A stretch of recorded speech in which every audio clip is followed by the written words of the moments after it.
Okay. Just checking that stream is working as intended. I'm gonna warn you guys in advance if the visuals, like, screw me over too much, because this game seems to have a knack for being able to give me a headache I've never experienced playing any other game because of any time when they decide to tilt the visuals. I don't know why, but if that happens, I will probably disappear briefly. I won't stop the stream, but I'll stop, like, I'll just leave the screen to try and ease my head. Just because that's what's best for me. Yep, here's the room, and it's empty and waiting for us as promised. Echo. Neuvillette is such a good person. Yeah, she is, but God, Echo. Now that the serial disappearances case has been solved, no one's going to come after us for anything. Even without Silver standing guard, we can just completely relax. Why don't we stay and rest up here for a while? Even machines and fontaine need to stop and recharge now and then. Couldn't we yeah. Oh, come on. This place isn't that bad. Besides, how often do we get to stay in an actual base? Oh, fine. Remember that detective story Paimon read before? Well, the author is about to release a new book, so Paimon wanted to buy it as soon as it came out and have a quiet place to read it. This isn't quiet, this is Echo Hell. Then it's agreed. Come on, let's get some sleep. We'll need to be up first thing in the morning to get in line and buy a copy. Jesus.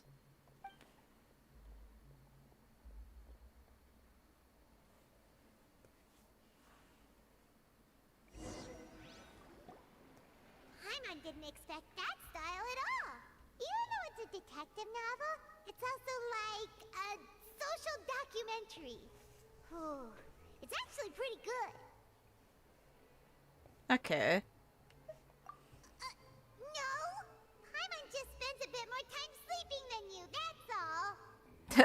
Excuse me, but do you know if the Traveler and Paimon are lodging here? Hi. Huh? Who are you? Paimon doesn't recall seeing you before. Wait, you're not here to give us trouble, are you? A blonde traveler and a chatty little fairy. The fairy. Looks like I found the place. Good thing I asked the Spina di Rosula. Seems they sent me the right way.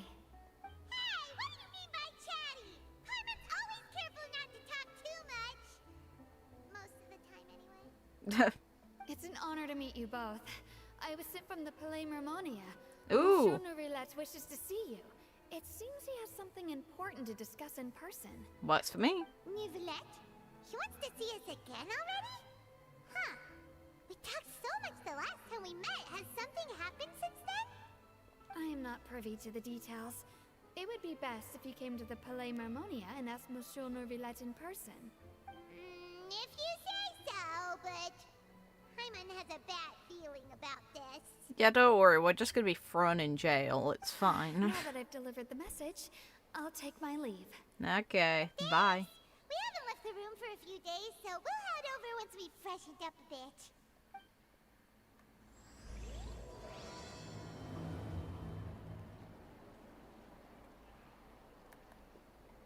Oh, no, man. Please, no.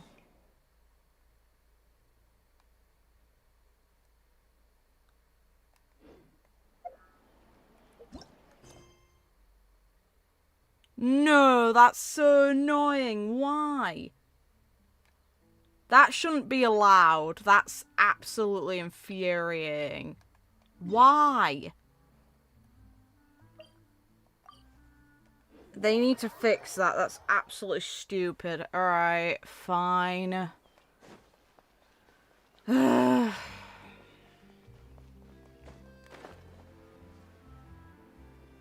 That's ridiculous.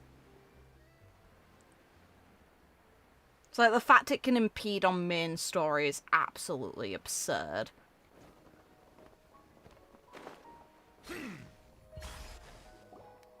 Wow, Mr. Magician!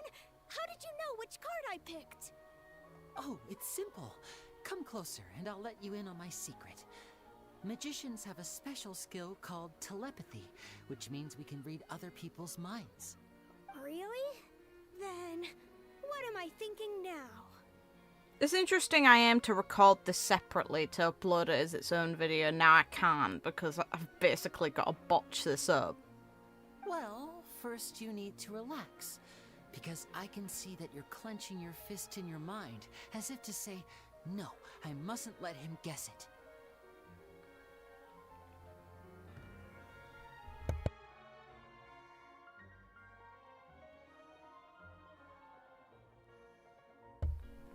Aww. And now you're getting a little flustered.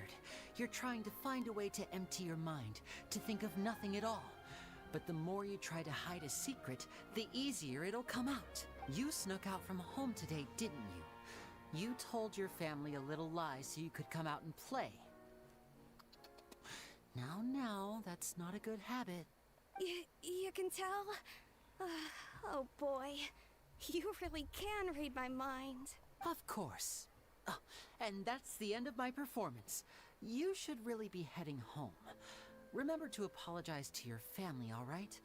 They must be worried about you. All right. Got it. Bye, Mr. Magician.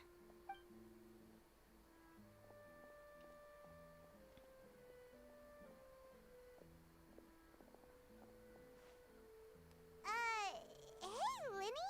Why, hello. We meet again. Are you looking for me? What's the situation? Well, why don't you guess, Mr. Telepathic? Oh, please. You didn't believe that spiel, did you? The power of telepathy is quite beyond me. I'm sure that child would beg to differ. Seemed like you were right on the money. That was nothing more than a little trickery. I made an educated guess based on his micro-expressions. That, plus the fact that he was the only kid here without his parents, and he looked as guilty as sin. He made it easy for me. You guys, on the other hand... let me guess. Don't tell me you're here for the Phantom Weasel, are you? Wow! Got it in one! Is this more of your trickery, Albert? Wait, really? No trickery this time. It was pure luck. His warning letter's been the talk of the town, so I figured that maybe you were asking around about that. Bingo! I plan on writing a column reporting on the latest news about the Phantom Weasel. So, Linny, what are your thoughts on this infamous thief's To be honest, it makes me angry. Angry? Why? You read his letter, right? The Phantom Weasel claims he's planning something in 3 nights' time at the Opera House. That's the night I'll be performing there. Huh. What are the chances? Wait a minute, you don't think he's after you, do you? Well, if he is, then his warning is clearly a direct challenge to me personally. And if he's not, then it's still going to be a huge headache for me. The mere mention of the Weasel's name is enough to scare people off. So once the contents of that letter get out, barely anyone will be showing up to watch my show. Apologies to anyone who's just arrived over this. I know this is Linny's quest. The game cooked me on being able to continue the story because Charlotte's busy. I hate the fact they do this. But I've been preparing for this for a long time. I'm not about to let him ruin my big day. This leaves me with only one choice. I have to expose the Phantom Weasel's identity before the show begins. Really?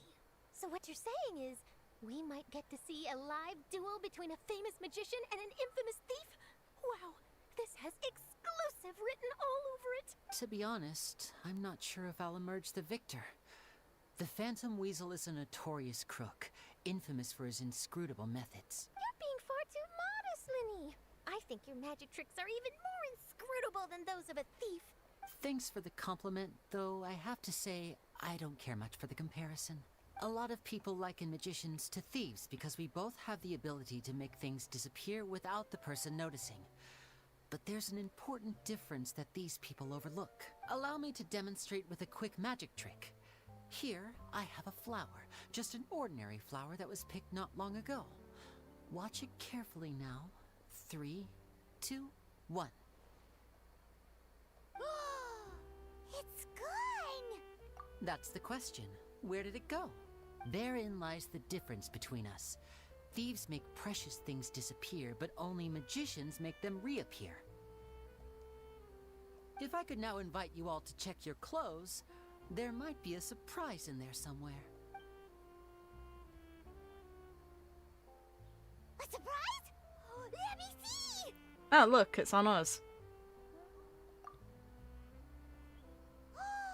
It's right there! But how? You haven't moved this whole time! What an outstanding trick! Sorry, Lenny, it seems that my previous praise was woefully inadequate. Clearly, magic is the superior art form to theft. Don't worry, I didn't take offense. Who would call I just wanted thievery to an take the art form? opportunity to perhaps change some of the preconceived notions you might have about magicians. Since Caesar's death, a lot of people associate magicians with criminality. It can be quite frustrating. I can imagine. Coming back to your trick just now, might I presume that you are well versed in floral symbolism? For example, magicians often use rainbow roses in their flower-related performances to represent passion and romantic encounters. But you used a Lumidu spell, which, if I'm not mistaken, allude to separations. I'm curious to know if there was any deeper meaning behind this choice? Impressive knowledge. It's no wonder you're such a successful journalist. But I'm afraid I don't know the first thing about floral symbolism. I'm just in the habit of using Lumidu spells in my magic. It sounds like something I should look into, though. I'll buy myself a copy of Fontaine's Floral Language Facts when I have some time. But it'll have to wait until this phantom weasel business is behind us. Is that the truth or a lie? Because it's a significant flower to use on us after what happened in the story. Well noted. In that case, this brings us to the end of our interview. I, for one, am looking forward to the final showdown between you and the thief. Please feel free to get in touch to update me on any further developments. Otherwise, I will of course see you at your show in 3 days' time. But let's hope the Phantom Weasel is caught by then. If there's nothing else, I'll be off. You've given me lots to work with here, and I've got no time to lose if I want to write that exclusive piece. I'll see you all later. Let's hope you're available now. Jesus. So, Lenny, are you gonna tell us how you did that flower trick now? I'm afraid that's my little secret. Aww. Well, magicians are entitled to their secrets. But Paimon's really itching to know how it's done. You feel it too, right? So itchy. Not so itchy then, huh? Well, since you're so concerned, how would you like to serve as my temporary magician's assistants and help me investigate? Magician's assistants? Oh, that sounds fun! Assistants are technically magicians too! Also, it'll bring us one step closer to figuring out how that darn trick is done! Shall we go for it? The first thing we need to look into is who Caesar really was. If he truly was the Phantom Weasel, that means that the Weasel is dead, and whoever wrote this warning letter is just a copycat criminal. But if he wasn't the Weasel? Well, that'll make things more interesting. It would mean that the Weasel lives, and he's been laying low all this time in some corner of Fontaine. And if we're investigating Caesar, his fiancée Gemma is a good place to start. Word is that she visits the cemetery often, so I asked Lynette to wait for her there. We should make a move.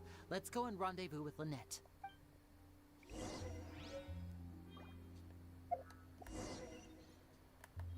Okay, it's available now. Good. How annoying.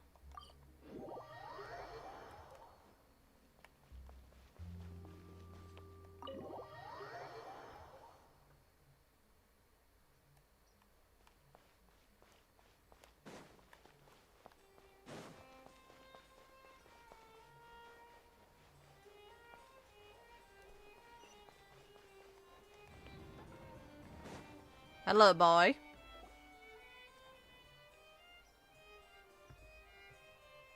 Neuvillette! We're here! Did you want to see us about something? Huh?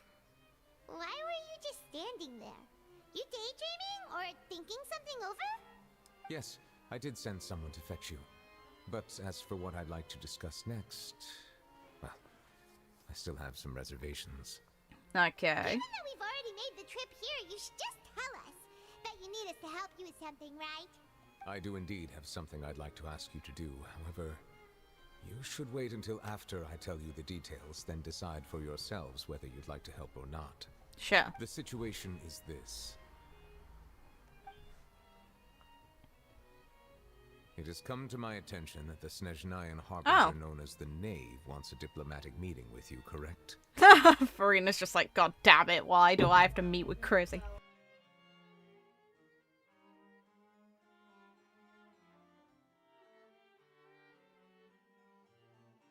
I heard that she was originally from Fontaine, but for her to suddenly arrive here and abruptly request such a meeting like this, I sincerely advise you to refuse her invitation outright.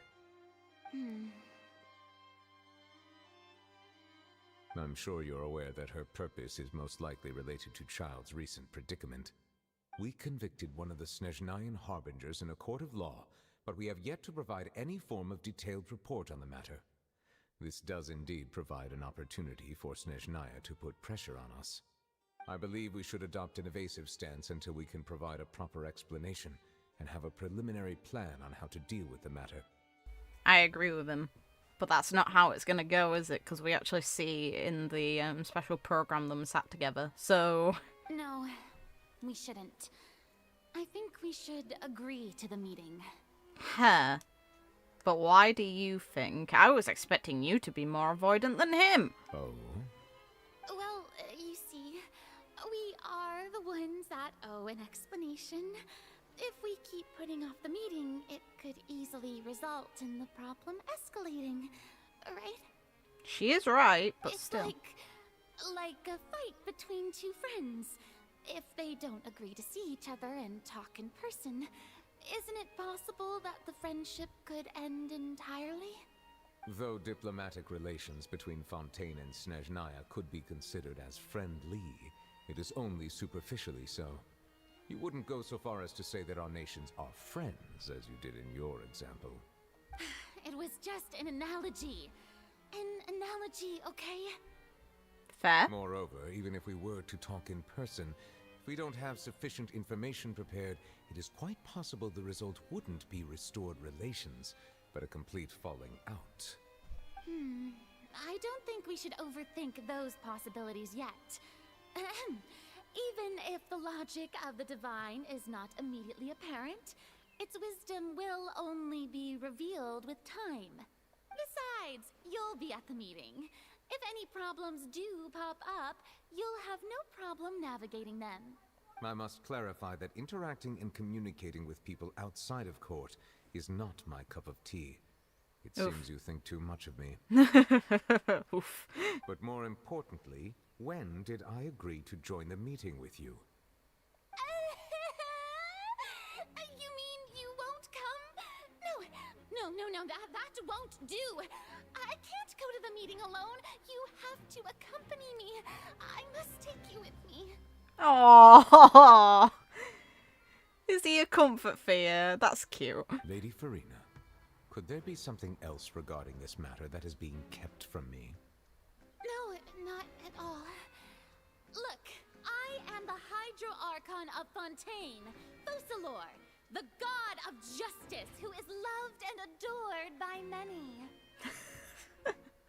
This scene's been a delight already. Even the background's like, oh my god, we need to show her radiance. Great. So I only hope that justice will be served in this matter. Don't overthink it. I'll go find someone to arrange the meeting.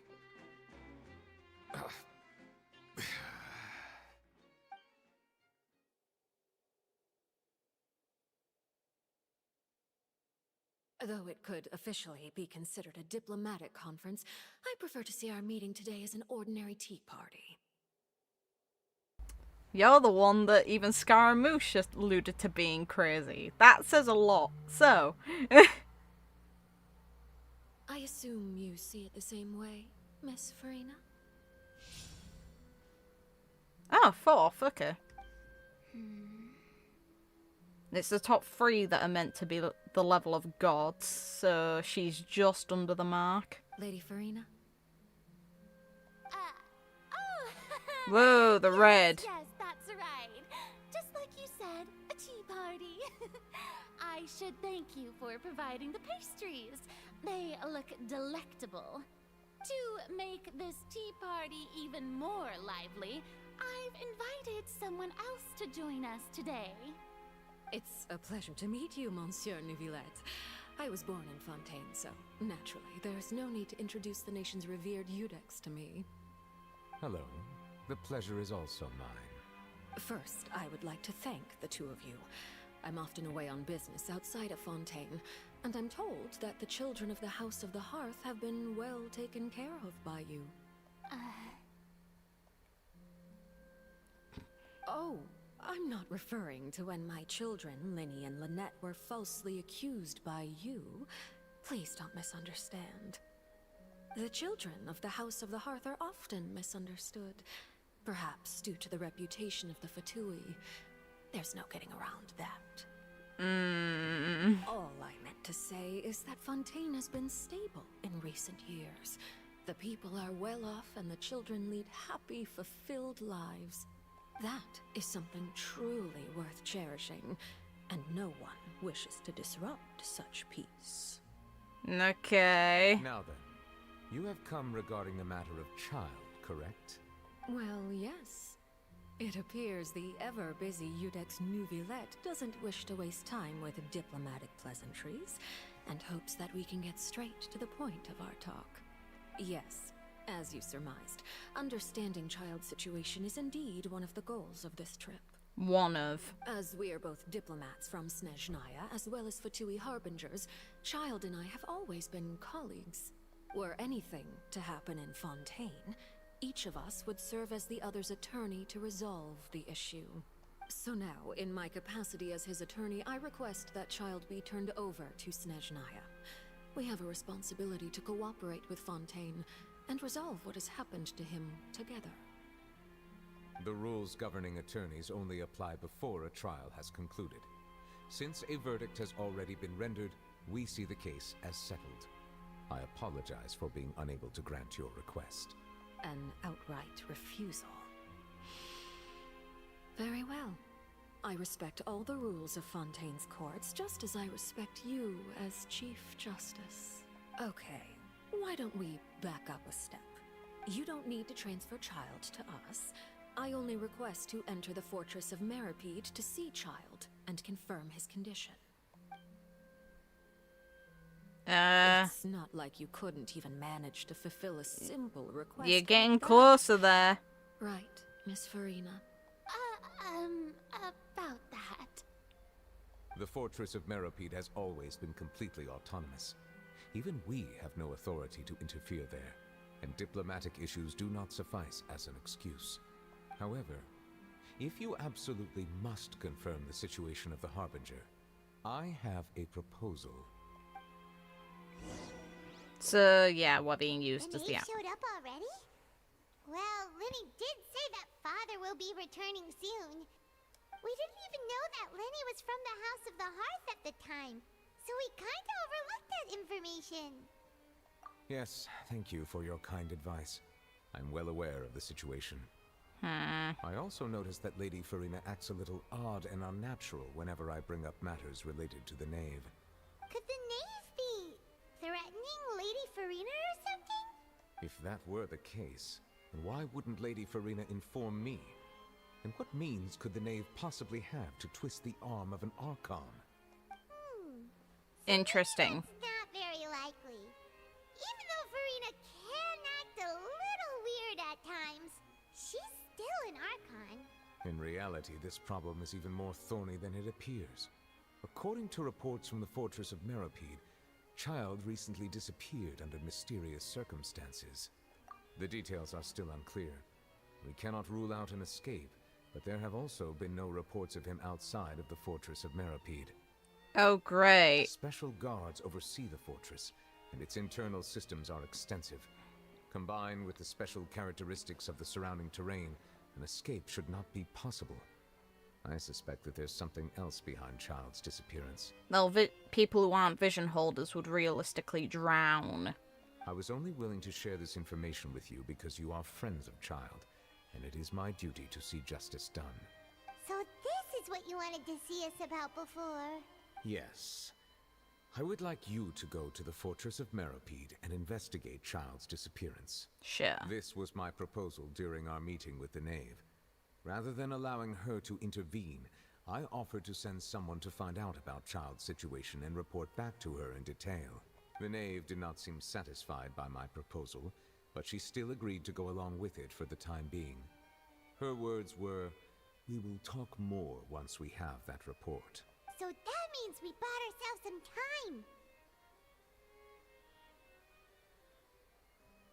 Firstly, you're already acquainted with Childe. Your eyes may discern relevant details there that others would miss. And secondly, is the consideration of the unique nature of the Fortress of Meripede. Isn't it just Fontaine's prison? I would not define it so crudely. The Fortress of Meripede is not affiliated with the court system of Fontaine on paper. It has always existed as an autonomous entity. Okay. Early in Fontaine's history, criminals were punished with exile, not imprisonment. Even today, sentences against convicted criminals still include exile, just as before. The Fortress of Meripede may seem like a prison, but it should in fact be regarded as a gathering place for exiles. All we do is dispatch guards to keep watch and help maintain security, but we have no right to get involved with any other matters. Although I do have a personal relationship with the administrator there, neither myself nor the courts have the right to be directly involved with the investigation, no matter how serious the grounds. Oh, Paimon gets it now.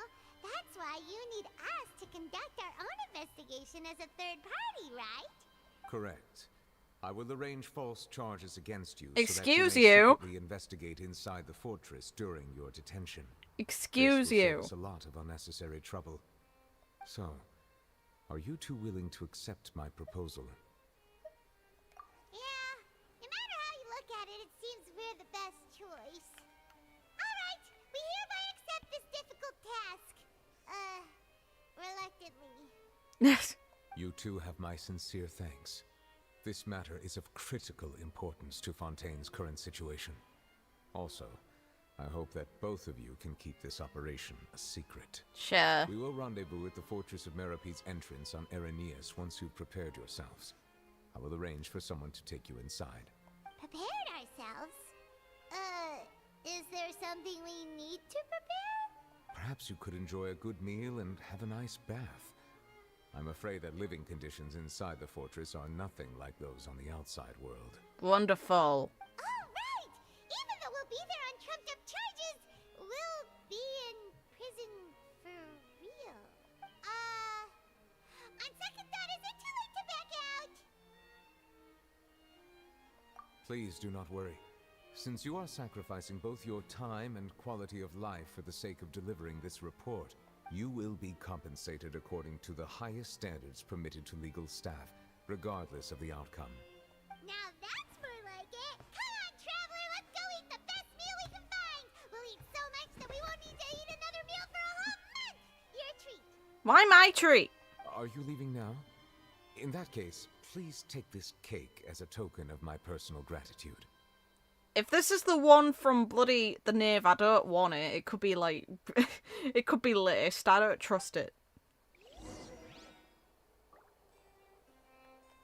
Oh, no need to thank me for it. Just be sure to enjoy it. It better not be laced, man.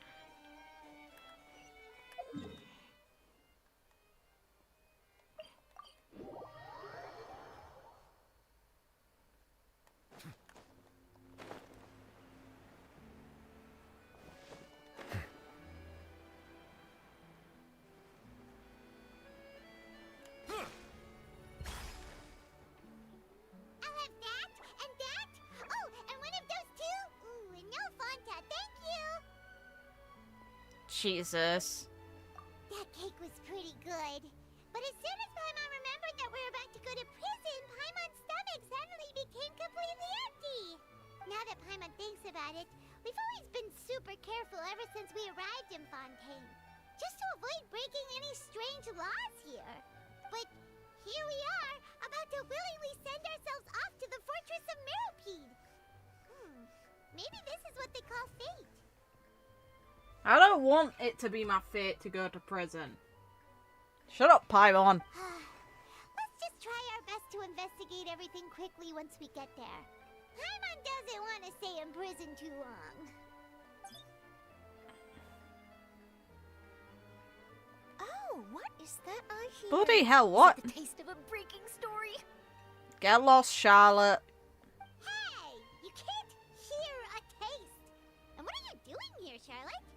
Oh, don't remind me. I invited an eyewitness to a case to eat here, and I was planning to get some great material out of him. But he didn't even show up. Ah, calm down, calm down. This is nothing new. As a journalist, you should be used to this by now. And as long as you can score some juicy tidbits from the traveler, you might still be able to recover the cost of the meal. No. You know we can still hear you, Charlotte. Never mind. It's nothing. I just heard you mention the Fortress of Meripede. You didn't commit a crime, did you? Please tell me all about it. No way! We would never! We're just going there to, Oh no, Paimon almost forgot that Neuvillette told us to keep it a secret! Huh? You're being arrested for that? Oh. But now that I think about it, I suppose that's not completely unreasonable. That's pretty despicable. Almost as offensive as committing theft. You mean Paimon really did something that serious? Sorry, Paimon really messed up. Well, in that case, it's nothing particularly newsworthy after all. Oh, how disappointing. Oh, right. There's still a chance. Since you're going to be at the Fortress of Meripede, would you be willing to help me gather some material for a story? No, go get it yourself. About that, Paimon doesn't think we'll have any time. No, it's nothing difficult. All you have to do is think of a way to get some time face-to-face with the warden of the fortress. He was awarded the honorary title of Duke in Fontaine. Sounds really cool, huh? Only those who have made significant contributions to the nation have been conferred this title. It's incredibly rare. On top of that, the Fortress of Meripede has never been under the jurisdiction of the courts. Practically nobody, including journalists like me, knows anything about the person in charge there. Doesn't mean I'm gonna help you. Oh, if I could write an exclusive article about him, I bet it would sell a boatload of papers. You make it sound easy, but it really depends. Of course, I wouldn't ask you to do it for free, so this meal is on me. Alright, you got a deal. We'll do anything you want. Paimon, shut up. Then it's settled. The food should be here any second, right? Huh? Wait, just how much did you order? You offered to pay. That's a you problem now. This is what you get for trying to bribe someone for favors. Well, guess we have nothing to regret now, so let's get going. I had no idea you could eat so much. That didn't go according to plan. Please, please, don't forget about the material for my news article. I'm gonna forget, don't worry about it.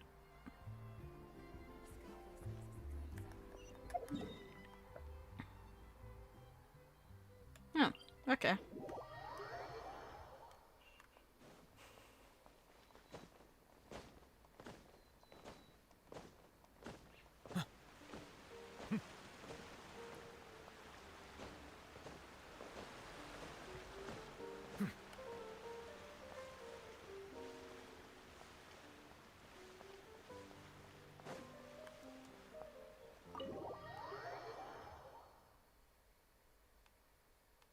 Oh, oops. Fine. I see how it goes.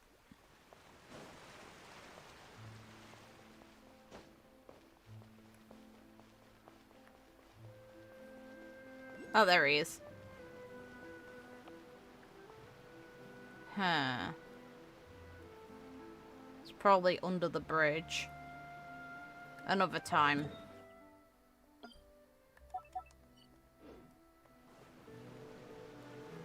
You can tell I've never been to this section before. Alright, Neuvillette, we're ready. Is this where the entrance is? You have come, just as promised. Yes, this is the one and only entrance to the Fortress of Meripede from Irenaeus. Careful. You may want to step back a bit. Ooh, so you have to go down from here? Is the prison underwater? Utilizing both the barrier of the water as well as the fear humans have of the depths, the fortress of Meripede is naturally the perfect place to confine and guard criminals. But do not worry, it is not nearly as frightening inside as you may think. You will see for yourselves once you are down there. Paimon hopes you're right. Don't know about you, but just thinking about being at the bottom of the sea like that gives Paimon the heebie-jeebies. Oh, and there's one more thing. I mentioned that I have had personal dealings with the administrator of the fortress, Wriothesley. He's a very shrewd fellow. Yeah, we heard about him too. He's that Duke, right? Correct. He is the highest-ranking manager of the underwater prison. Even though you are going there to investigate at my behest, it would behoove you to avoid any confrontation with him or any of his subordinates.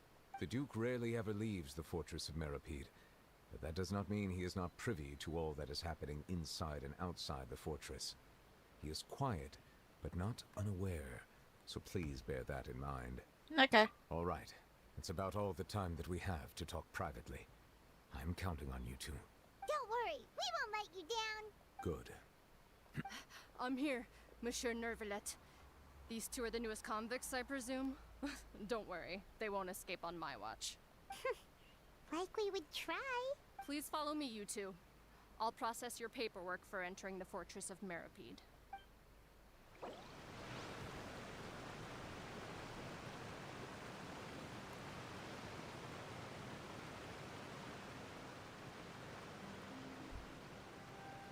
Oh, okay. Yeah, I want to go. Screw that. At least they give players a warning, I suppose. But meh, why the hell would I not want to continue? Down we go. Are we already underwater now? Huh. So this is what it feels like to be a criminal in Fontaine. You two seem to be taking this pretty well. It's rare to see convicts in such a good mood. Well, we didn't do anything, so there's that. Ugh.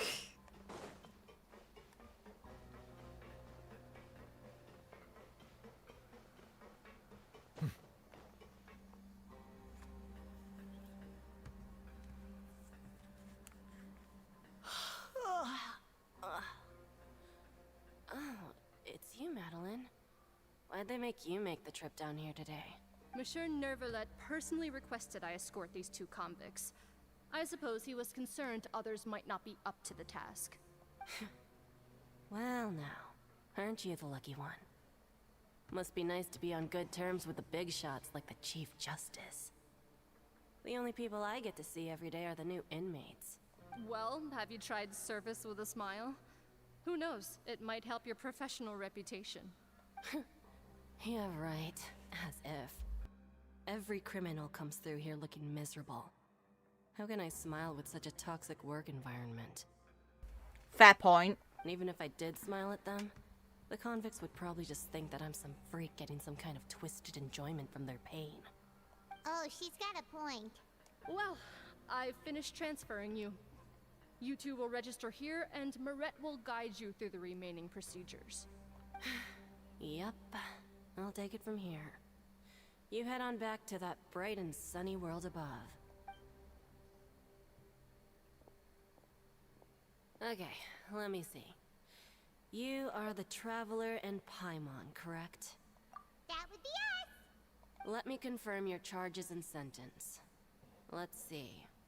You two are charged with eating a cake specially prepared for the Archon by a Snezhnayan envoy without the Archon's permission, thereby incapacitating the political center of Fontaine for a brief period. Sentence: 45 days? I knew it was the same bloody cake. At least it wasn't laced. I was concerned about that. Huh? Wait, you mean the cake that Neuvillette gave us was... Just looking at the charges, it seems you two are capable of causing some serious trouble. We were offered it, excuse you. And considering how fond Lady Furina is of sweets, This crime is tantamount to trying to assassinate the Hydro Archon herself. That's an over-exaggeration, even if she does like sweets. That's stupid. Shut up. Now I've seen everything. Anyway, we still need to finish processing you before you can enter the Fortress of Meripede.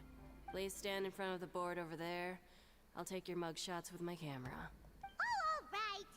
But be sure to catch Paimon's good side.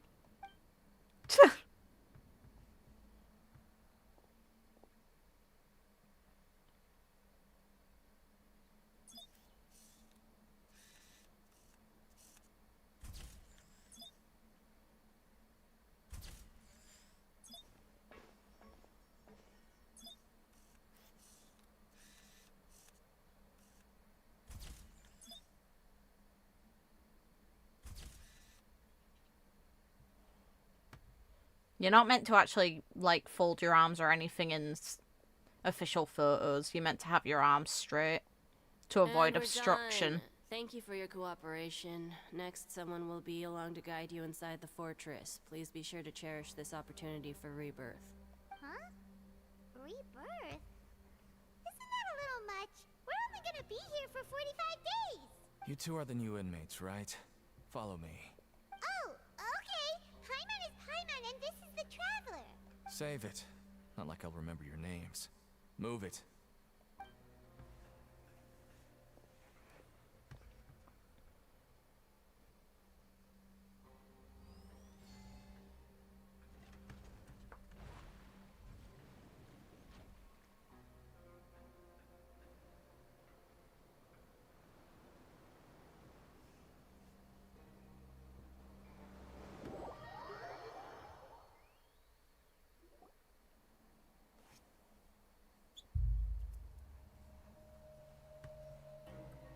So, are you one of the guards here?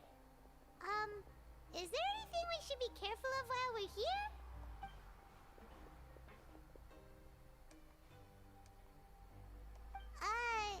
Did Paimon already ask something she wasn't supposed to? Why should I tell you anything? What's in it for me? This is exactly why I can't stand you fish. I wouldn't even be doing this if it weren't for the credit coupons. Credit coupons?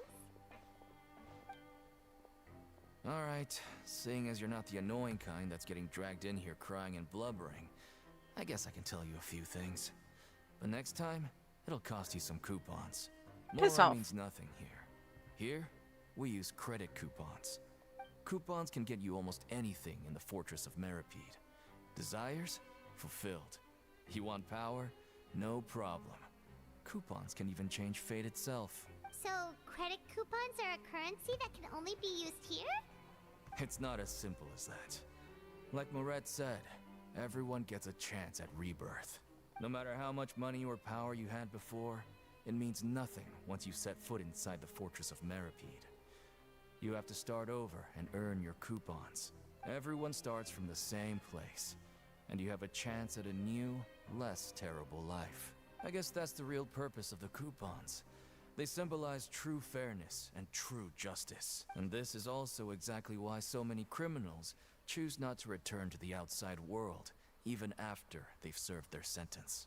Oh, so that's what the Fortress of Meripede is like. Huh. Paimon was under the impression that it'd be more like a prison.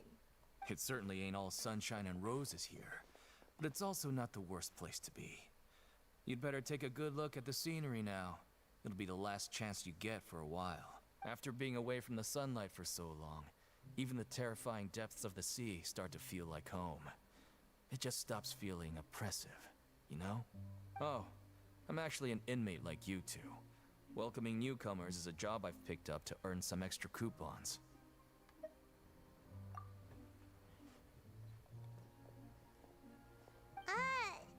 Why aren't you answering us again? I've told you enough for free. Any more info is gonna cost you. So all you care about is Mora! Wait, no. Coupons? Almost there. It's down through here. Your turn to give it a try. Jackass.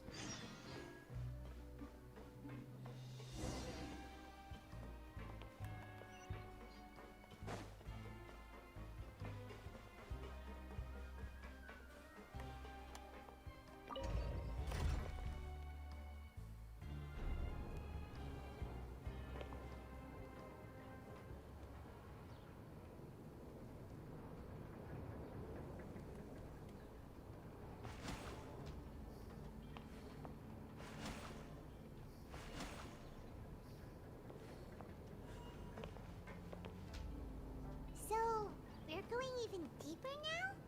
Just how deep down are we? It's like a metaphor for your previous life, isn't it? Our lives weren't that bad.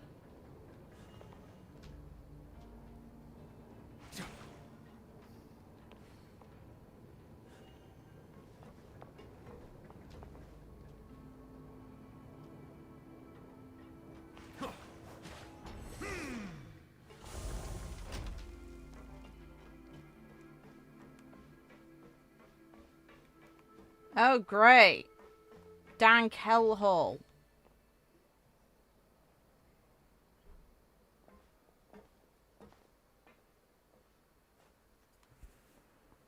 Yeah, Neuvillette, you owe us. The actual entrance to the Fortress of Meripede? Huh. It looks like there are other new arrivals, too. Oh, they sure don't look happy. Maybe we look too relaxed for fresh convicts. Oh, right. We're on someone else's territory now. We need to think of a good way to act like criminals to get by. If we're discovered, even Neuvillette might not be able to rescue us. Hey! Don't scare Paimon! Oh, Paimon's not ready for all this. Look, I don't really know you, and I have no idea what kind of crime you committed, but you wouldn't have happened to anger someone important, did you? Someone important? Paimon doesn't think so. Wait, why are you suddenly trying to talk to us now? Now's not the time to worry about that. Anyway, it's over there, so you just go on over there by yourselves. I've done my job, so good luck. What was that all about? Wait a second. Are there usually so many garter mechs around here? They're already onto us? Prisoners numbers 7459 and 7560. Welcome. Oh, no need to be anxious. These garter mechs aren't here to attack you. Look how chill you are. Here as your honor guard. When I heard that you were friends of Monsieur Neuvillette, I had the guard mechs come and wait in formation. Wait, you know about our connection with Neuvillette? The seafloor isn't as cut off from the world as you might imagine. However, I'm afraid that I know nothing more than that you are friends of the Udex. And as you can see, committing a crime means being sentenced here, even if you're friends with the Chief Justice. Quite fair. The Duke! Greetings, Your Grace. Lovely weather today, isn't it? Oh, greetings, my good fellow. Well, I'm willing to imagine that the weather is as good outside the sea as you say it is. How great it would have been if only the Fortress of Meripede had been built on the coast, huh? It would have been so convenient to enjoy a nice chat in the sunshine. My profuse apologies. I just got so nervous when I saw you, So this is the Duke. He sure looks a lot younger than Paimon imagined. He can hear you. He's literally looking over. The Traveler and Paimon, correct? Mr. Deacon here was responsible for your welcome. I trust you were satisfied with his guidance?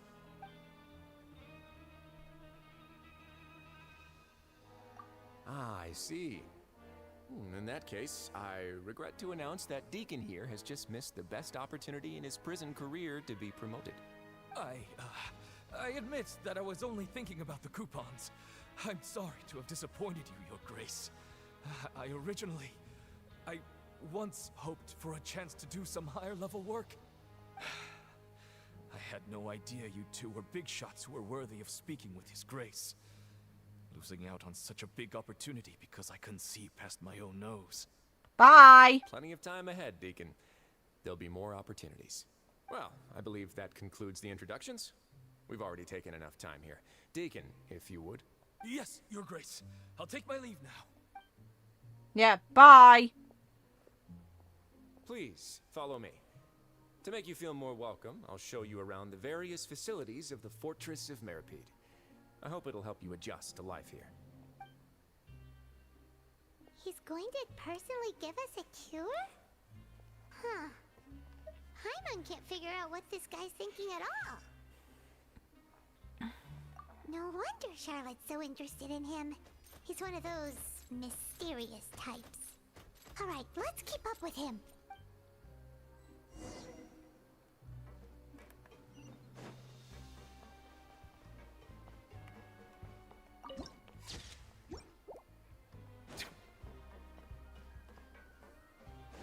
Wait a minute.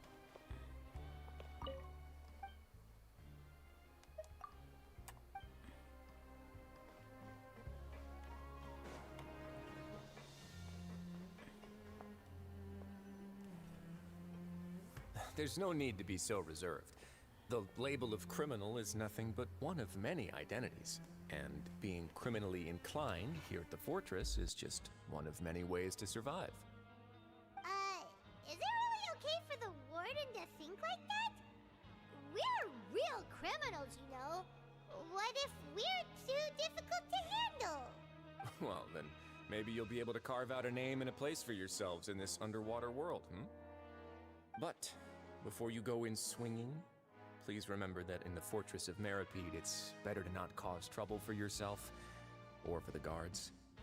Now, we've arrived at a very important place, the Coupon Cafeteria. You can come here and claim one welfare meal each day.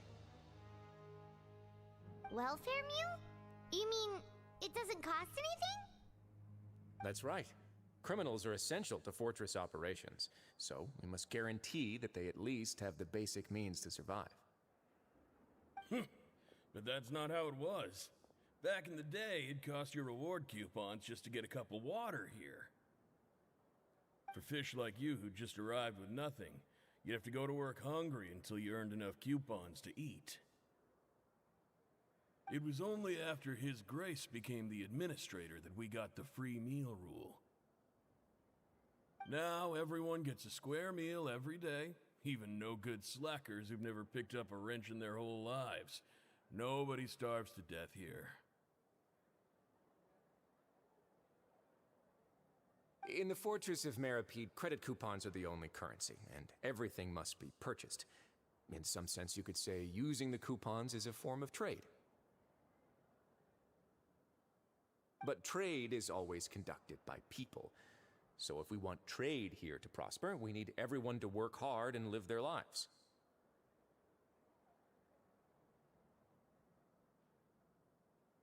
If nobody could even afford a meal, then the whole fortress would be up in arms. And that would only make things more difficult for me.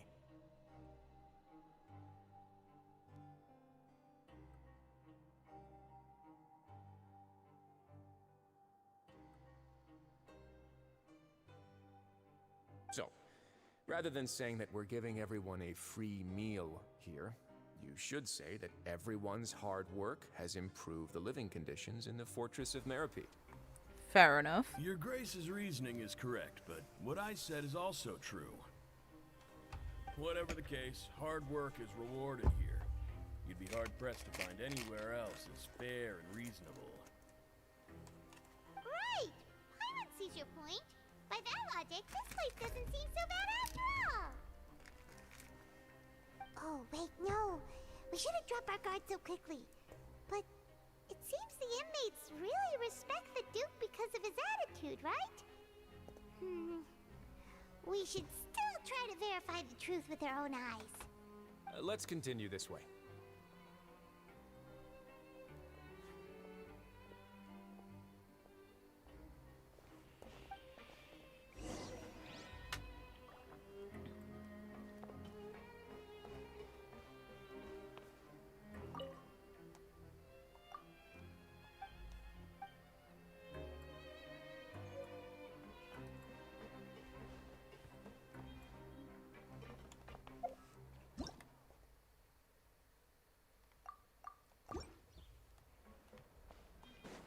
Okay.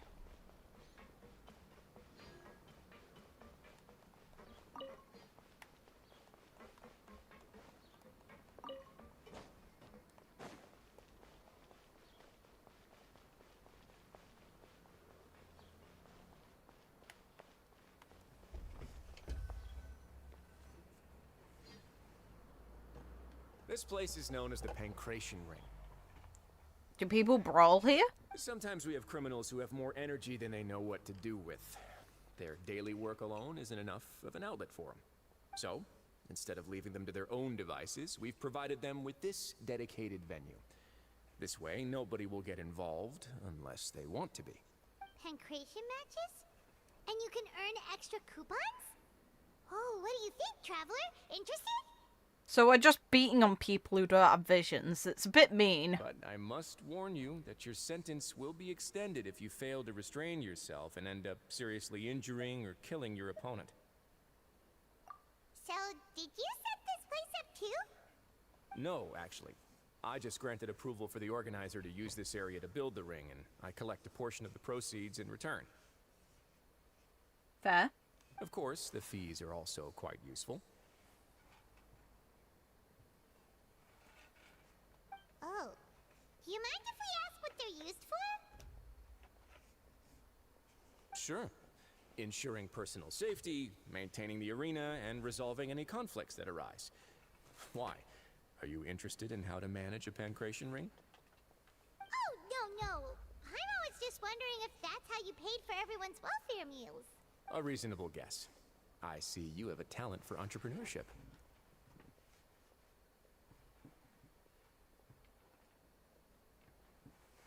Oh, you hear that? Paimon has a talent! So we can start a business here? That is something you can discuss between yourselves later. Ah. Let's move on for now.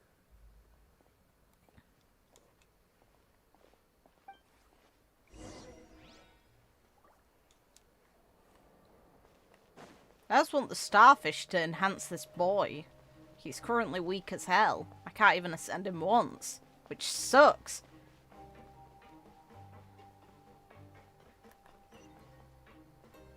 Oh, it's above. Okay.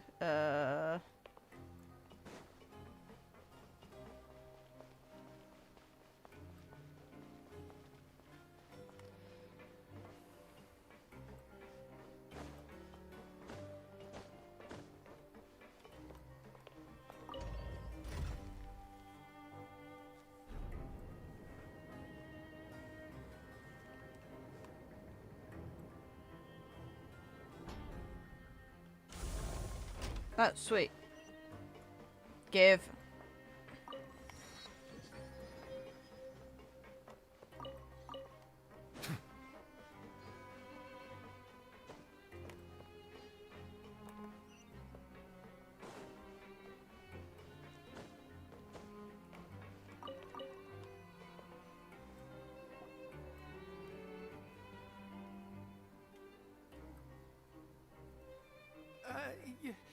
Your Grace. Good morning. I mean, good afternoon. No, wait. What time is it again? What time indeed? Time waits for no one, so it's best to keep an eye on it. My apologies, Your Grace. Jeez. That guy's so nervous he almost forgot to breathe. Sorry. Forgive my manners. Weirdo. Anyway. These are the dormitories, which is where inmates sleep. The guards will inform you where your bunk is later. In the Fortress of Meripede, criminals usually spend most of their time in either the production zone or the sleeping areas. The production zone? What does it produce? Is that where we'll be working? Not necessarily. Though working in the production zone is the most reliable way to earn credit coupons. If you have other skills, you can skip your shifts to earn them in other ways. Wait, you're the manager of this place, and you're just telling us to our faces that it's okay to skip work? The fact that the Fortress of Meripede has continued operating completely autonomously is proof enough that most people are willing to work honestly and earn a stable income. As for what we produce, many of the clockwork machines seen all over Fontaine originate from our workshop. Therefore, the Fortress of Meripede is not only a place where criminals serve their sentences, but also a giant machine factory. There's no need for me to get into specifics about the production process now. You'll experience it all firsthand when you report for work tomorrow. Let's move on. The tour continues over this way.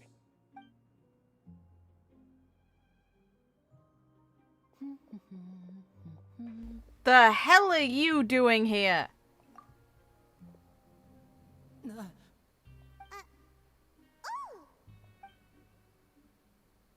You shouldn't be here. You really scared me there. I didn't expect to see you here, Your Grace. I thought maybe I was so tired from work that I was starting to see things. The only thing you should be seeing is the work in front of you. Stay focused and keep up the pace. Oh? Is something the matter? It's nothing. Paimon's just worried about how hard we'll have to work tomorrow. So, clearly, the agreement doesn't matter, considering she sent one of her quote-unquote children down here. Questionable. Highly questionable.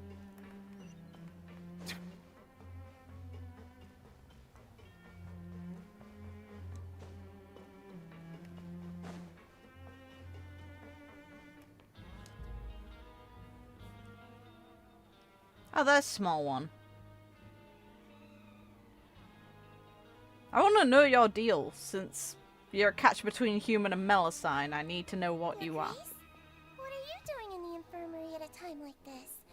Oh no, you didn't injure yourself, did you? Not yet, unfortunately for you. But thank you for your concern, Sigewinne. Then you must be here for those two. Allow me to introduce you. This is the infirmary, and Sigewinne here is the Fortress of Merapede's head nurse. Hello, new faces. They call me the head nurse, but I actually handle all the nurse-related work all by myself down here.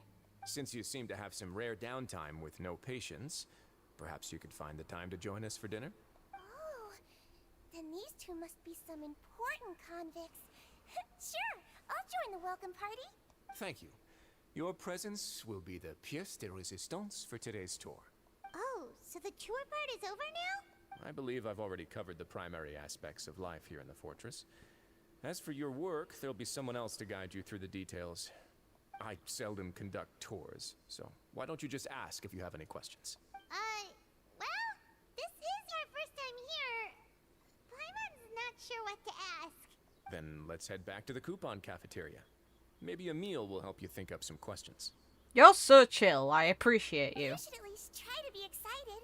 Our free meals are actually pretty good here.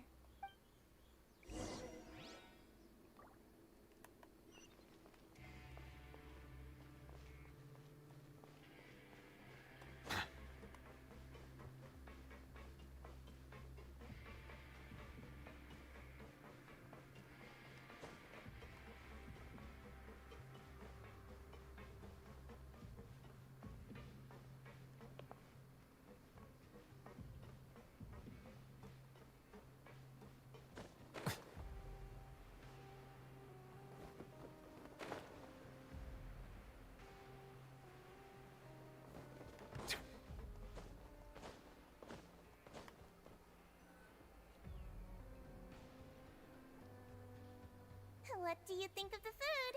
Does it meet your expectations? Wow, it looks delicious!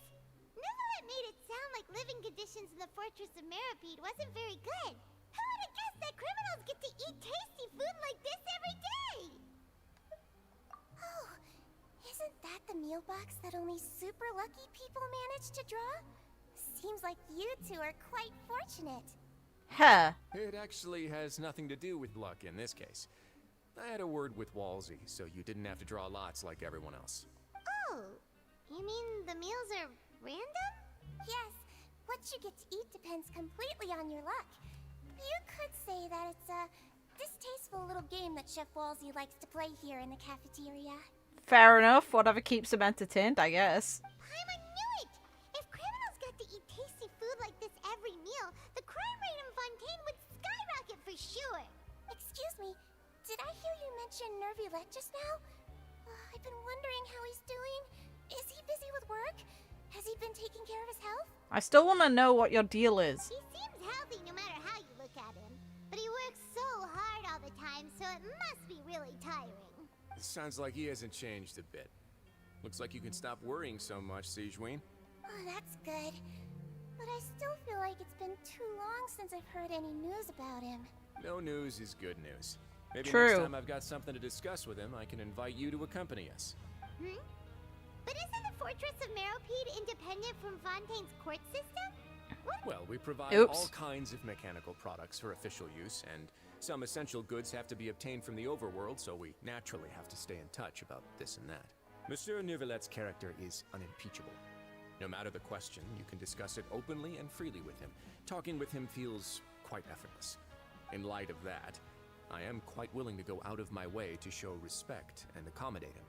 In fact, right now, I'm treating you two as guests invited by Monsieur Neuvillette.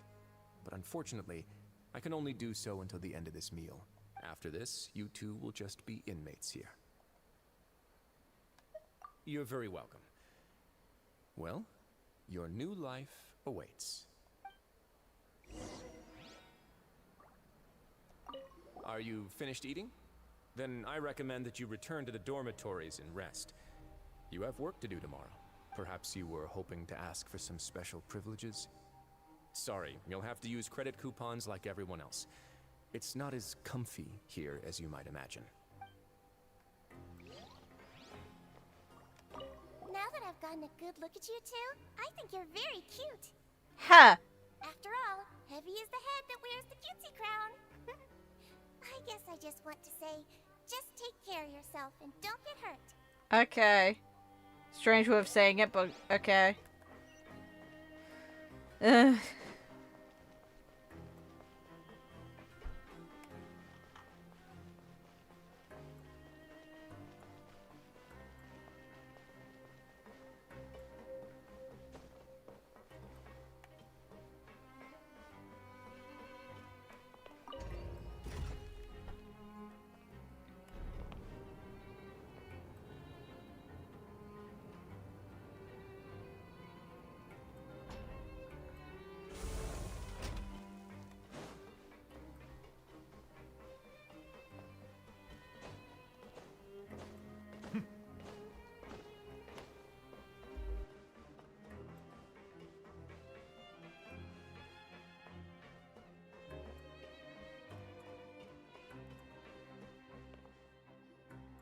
Traveler in Paimon, right? Listen up. As new inmates, the only thing you need to worry about is what to do and when to do it. Don't make any extra trouble for yourself. Your bunks are right over there. Follow me.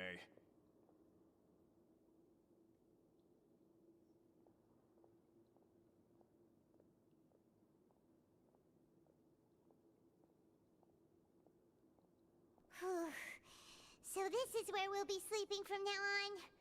Oh, Paimon can't believe this! The days of staying home and reading detective stories are like a dream now.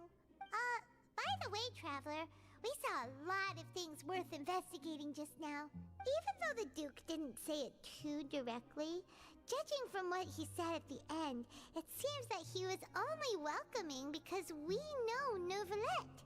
We are criminals, and Paimon did eat that cake, but we're actually here to help Neuvillette. Is it possible that he knows we're here on a mission? Or is Paimon overthinking things? Yeah, Paimon thinks so too. He probably knew why we came here from the very beginning and intentionally wanted to send us a message. Maybe something like, "Hey, I have my eyes on you, so don't try anything funny."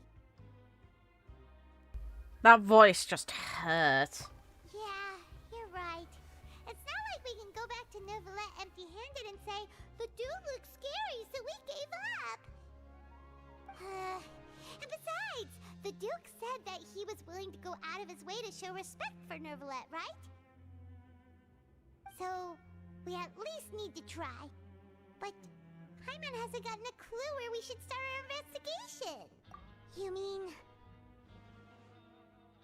Yeah, that's what Paimon was thinking too.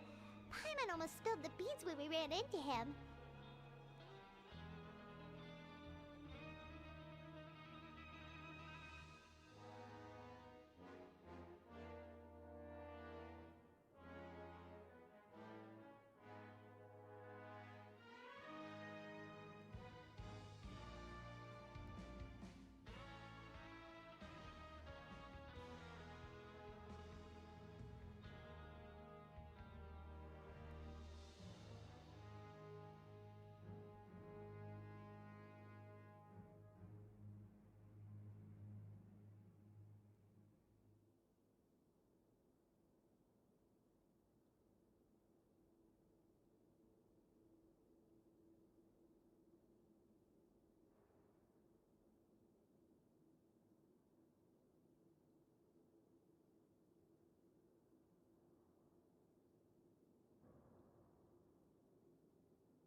Unfortunately, based on his attitude, it looks like the Duke sees Linny as just another inmate.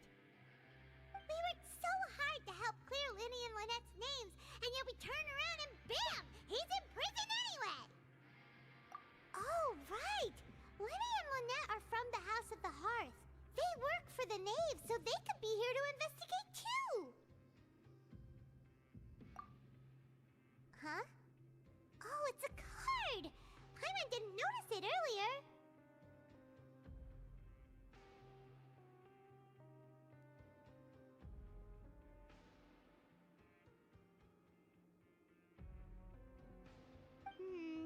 It looks like a magician's prop.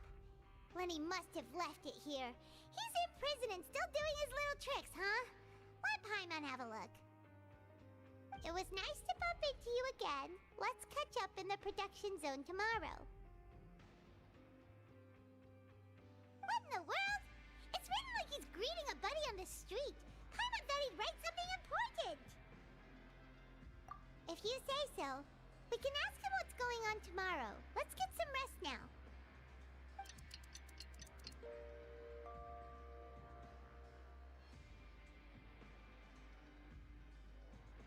Hey, you're finally awake! Well, it's Paimon's first day as a prisoner. Last night, Paimon dreamed about getting interrogated by the guards until Paimon told them everything, and then Paimon woke up. Hey, come on! It's just a dream, okay? Paimon wouldn't really squeal. Maybe? Hey, lazy bones. What are you still doing here? If you don't want to starve, then get yourselves over to the production zone. Sorry! We're going right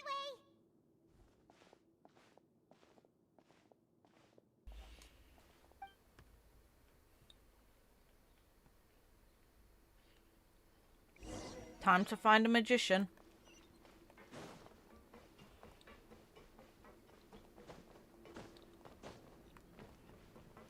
Now my jaw, bloody hell.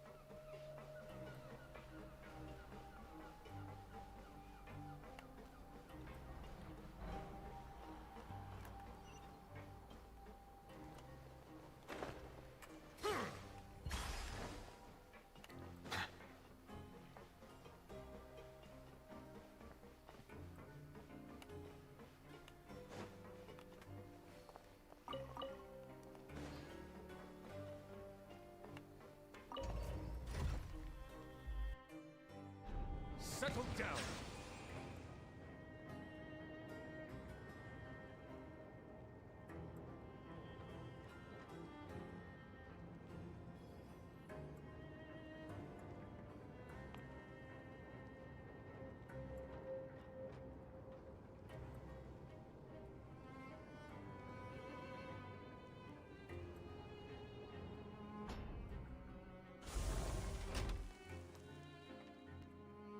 Melusines are beautiful creatures. They are the pride of Fontaine. Be sure to befriend them and cause them no harm.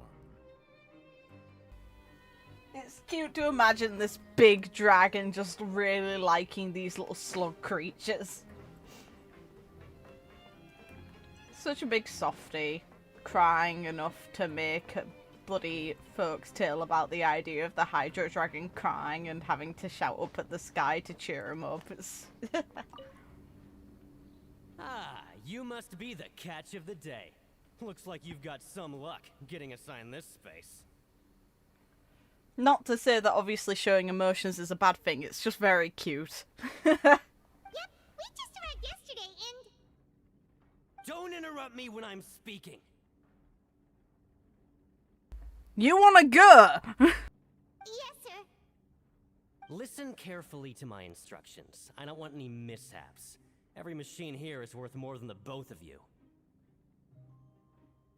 Excuse you, you don't know what we've actually done in this world. Working around these machines can be very dangerous. Do your job well, and you can eat in the cafeteria after your shift. Get sloppy, and you dine in the infirmary. Anyway, the Fortress of Meropide doesn't want to lose a single one of its machines. And it also doesn't want to waste the production potential of any inmate. You got that? Got it. Your job is to use the machine over there to process widgets. Watch carefully, and make sure you step on the pedal at the right time. If the machine gets jammed, then give it a little maintenance with your fist. Here, take this. Bring me the processed widgets, and I'll give you some credit coupons in exchange.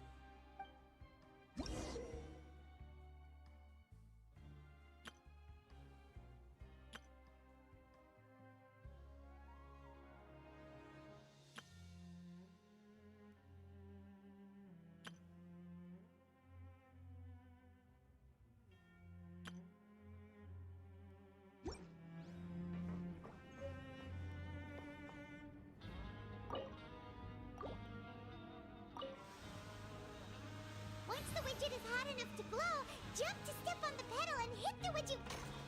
So if the machine gets jammed, you just need to attack it to fix the problem.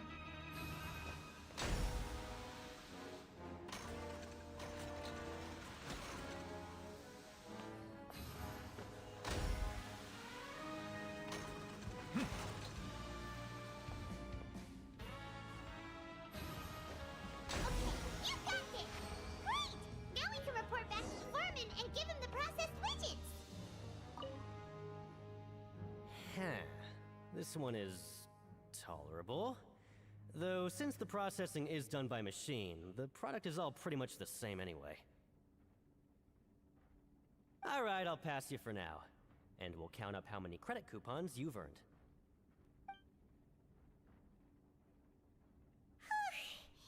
Paimon's exhausted.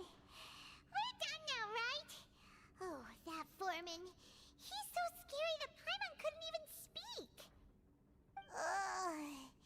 Even though Paimon's starving and wants to head straight to the coupon cafeteria, we still need to meet Lenny first, right?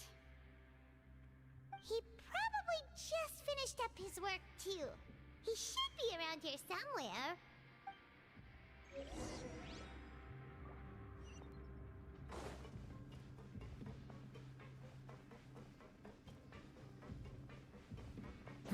Lenny? Mr. Magician? Where are you? Oh, this had better not be some disappearing act. He doesn't seem to be around here. Let's try looking somewhere else.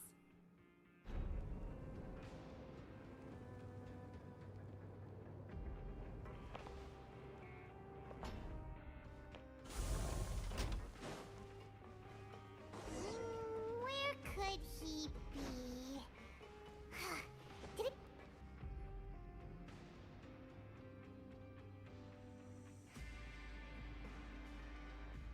Hey, over here.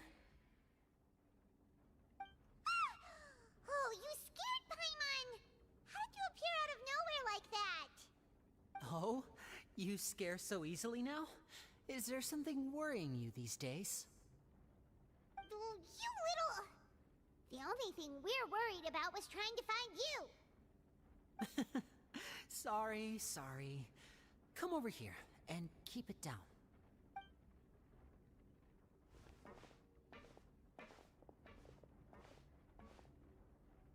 Oh, Lynette! You're here too! You two really are inseparable. That's right. My brother simply can't stand to be away from me.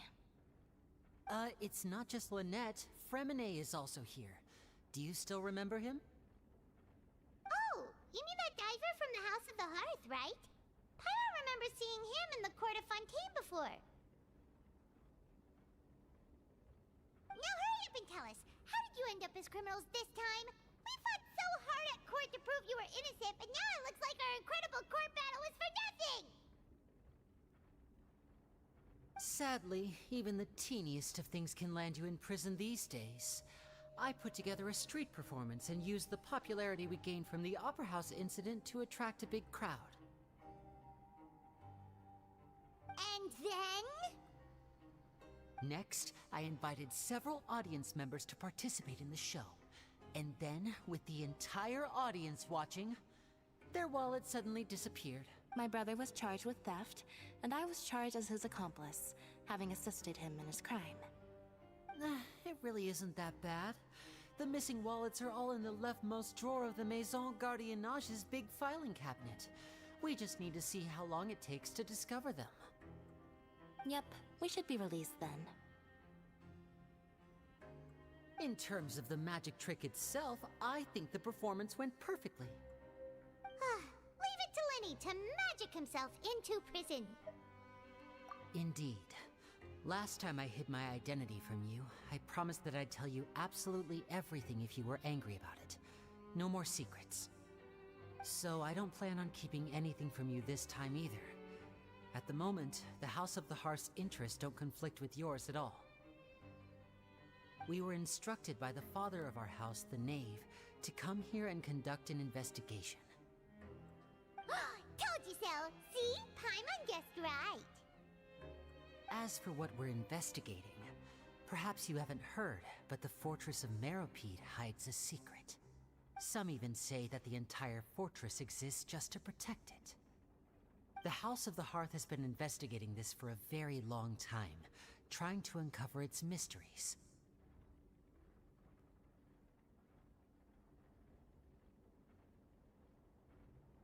I wonder if the pretense of, like, checking on Childe was an excuse to try and discover the secret, then to have an excuse to actually go in. Or are they actually worried about Childe? But recently, all of our informants, including the ones that had infiltrated the guards, suddenly vanished and have not been heard from since. We believe that this is a direct provocation, and it's the reason why we came here.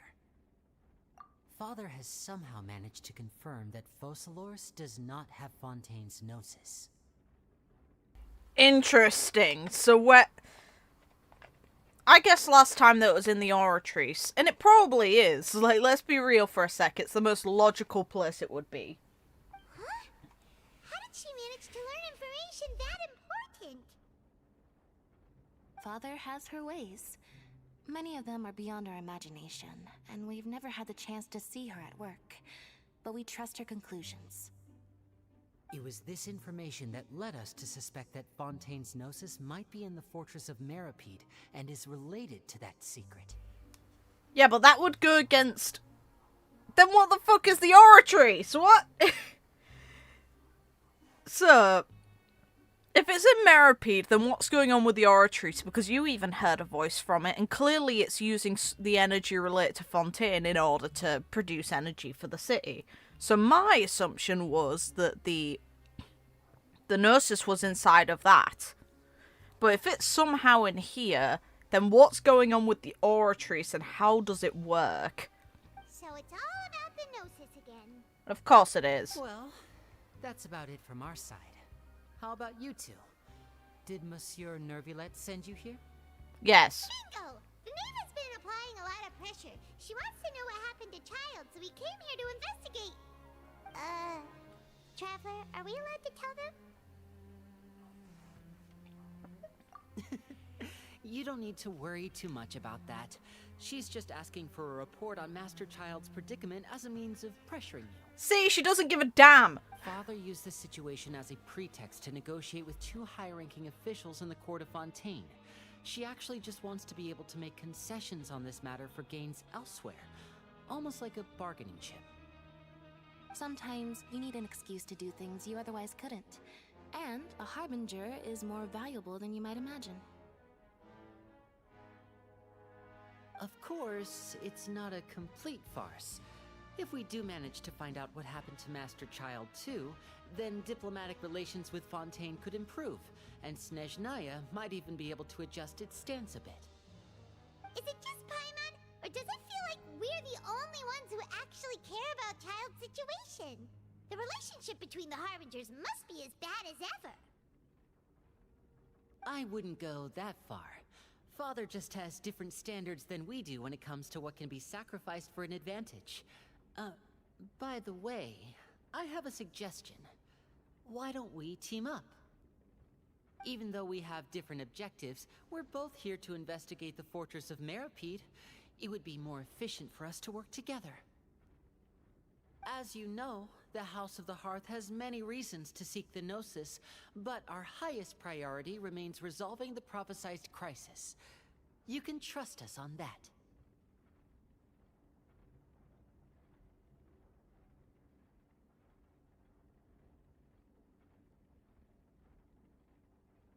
Sorry, was eating something. I don't know if I believe that at all.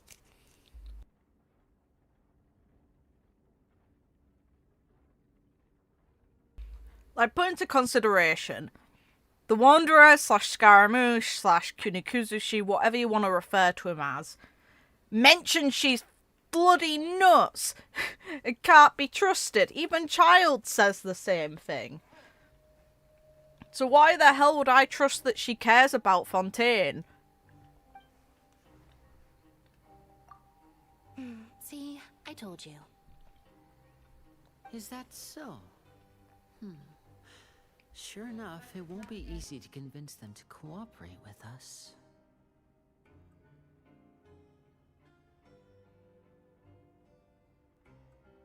Lenny seems to be thinking pretty hard about something.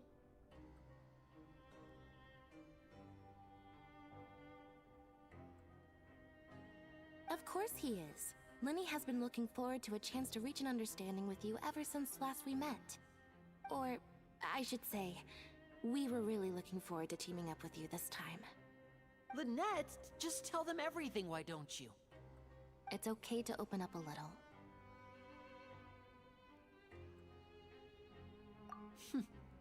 Very prudent of you, and consistent with your behavior since we first met.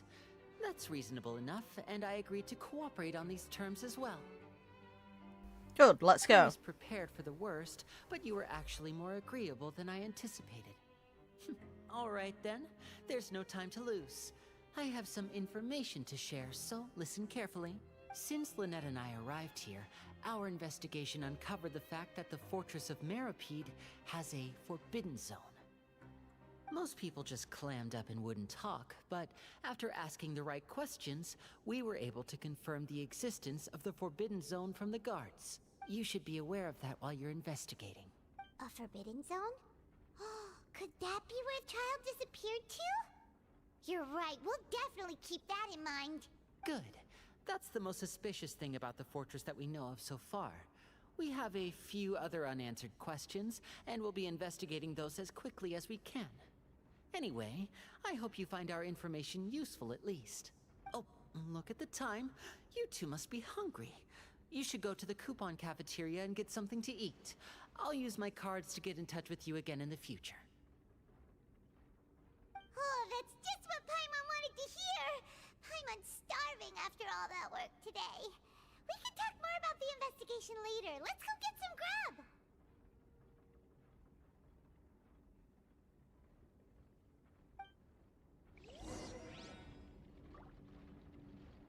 Meanwhile, here I am anticipating just getting some stupid starfish for this boy's mats. Whee!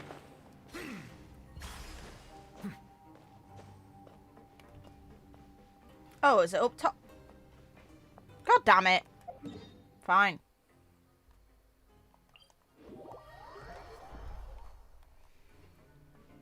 But it doesn't seem to be. What?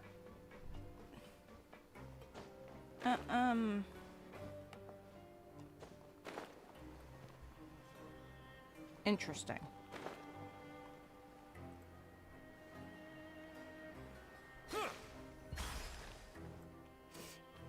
Oh, he wasn't kidding. Today's meal is nowhere near as good as last time. Oh, who knows how long it'll be until we're lucky enough to get that super tasty meal again. The meal looked like fish and chips, which to be fair, yeah, is bloody good stuff. Forget about it then. We'll just deal with the regular food for the time being. Let's just get out of here as soon as possible. But life here doesn't seem all that bad. Other than the foreman being kinda mean and the work being pretty tiring. You think so, mate? If I had a coupon for every fish who said that. Seems you fishies still haven't learned your lessons from your life up on the surface. If you take things at face value, then by the time you reach a dead end, you won't even know how you ended up on that road in the first place. I like your attitude. I can, let you in on a little something. Everyone's been telling you to just follow the rules and not cause any trouble for yourself. Am I right? But what they don't tell you is that the rules aren't exactly what they pretend to be. The rules for being a prisoner. The truth is, this place has a lot of hidden rules. rules. Huh? Hidden rules? What do you mean? Not everyone knows about those rules, but whether you know them or not, once you break one, you might encounter something even worse than death. Really? Oh, now you're really scaring poor Paimon. Don't joke around like that! Of course. And I'd say that just disappearing would be one of the better outcomes. Oh, you mean that if there really are hidden rules, then Childe's disappearance might have something to do with that? In that case, would you tell us some hidden rules? We definitely want to avoid breaking them. Come on, mate. This is valuable information. The difference between life and death. Do you really think you can just ask and I would tell you? Paimon understands, but we don't have many credit coupons yet. Yeah, I know. Not like I'm going anywhere. Just come talk to me after you've saved enough. Moreover, you're new fish, freshly caught, and completely out of your element.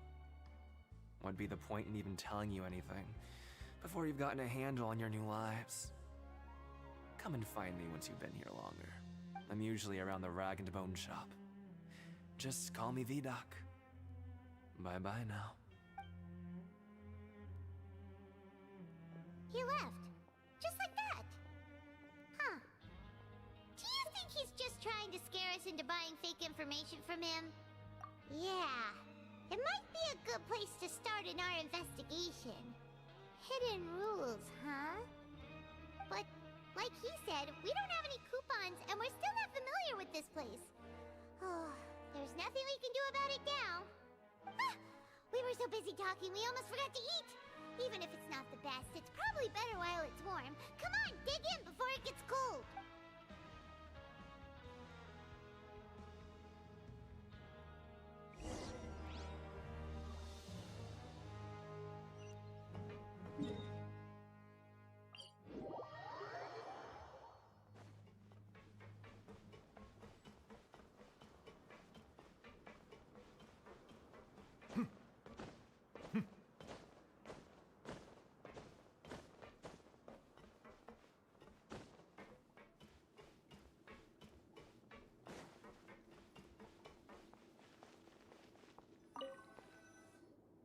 So Paimon just confirmed with the guards that our shift is set for every morning, and we're free to do whatever we want all afternoon. But it seems like most of the other inmates choose to continue working through the afternoon to earn more credit coupons. Oh, and they also said that you can use coupons to skip work in the morning and free up your time. They weren't kidding. Credit coupons really can be used to do anything here. Paimon's so tired. And we'll need to wake up and go to work in the morning. Without any credit coupons, it's not like we can really do anything else. Nighty-night, Traveler. Paimon hopes we can keep making progress on our investigation tomorrow.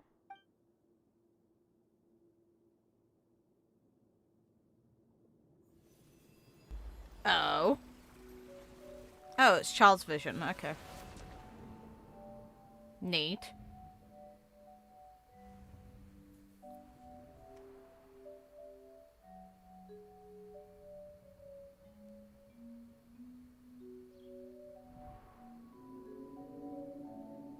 Is that a whale noise?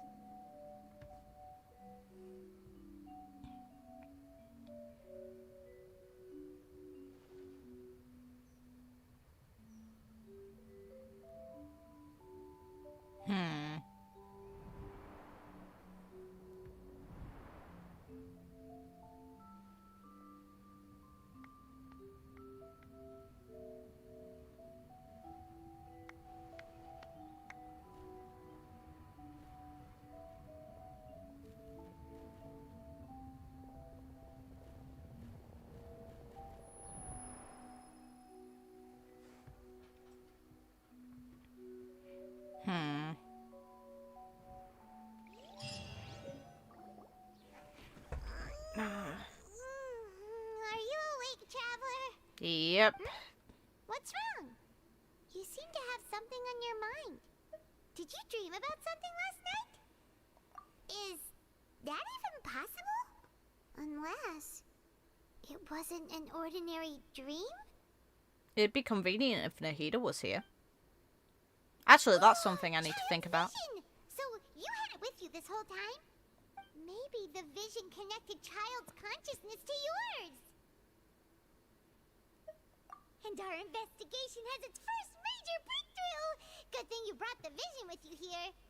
We did promise to keep a hold of it for him. So what did you see in the dream? Do you know where Childe went? Huh. Okay. Well, hopefully it'll be a bit more helpful in the future. What's more important now is that it's the start of another new day as prisoners. Let's do our best to earn more credit coupons. But didn't he mention that he encountered a whale creature within, like, his story? And it's how he met, his mentor Skirk, isn't it? What's the plan for today? He saw a whale in the abyss. Let's go! It's time to start working. If that guard Fielding catches us skulking about, he's sure to give us an earful. Because he has dialogue on Skirk as well, mentioning that he's hoping that he can last longer before she beats him up. So he has no faith that he can win that fight still. That's rough, man.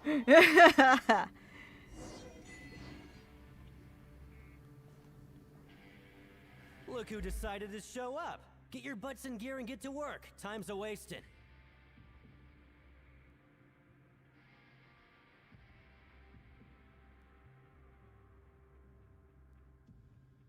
Good, here you go. Remember to give me the widget once you've finished processing it. Okay. Oh, knows. Ugh.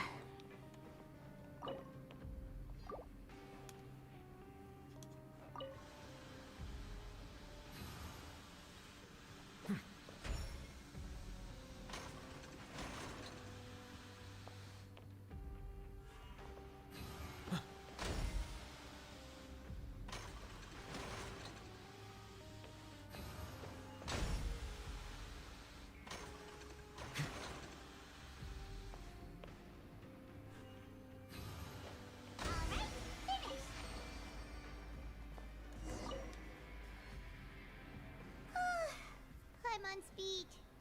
But after so many shifts, it seems we're really getting the hang of it now. Ah! Hey there, fellow shift mates. I saw you finished your work, so I thought I'd come over and say hi. Oh, hey there! We've seen you before. Your assigned workspace is really close, isn't it? That's right. The name's Rowan. This past few days, I couldn't help but notice the new faces working nearby. I guess we were destined to meet. I've been working here for almost 15 years. Bloody hell. And Grainville always calls me Chief. Jesus. Also, just move the charge cable. There we go. Wow, you've been working here a long time, Chief. Don't be If rude. there's anything you'd like to know, just ask me. I know the work here in the production zone better than the back of my hand. All right, Chief. We'll be sure to come to you first.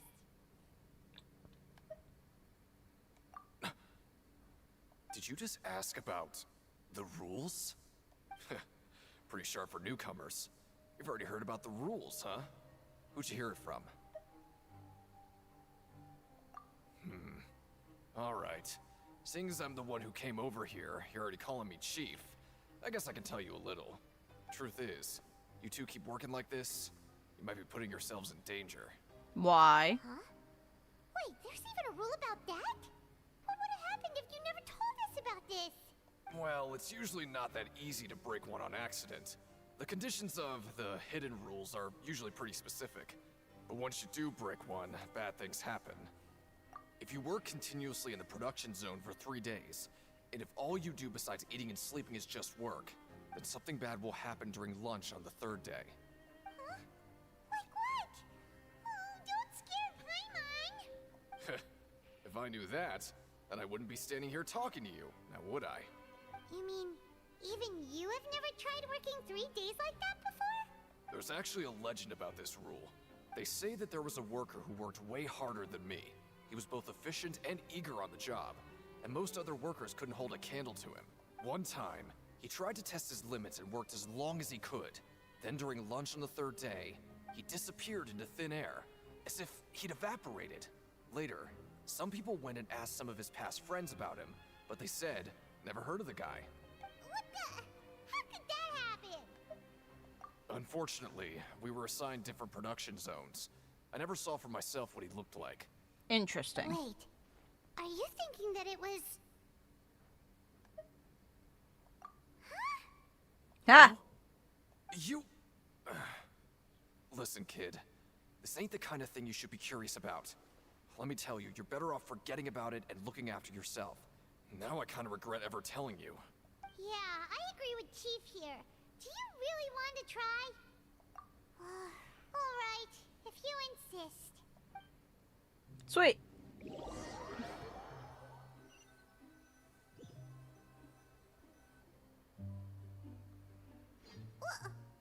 is this garbage?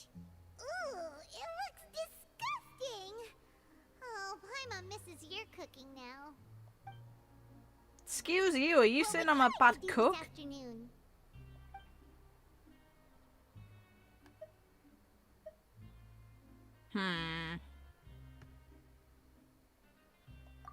Since we have time now, let's focus on investigating some more.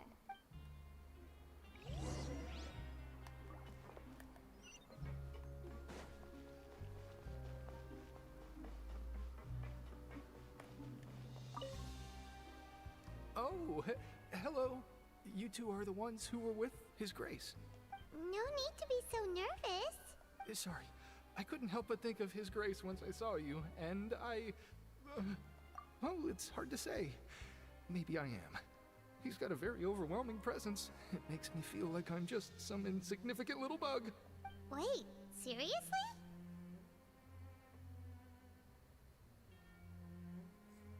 Oh my eye. Oh, I'm always indecisive, and I tend to make a mess of things. It's like a reflex. I just instantly start to tense up the moment I see a smart and capable person like His Grace. What? Please, don't say anything like that out loud. How could you possibly think something like that?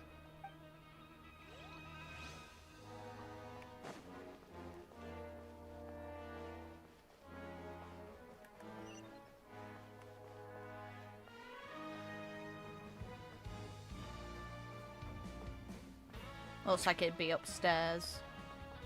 Both of them.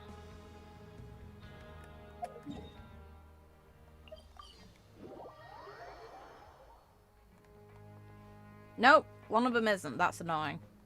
I see.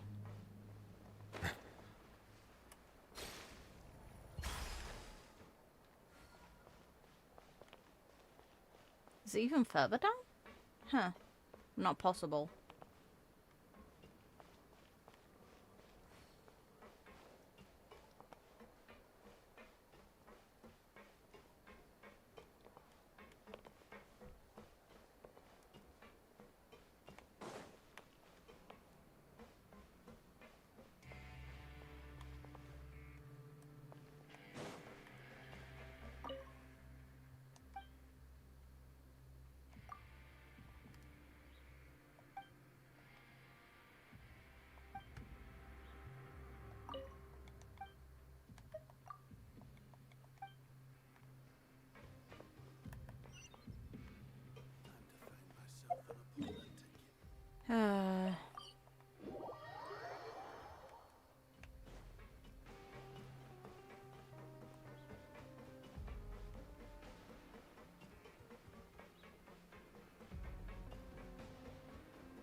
Sweet.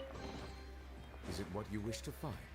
Hopefully the excitement of opening a treasure chest has at least made it a worthwhile experience.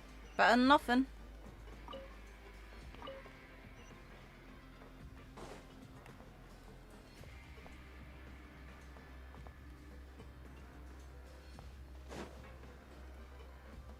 Huh. What the hell is going on?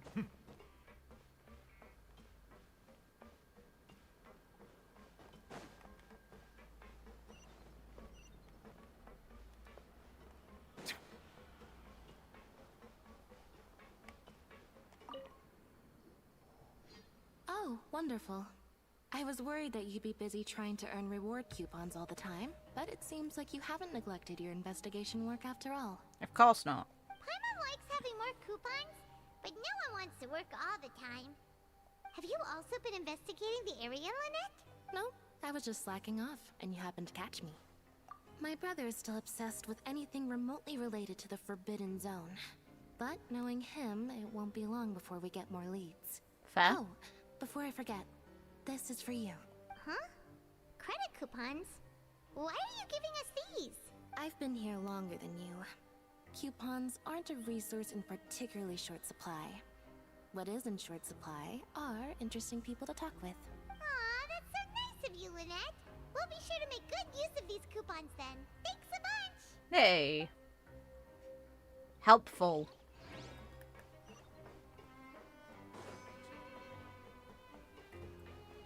So we have more coupons to use on the guy who was refusing to answer. Interesting.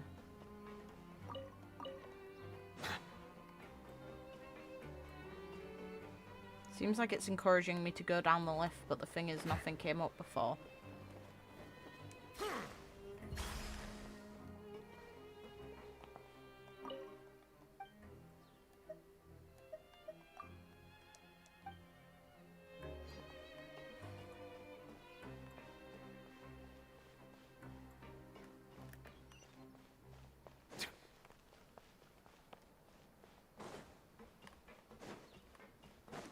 Okay, that's why it's even further down. That's fine.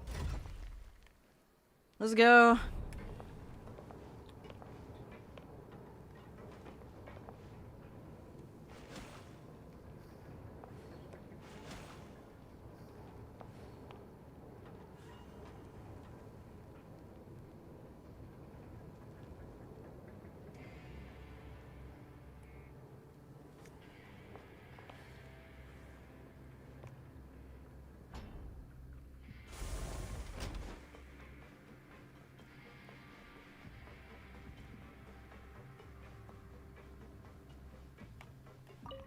Alright, let's buy a bribe. Let's go. It's the Traveler and Paimon.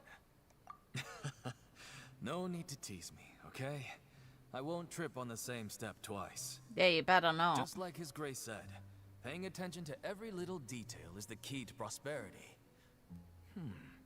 Maybe this is the true meaning of rebirth, not just earning credit coupons.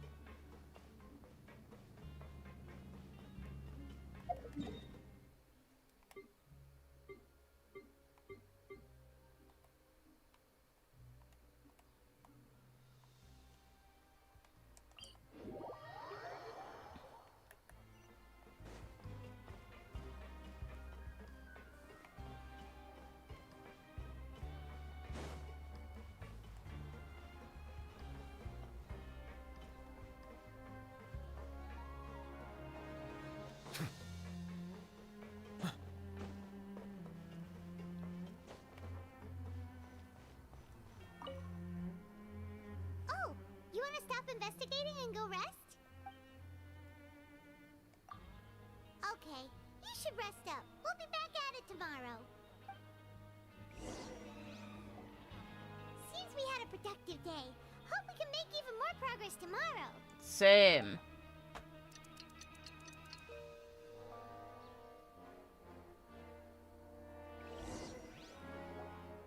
I hope this segment doesn't last too long. Make some progress in our investigation today. What do you have planned for us?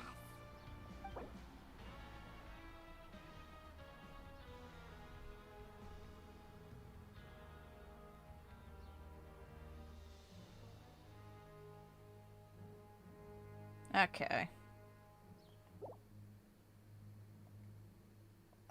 Let's go. So we just work more. Fine. Look who decided to show up. Get your butts in gear and get to work. Time's a-wasting. Oh? What's with suddenly wanting to work so hard? You need coupons that badly? Sure. let's just say we really want to test our limits.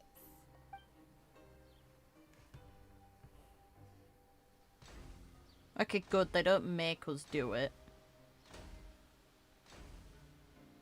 Nice! We did well today. Let's keep it up.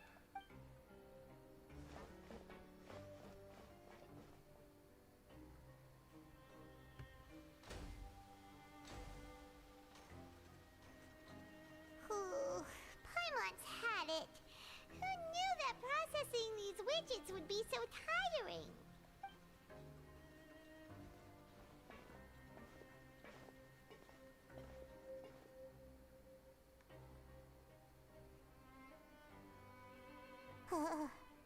That's it. Paimon doesn't even have the energy to talk anymore. Is it time to eat yet?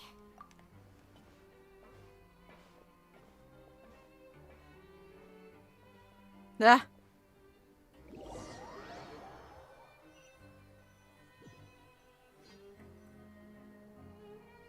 Oh, Paimon's exhausted. It's just work, work, and more work. Paimon's little body can't handle this much longer. You were just floating probably and leaving me to do it. What are you on about? Wait a sec. Now that Paimon thinks about it, haven't we been working non-stop for 3 days now? And now it's lunchtime. Oh, Paimon feels a shiver going down her spine. What's going to happen? But it doesn't seem like anything's changed at all. And we made it to the coupon cafeteria safely. Are the so-called hidden rules only a rumor after all? Well, there's no use to just guessing all day. Paimon's stomach has been grumbling the whole time. Let's just eat already. Paimon wonders what we'll get today. Maybe we'll get the super lucky meal. Makes me wonder if they've added water into the food and that's why people disappear. It wouldn't affect Childe, but... Wait! What? What in the world is this? What's with Paimon's food? And yours is the same! Is this stuff... meat? But it looks and feels so bizarre! What kind of chef would make food like this? What do you think is going on? Is this the bad thing that Rowan was talking about? No, stop right there. Paimon gets what you mean, just don't say it. Hey, isn't that Woolsey over there? He must have made the food, right? So let's just ask him about the food and be done with it. Hey, Woolsey, have a moment? What is it? I'm about to go report the numbers for today's free meal, so you'd better make it quick. It's about the meat in our meals. Look, does it seem normal to you? The meat? Oh, that. Looks perfectly fine to me. Totally normal. You better hurry up and chow down. How could this be fun? Hey, don't leave! You barely even looked at it! Hey! What should we do now? Woolsey wouldn't even give us the time of day. Yeah, looks like we have no other choice. Paimon was positively famished a minute ago, but now she's lost her appetite.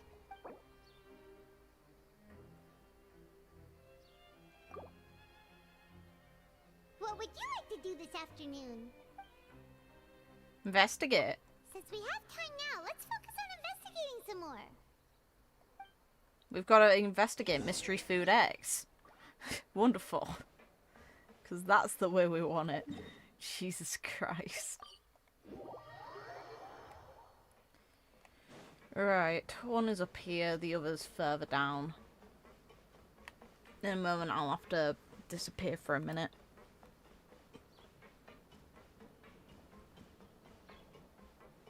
Ah, hi. Huh? Rowan? What are you doing here, Chief? I was injured a bit just now. Nothing major, I think I just pulled something.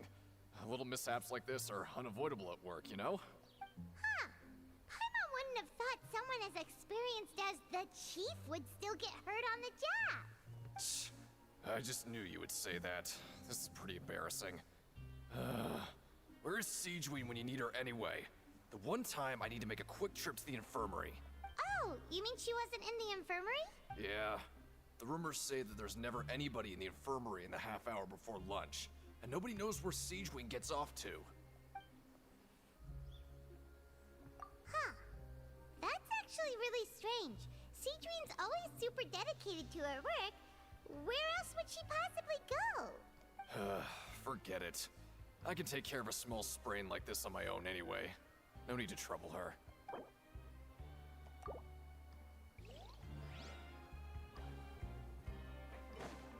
That was another one.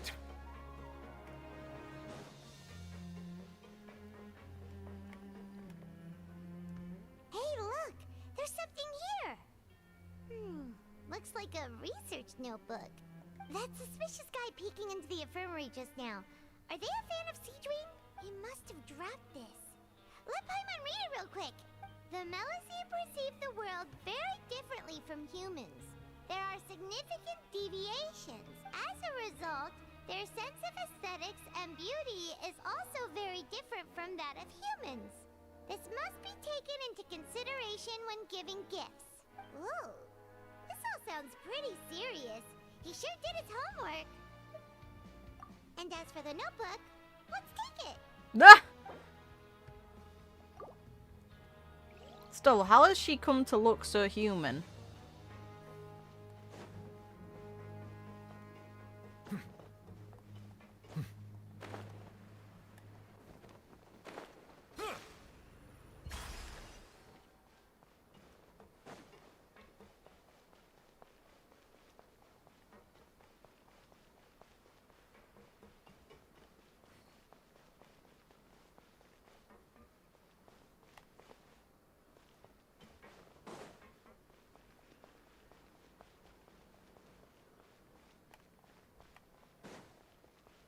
Did I miss the exit?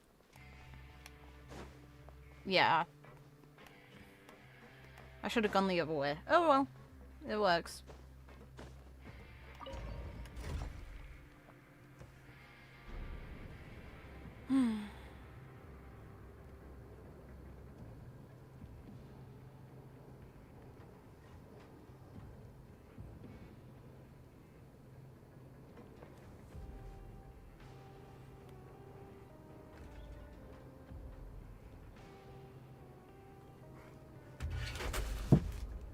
Jesus Christ. Yeah, I shouldn't get in the habit of doing that. Okay. At least my phone is fine. Jeez. Knocked it off of my desk. Wonderful. Oh, small. What are you doing here? Siegewing? Aren't you supposed to be in the infirmary? What are you doing in the production zone? Hello, Traveler. Paimon? Everyone's usually busy around now, and we don't have any patients to look after in the infirmary. I thought I'd come here and enjoy the sight of everyone hard at work. Enjoy? What's there to enjoy here? It's really worth watching. I often stand here and observe everyone. Humans are just so interesting and adorable. I like to watch your expressions while you work. You're interesting, alright. Are you talking about pets or people? Oh, I can see why you think that, but you shouldn't jump to conclusions. See, we Melusines are a different species, and we see the world very differently from humans. It's very easy for me to observe everyone's condition. All it takes is one look, and I can tell which workers are exhausted. Wait, Melusines can see that? Huh. That does sound useful for being a nurse. Yes. Running around tending to everyone's health is very fulfilling. But I'd much prefer it if you're all happy and free from exhaustion and pain in the first place. Take care of your body. Make sure you eat well. Always rest when you're tired from work, and don't push yourself too hard. We'll definitely take care of ourselves. Thanks for the reminder. But we can't eat if we keep getting given poisoned meat.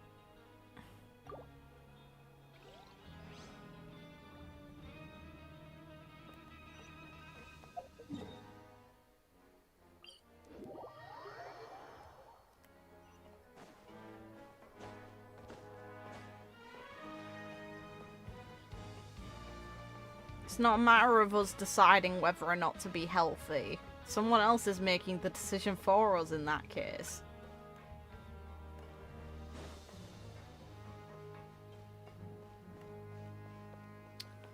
Okay, I'm going to mute briefly just to quickly do something. I'll be 5 minutes at most.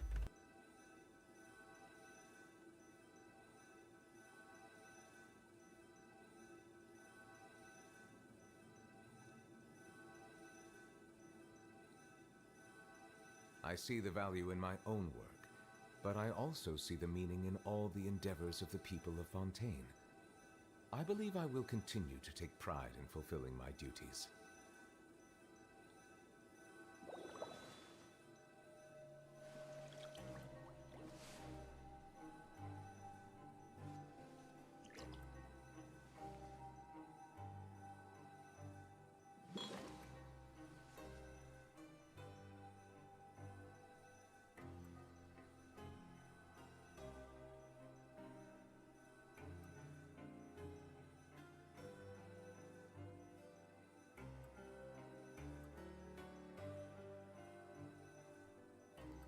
Water comes in many flavors to the discerning palate. Mondstadt's water is crisp and pure, while water from Liyue has an enduring aftertaste. In Inazuma, the water possesses a depth of flavor unlike any other. Sumeru's water, meanwhile, has a rich and complex flavor profile, but it must be savored patiently to fully appreciate it.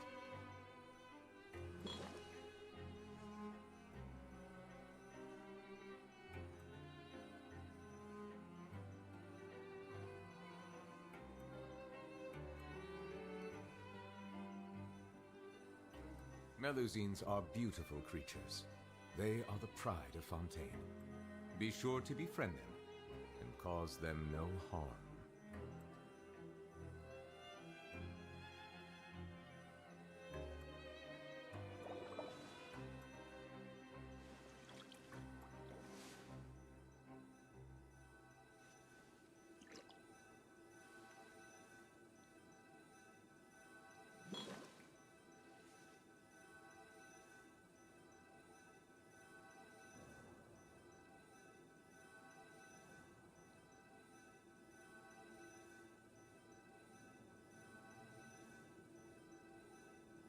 Water comes in many flavors to the discerning palate. Mondstadt's water is crisp and pure, while water from There we Liyue go. has an enduring aftertaste. Oh, you want to stop investigating and go rest? Yep. Nothing more I can do. Okay, you should rest up. We'll be back at it tomorrow. So after working a few days straight, we got some strange meat in our lunch. What was that all about? Has our investigation turned up anything useful recently? Really? Then it looks like that part of the investigation has hit a dead end. Well, we'll keep searching for more clues tomorrow. Good night, traveler.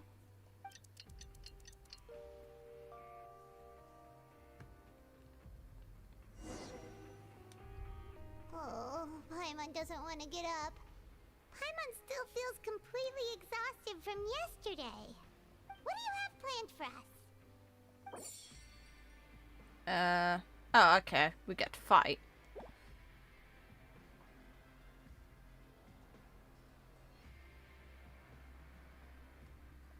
After working here so long, we're really starting to get the hang of it. But doing the same thing all the time can get old pretty quickly. How are you holding up? I'll manage. Yeah, it's good to kick back and relax once in a while.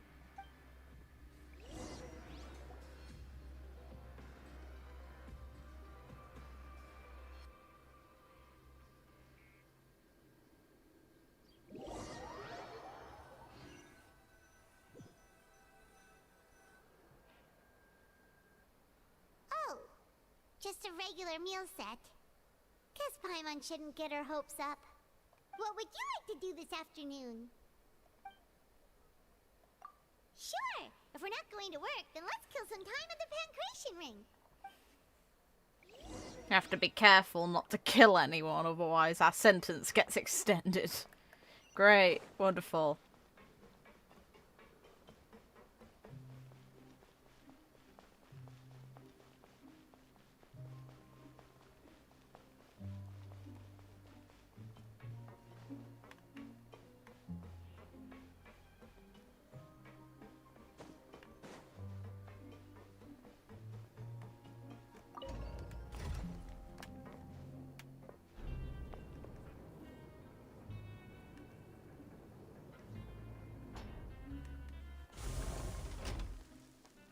Oh.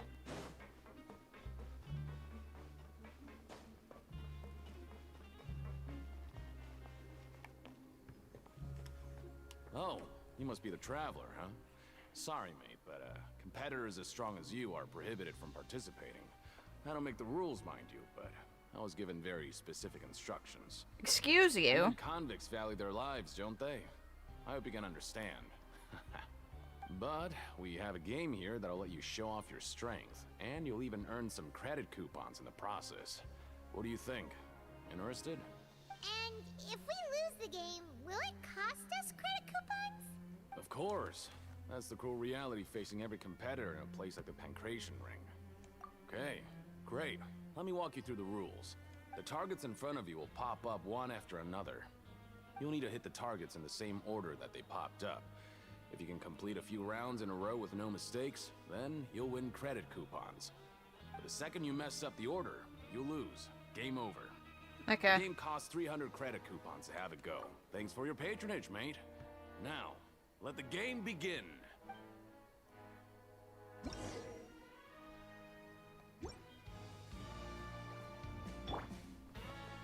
May as well go for the melee character.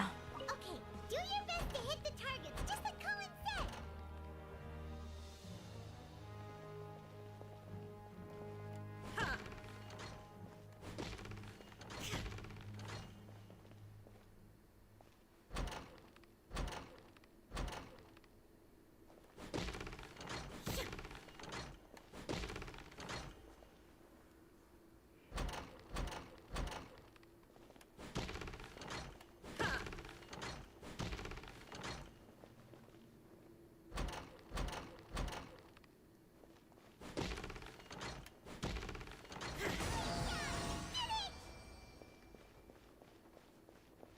That's not really a showcase of strength.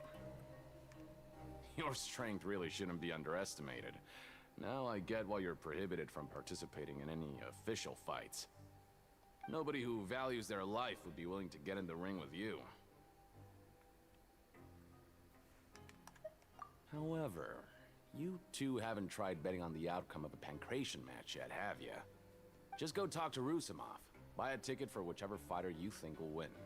There's a big payout if the fighter you support comes out on top. But we don't know anything about the fighters. How can we possibly know who to support? That's normal. Just watch a few matches and get a feel for the fighters. It won't be long before you can pick winners in your sleep. He's got a point. Why don't we give it a try?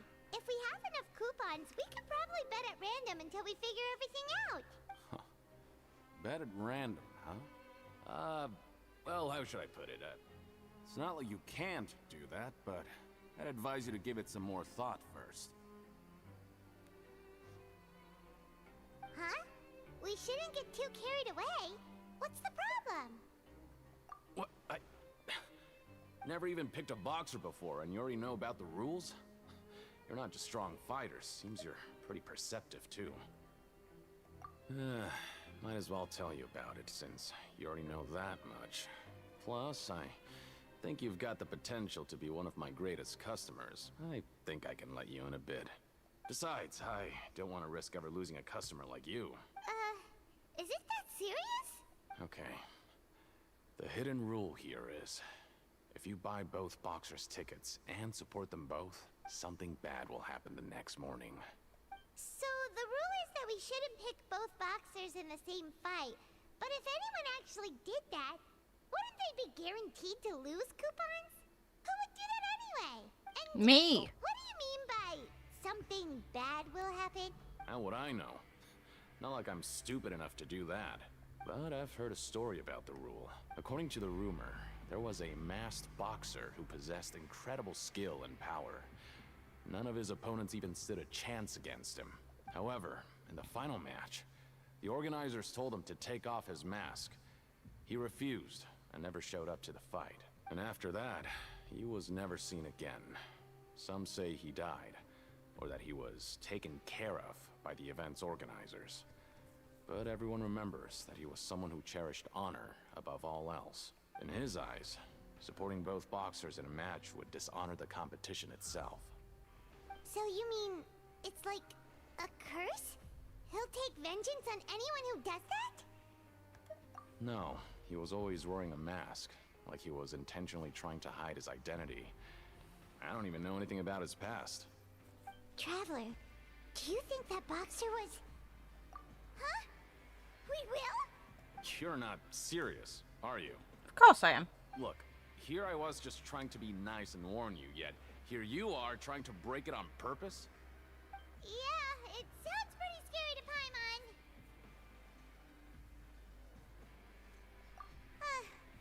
Seems you've made up your mind. Just be sure to protect Paimon, okay? Ha! Betting on both fighters will set you back about 3,000 credit coupons. If you have enough, then go ahead and give it a try. Just don't come running back to me if something happens. Jeez, alright, it's expensive. We woke up so early today that Paimon's been nodding off all afternoon. Good thing it's finally time for bed. Let's hope this part's over. After this bit. I want to go explore outside. This area's boring. Maybe we can make some progress in our What do you have planned for us?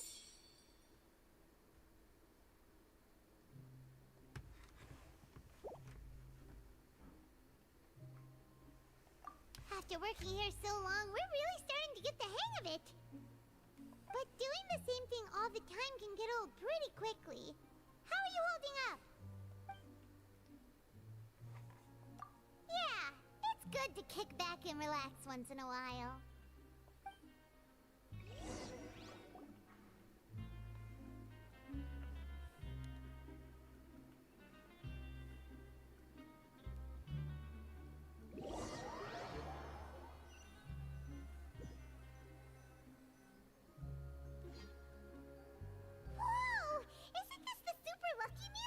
Looks like hard work really does get rewarded.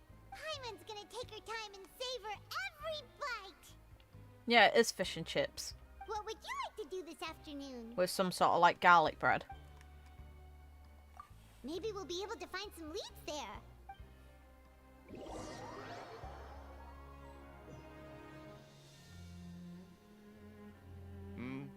Are you two here to buy tickets?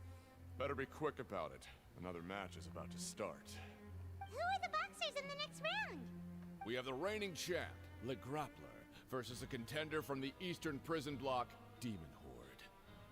Are those their nicknames, or did they choose those names themselves?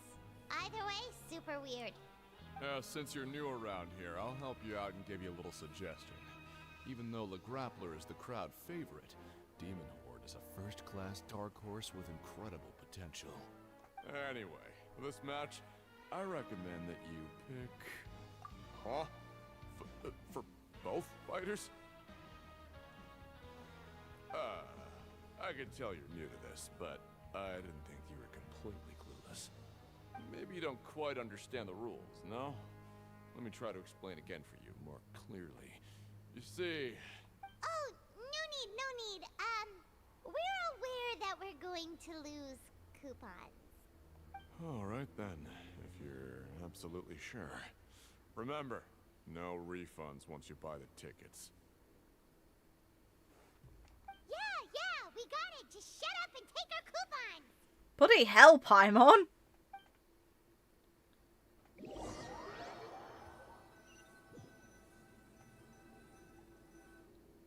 Aw, looks like we won't get a chance to sleep in as long as we're here.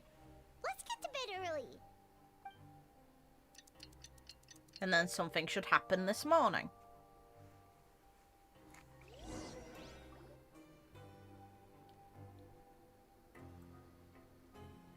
Hey, Traveler. Paimon. Package here for you. The next time you buy something, go pick it up yourself. I'm not a delivery man, you know. Huh? A package? For us? Did you buy something, Traveler? Paimon's not quite awake yet, so why don't you go take a look? All right! Yesterday we broke the hidden rule and bought tickets for both boxers. Oh, maybe this package is the bad thing that Colin said would happen. Paimon suddenly feels wide awake. Wait, maybe let Paimon go hide somewhere first. Just call Paimon after you opened it. Abandoning me? Jeez, fine, thanks. Wait! Paimon's still here! Don't open it! That's a you problem. Huh? What is it? Are you okay? Let Paimon take a peek too. Oh, it's just a small bottle. But the color of the liquid inside looks so wrong. Almost like...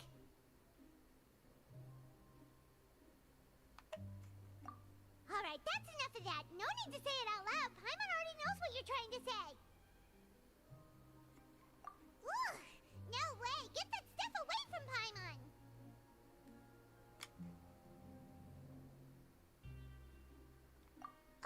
Paimon thinks we shouldn't open the bottle until we figured out what's going on. Just trust Paimon on this one, okay? Fine. But I'm not scared. Strange blood-coloured fluid. Wonderful. Because that's what you want out of this experience. Enjoy your blood drink. What do you have planned for us? Well, the worst thing that could happen from drinking it is you catch something from the blood of the person who it belonged to. How lovely and hygienic. Though it feels nice to slack off a little, less work means less coupons. Let's make the most of our morning.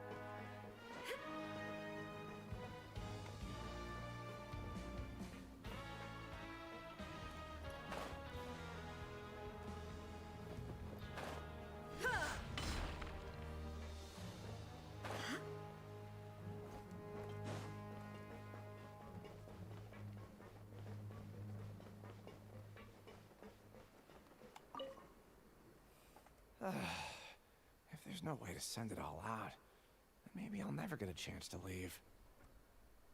Who are you? We've never seen you before, and you don't look like a fellow convict.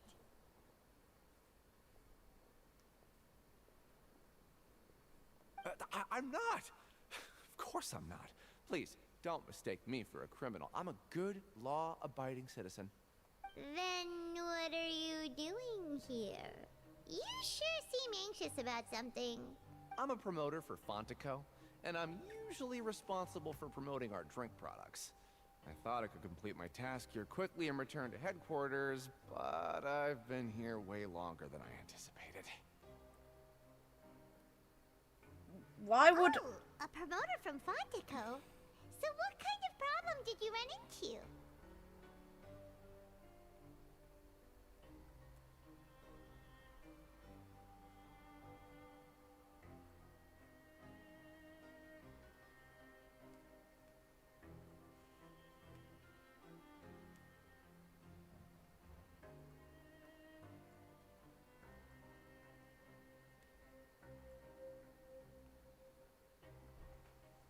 I'm so upset.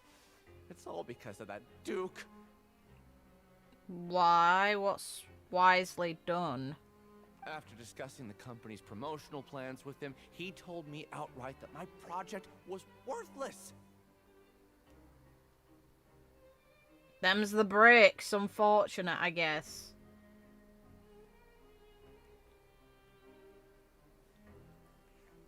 However, in light of our long history of successful collaboration, I still tried to patiently explain the details. However, to my surprise, he just cut me off while I was speaking. Let me take a moment and recall his exact words. I'm just gonna stop you there and say no. If anything, I'm saving you time. It seems you don't fully understand the value of credit coupons here, nor do you understand the value of your own products. The former is because you are from the overworld. That's understandable, and I don't blame you for that. But as for the latter, only someone monumentally stupid, so breathtakingly stupid, that they were completely ignorant of the value of credit coupons, despite living in the underworld, would ever possibly consider buying your drink. Let's just forget it. Anyway, that's how he rejected my proposal and asked me to come up with another solution with the condition that it doesn't cause any trouble for him. Can you believe that guy? Well, realistically, your drink wouldn't have any value to inmates. Well, he is the head honcho here. Not much you can do about that. We met him too and could tell that he's the kind of guy that's hard to pin down. Fine. I know I should just let it go. I'm on his turf after all. His house, his rules.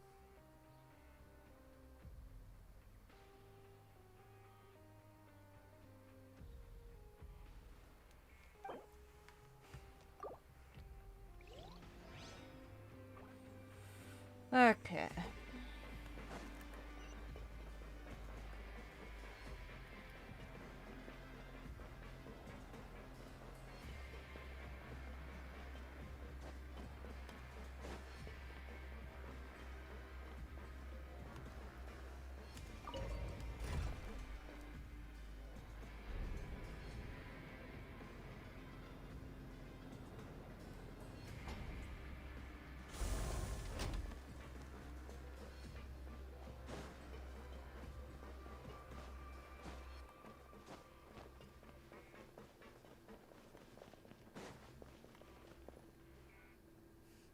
Hey, what are these papers scattered all over the ground? Are they registration forms or something? Maybe not. Every page has the Fontaco symbol on it. Maybe it's some flyers from the company. Okay. But if someone catches us, they could accuse us of trying to steal the company's secrets, couldn't they? Oh, you're right. Guess there's nothing to worry about then. Let Paimon have a look here. Without assistance from the Fontaine Research Institute, development of the new product has been slow, and some researchers on the project have voiced concerns. Okay. We have no choice but to let the new product undergo the first phase of promotional trials without a designated name or packaging. We will adjust the direction of future development according to feedback. We have decided to only conduct closed, small-scale trials for the time being. Sure doesn't seem like anything unusual. The company is just trying to develop some new products besides Fanta. But it sounds like things aren't going well at all. Let's put these papers back where we found them and make it look like nobody went through them. Okay, good.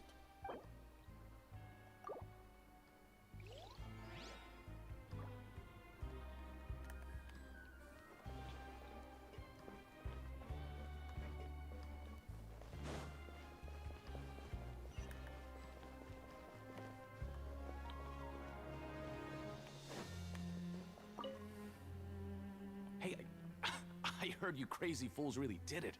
You bought tickets to support both fighters, didn't ya? Well, did anything happen?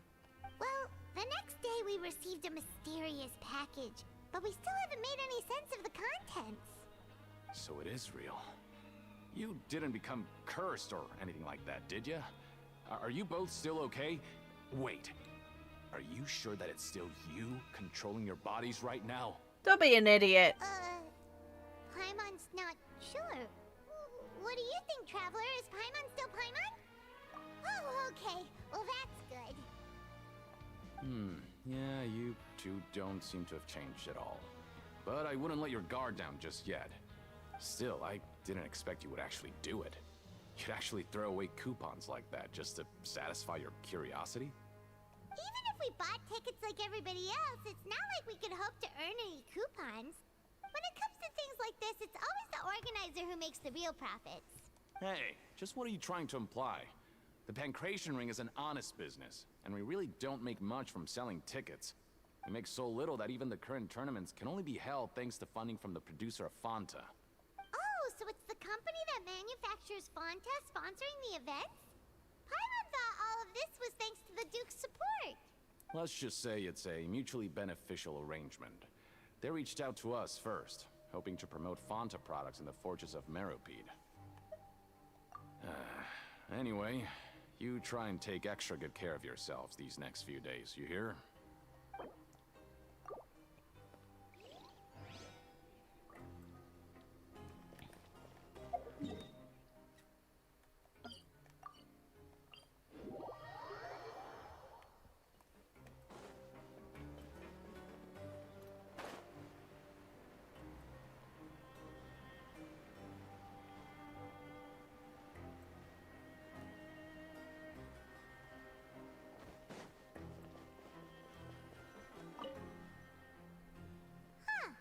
We ended up here without even thinking about it. Wanna grab something to eat? Alright, but remember that we bought this time with coupons, so let's make better use of it next time.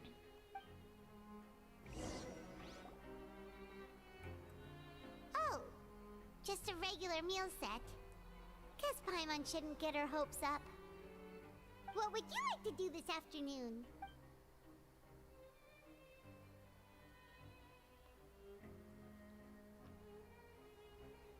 Huh.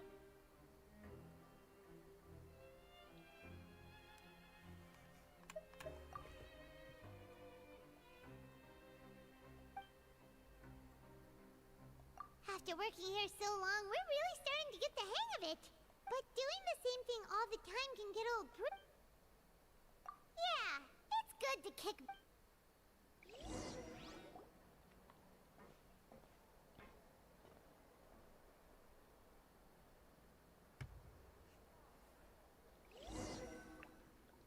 A mysterious box?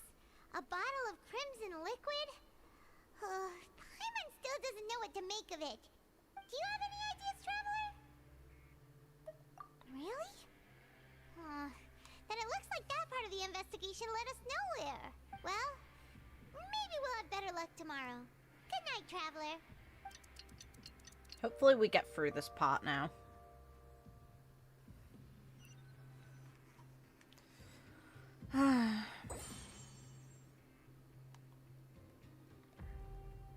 Okay, so we've investigated 2 of the hidden rules. Paimon didn't think this prison would have so many weird things going on. We'd better pick up the pace with our investigation, otherwise we'll never get anywhere. Yeah, let's skip work for now and put our time to good use.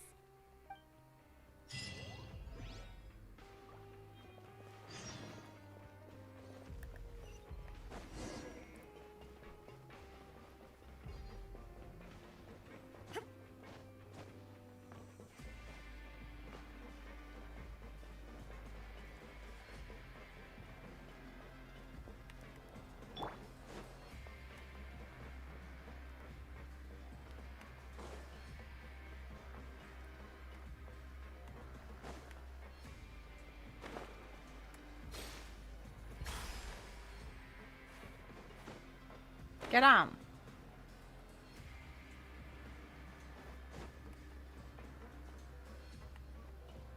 Hey, isn't that Vidoc over there?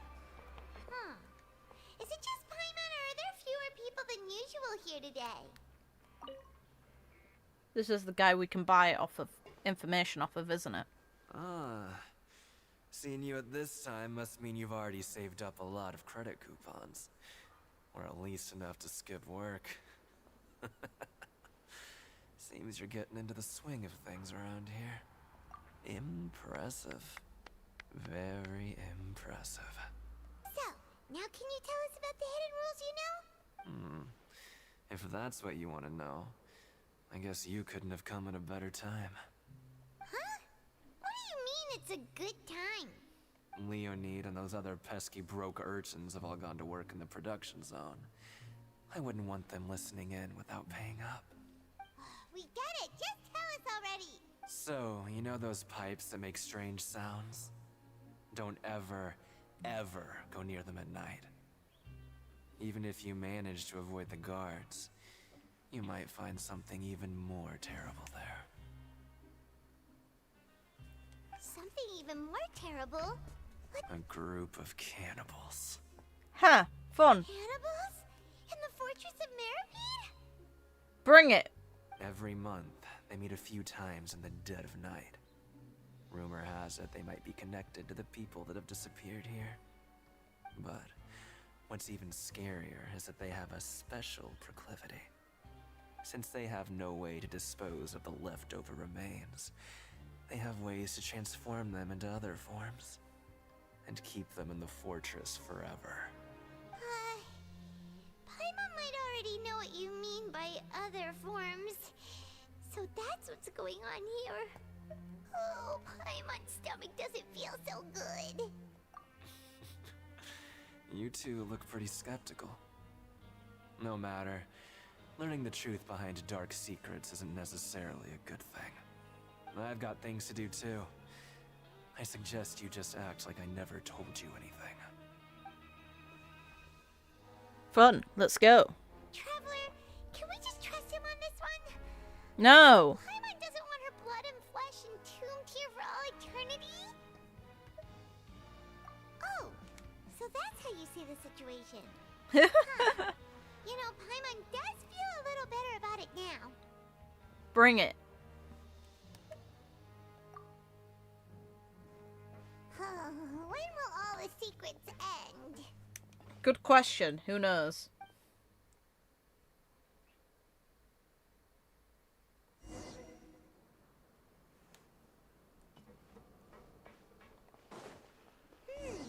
Vidok isn't here. But the guys who went to work in the morning are back. Let's go ask them. Always at your service. Just stay away from me. What the hell is your deal? What? What are you saying? You shouldn't go around saying stuff like that.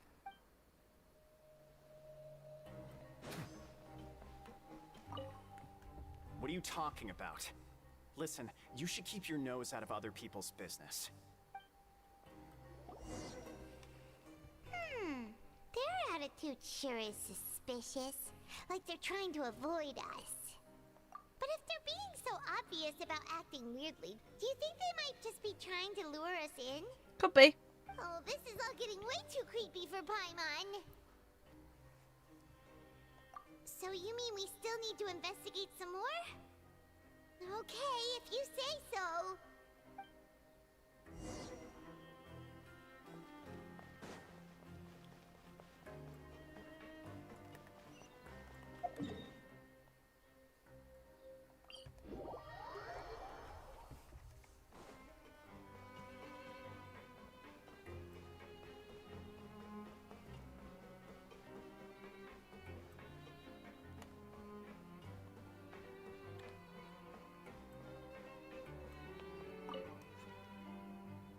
Fielding? What do you want? Criminals like you ought to be working right now. Catch my drift. We just want to ask you a simple question. Have you ever discovered anything odd during your nighttime patrols? Why are you asking about something like that? Whatever happens at night isn't your concern. All you need to worry about is getting enough sleep. Well... right! We've heard it happens a few times every month. Paimon has sensitive ears, so it makes it hard to sleep. Really? I see. But it's not like I'm on duty every night. And now that you mention it, I recall my colleagues talking about something like that before. They say that strange things tend to happen at night on pipe cleaning days. Lots of us don't willingly take those shifts. So, what happens at night on pipe cleaning days? And they just conduct regular cleaning of the fortress's drainage facilities. There are 3 pipe cleaning days per month, and it just so happens that today is one of the scheduled days. You can try to confirm the sounds tonight if you want, and if they're real, then I can report the issue to my superiors for you. Oh, okay. Then we'll keep both ears out tonight. Now, if that's all, then I'll be leaving now. I advise you not to try anything funny, though. Even if I'm not on duty tonight, someone will still be watching you. Don't worry, we don't want any time added to our sentences. Sweet. Oh, he left. So what do you think about the pipe cleaning days he mentioned? Right, both are a possibility. But Fielding did say that tonight is a cleaning night. Paimon knew you would say that. Alright, sounds like we'll be up all night tonight then. Yep, let's go. I'm looking forward to getting out of here.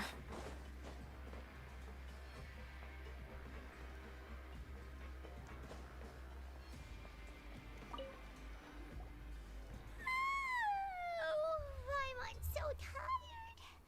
But we can't sleep yet. They'll be cleaning the pipes tonight, so it's the perfect chance for us to investigate. Whatever. Just be sure to wake Paimon if she dozes off. Paimon's worried something might happen if you go alone. Are you paying attention to the traveler and how tired they look? Traveler? Did you fall asleep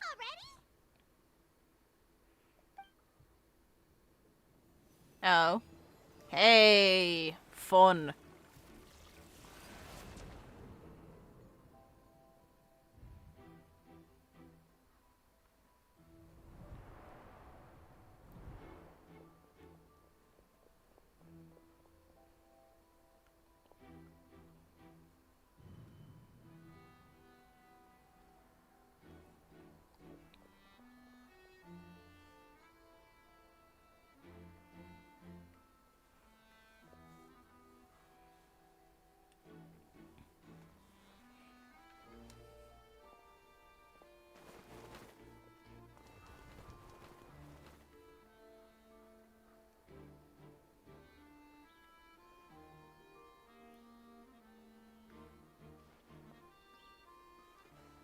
So it's the 3 who were working. The noise of a whale again.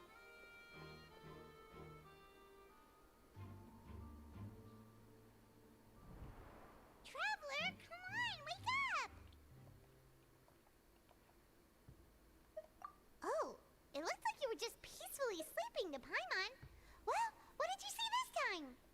Really? So we're finally starting to figure out what actually happened. But what about the cannibals? How do you explain them?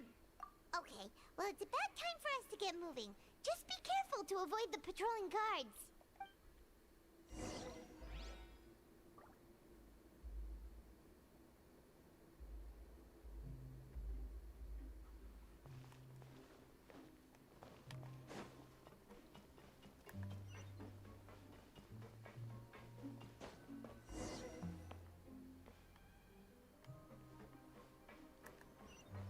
Shh! Careful! We'll get in trouble if the guards catch us.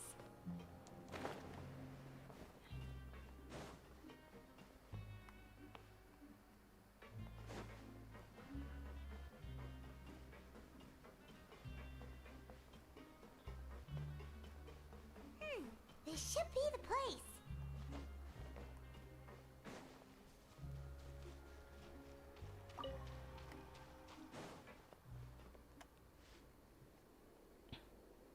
There they are. What?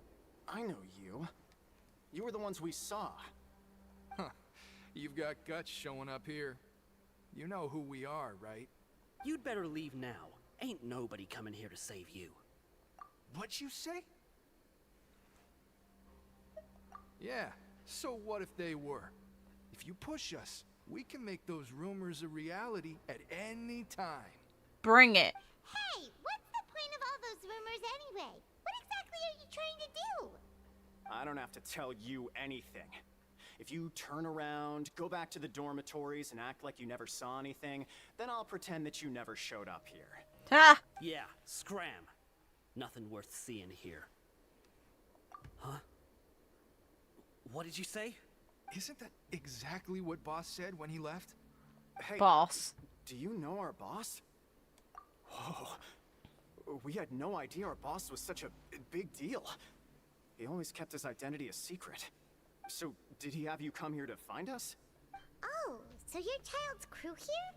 Seems like he had no problem fitting in. We're the only ones who heard him say those words when he left that night. So, unless he somehow told you those exact same words after that...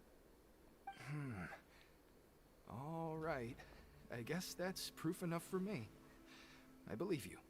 Wow, those dreams of yours sure come in handy. We gave him the business for a while and would always give him a hard time when he first came to the fortress of Maripede. But here in the fortress, the strong will always earn respect. He was working the longest hours and racking up wins in the Pancration Ring. You could always see how amazing he was, even when he was teaching us a lesson. So eventually, we all decided to follow him. But one day, he suddenly told us that he had to find a way to escape this place, no matter the cost. He said it was because he heard that call again. And as his crew, if the boss wants something, then it's our job to get it done. So, we got to work, and used the hidden rules that were here to make up and spread the rumor about the cannibal rule. We just wanted to give him a better chance of escaping on a night after the pipes had been cleaned. Oh, thanks to your rumor, nobody would want to come anywhere near here, prisoner or guard. Wow, it sure is easy to exploit people's fear of the unknown. But hasn't Childe already escaped? Why are you all still coming here after pipe cleaning day? Because as far as we know, the pipe he went into isn't actually an exit. It should be a dead end. It leads to an abandoned factory area, and even if there were a way to escape from there into the sea, we're still way too deep. No one could ever reach the surface alive. But Boss still insisted on going in. It's like he was obsessed about it. So we told him that we'd pretend as if he never existed while he was gone, and that if he wanted to come back, he should wait for nighttime on a pipe cleaning day. That way, we could meet him here and help cover the whole thing up. So you come and wait here through the night a few times a month just because of that promise? Yeah, but it's been so long now. We already know in our hearts that he must have managed to escape somehow. Is it also possible that something unfortunate happened to him? Nothing could ever defeat Boss or slow him down. It's one thing we know for sure. Okay. Paimon was just brainstorming possibilities. All right. Keep quiet and follow us. Fun.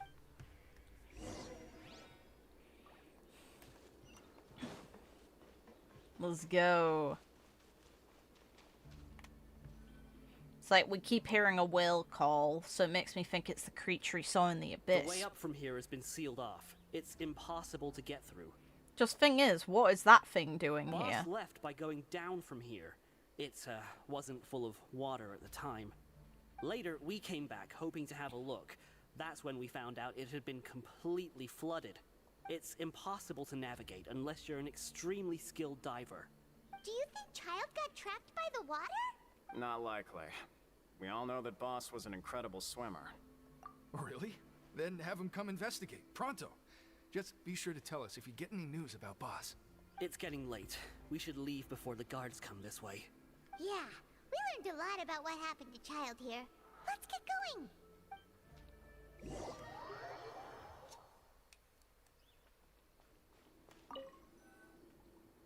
Whew. We finally learned some key information.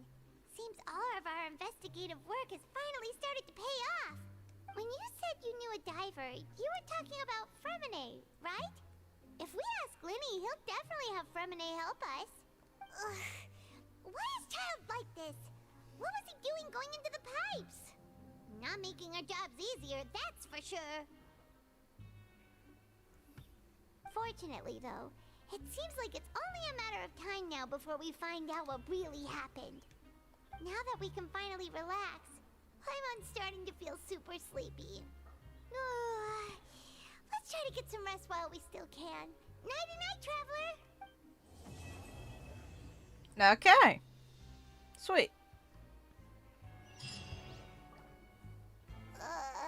It's morning already? Oh, Paimon still needs more sleep.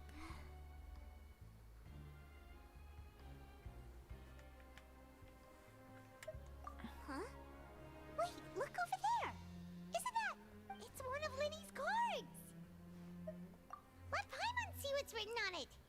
Maybe you haven't heard, but today is the monthly free day. Everyone has the day off today, which makes it the perfect time to do some investigating. It's been a while since we last talked. Have you been making any progress lately? Let's meet at our usual spot in the factory area before lunchtime. I have new information. Ooh, today's our lucky day. We have the day off. Let's go. From the sound of it, Lenny's been making progress with his investigation. Wonder what he's discovered.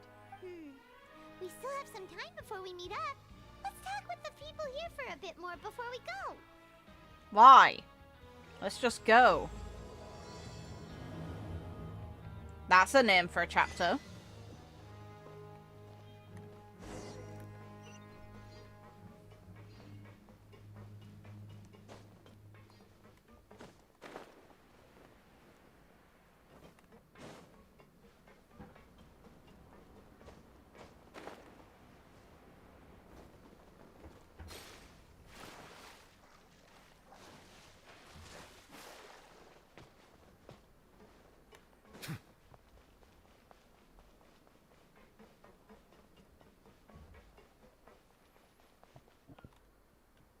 Hey, you over there? What? Yeah, you. Say, do you like playing card games? You know, like Genius Invocation TCG?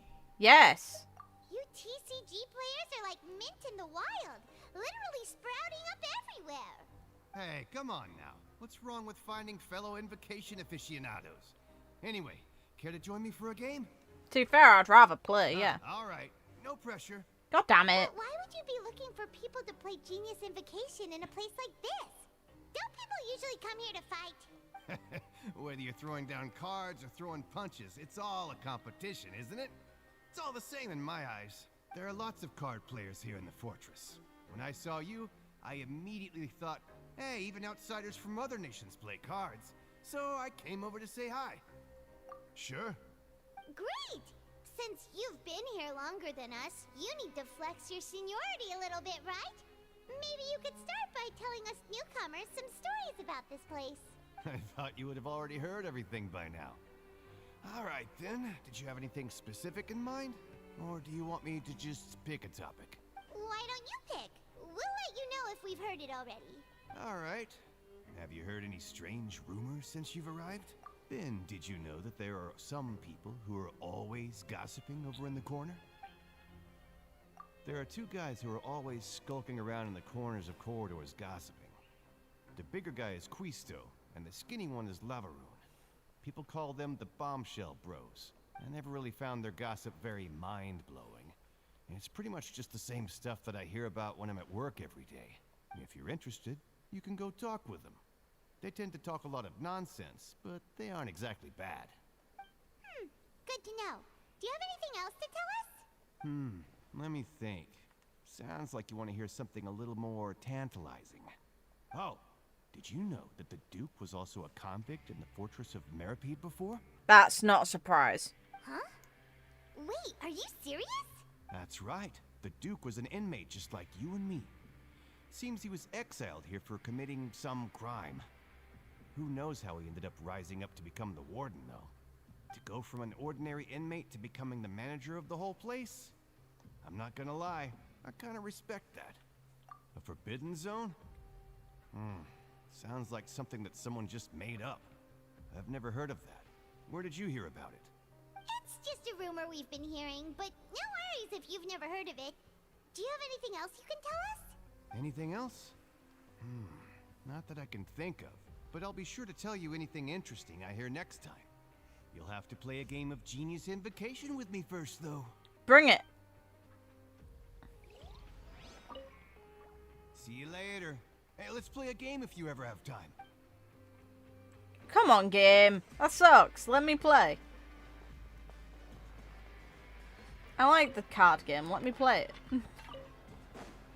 Hell, it's more interesting than the stupid investigations I just had to do.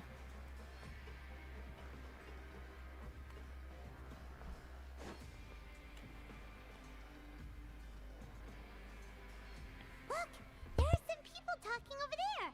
Let's listen in on the conversation.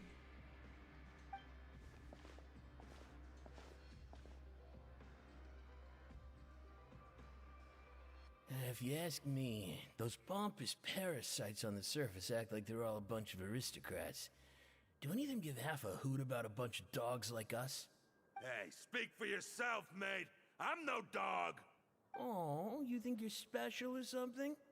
If you're here, then you're just a convict like the rest of us. I've heard that even if you're released after serving your sentence, going back to life on the surface ain't any better. Once a criminal, always a criminal. We're marked for life. I don't buy that. Hey, how cool would it be if the whole world was destroyed by a giant flood and everyone had to start over from nothing?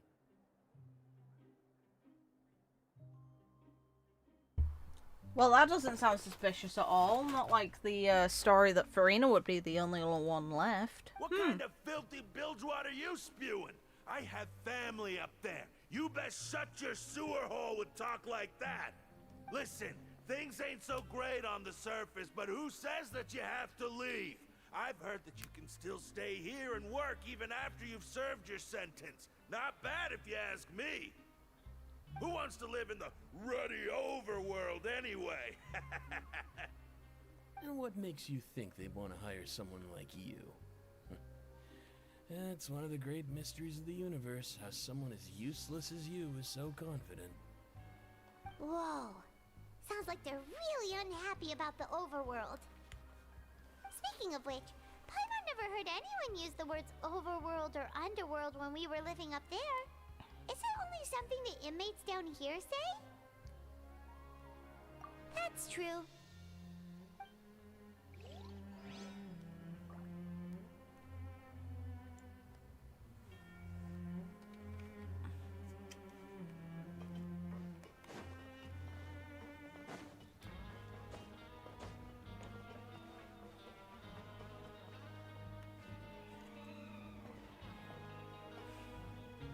There's a group of people over there.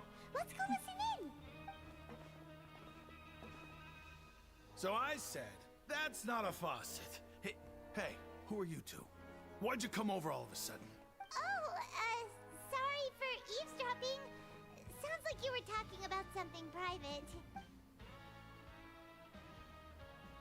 What's the matter? They're just looking to join in on our fun, that's all. Hey, don't pretend like it's okay for them to just interrupt us like that. Fine. You're lucky we don't mind extroverts that much. You hear that, Quisto? What nice! Your expressions tell me you're looking to hear some juicy info, am I right? But before that, it just so happens that I know you two. Really? Do you now? Are we that famous? You're kidding. How often does anyone get a personal tour led by His Grace himself? Practically everyone was talking about it. Word has it that you also caused quite the kerfuffle. A little mistake, huh? I like the way you put it. You see, people with a good attitude can join our group anytime, unlike some of the others here. Your group? I'm Quisto, and this is Lavaroon. People usually call us the Bombshell Bros, but don't worry. We're not playing with bombs or anything. It's just that our information is always so explosive, and we blow minds on the regular. So, you two really like to gossip? Whew, you sure know how to embellish. No. You don't get it. Knowing intelligence will make things better for you here. For example, knowing who's working with who has the latest rumors, who's not getting along. Wouldn't you like to know all that? Whoa, all this info's worth something, you know? You should prove you're worthy of it. I don't mind him. Quisto's always this way. Just play nice and say something to massage his ego. The welfare meals. Talk about the welfare meals. Right. That meal we had yesterday was super delicious. Paimon can still taste it whenever she closes her eyes. Is that so? To tell you the truth, I've been helping out with making those welfare meals. I've been working as a kitchen assistant for about a month and a half now. Oh, so you're the one who made those delicious steaks. Amazing. You could be a professional chef. You are correct. I am a true professional. In fact, I even went to culinary school. Since you like my cooking, I guess that means we share similar tastes. Listen carefully. This little bombshell will help you learn what's really going on here in the fortress. Listen, kids. The power structure within the fortress is quite complicated. The overworlders couldn't care less about us down here. We're basically dogs to them. You've already met the one person here you should never cross, the Duke, Risley. He knows more than you think. And if he doesn't care about something, then he often doesn't bother dealing with it. Those who have the Duke's attention get all kinds of special perks. Even better treatment in the infirmary. I know who you mean. It's that Jurier character, right? I don't think there's anything useful about him at all. Why does he visit the infirmary practically every day? Is it normal for anyone to be going in and out of there so often? If you ask me, he's just faking it to get out of work. But did you know that Jurier was a talented researcher from the Fontaine Research Institute before he came Interesting. here? There's no denying that. I don't care if he was a researcher that could turn dirt into Mora. Once you're in the fortress of Meripede, you're just another inmate like everybody else. Speaking of which, the last time I saw him, he was passing by in the corridor with Lorvine. I also heard they started arguing in the library and got into a fight, right? There's a library? That's just how terrible of a guy he is. You mean he hit a woman? Wow, I never imagined he was that bad. I kind of appreciate even the inmates have, like, standards on who should be realistically hitting who. Like, I think in self-defense you should realistically be able to hit anyone. Like, obviously, minus some exceptions, like really old people are really young. But if you're not being...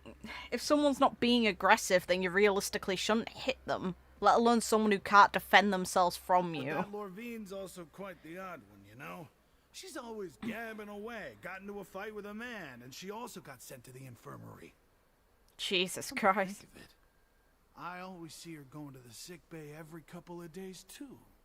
Interesting. Wait a second. You don't think? Do you think could it be that they're secretly meeting there to go on dates? It's really hard to imagine. God, alright, After whatever. all, I do remember seeing Lorvine beat Jurier to a pulp that one time. And we might be overthinking things.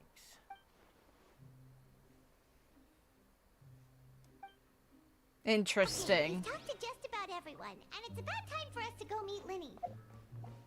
According to the card he left us, we should go meet him in the production zone.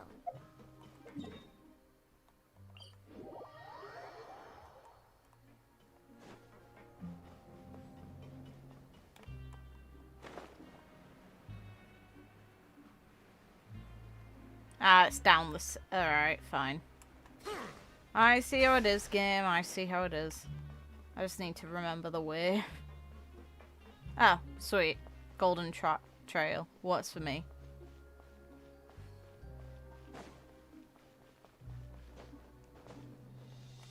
I am anticipating getting the hell out of this area.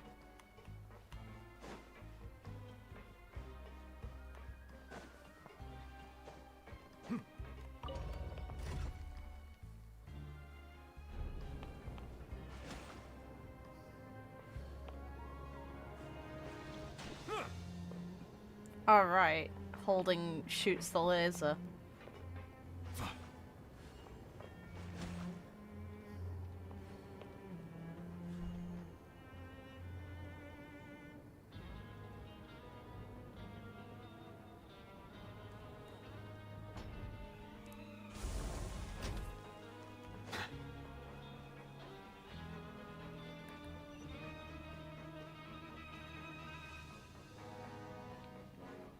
Oh.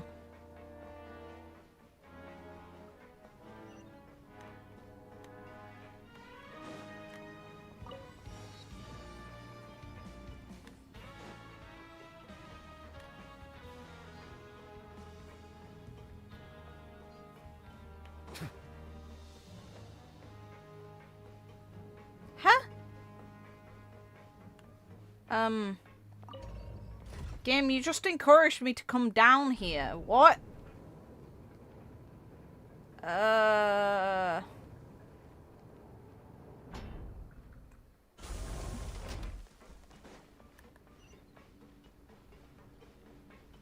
Alright, it's up into a different section. Fine. Hi. Huh?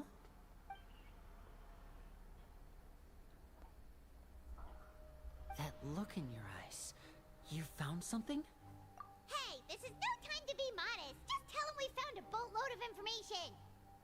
Oh, as expected of the legendary duo, you have my full and undivided attention.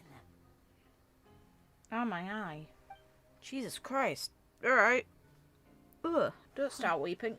I'd have never guessed that myself.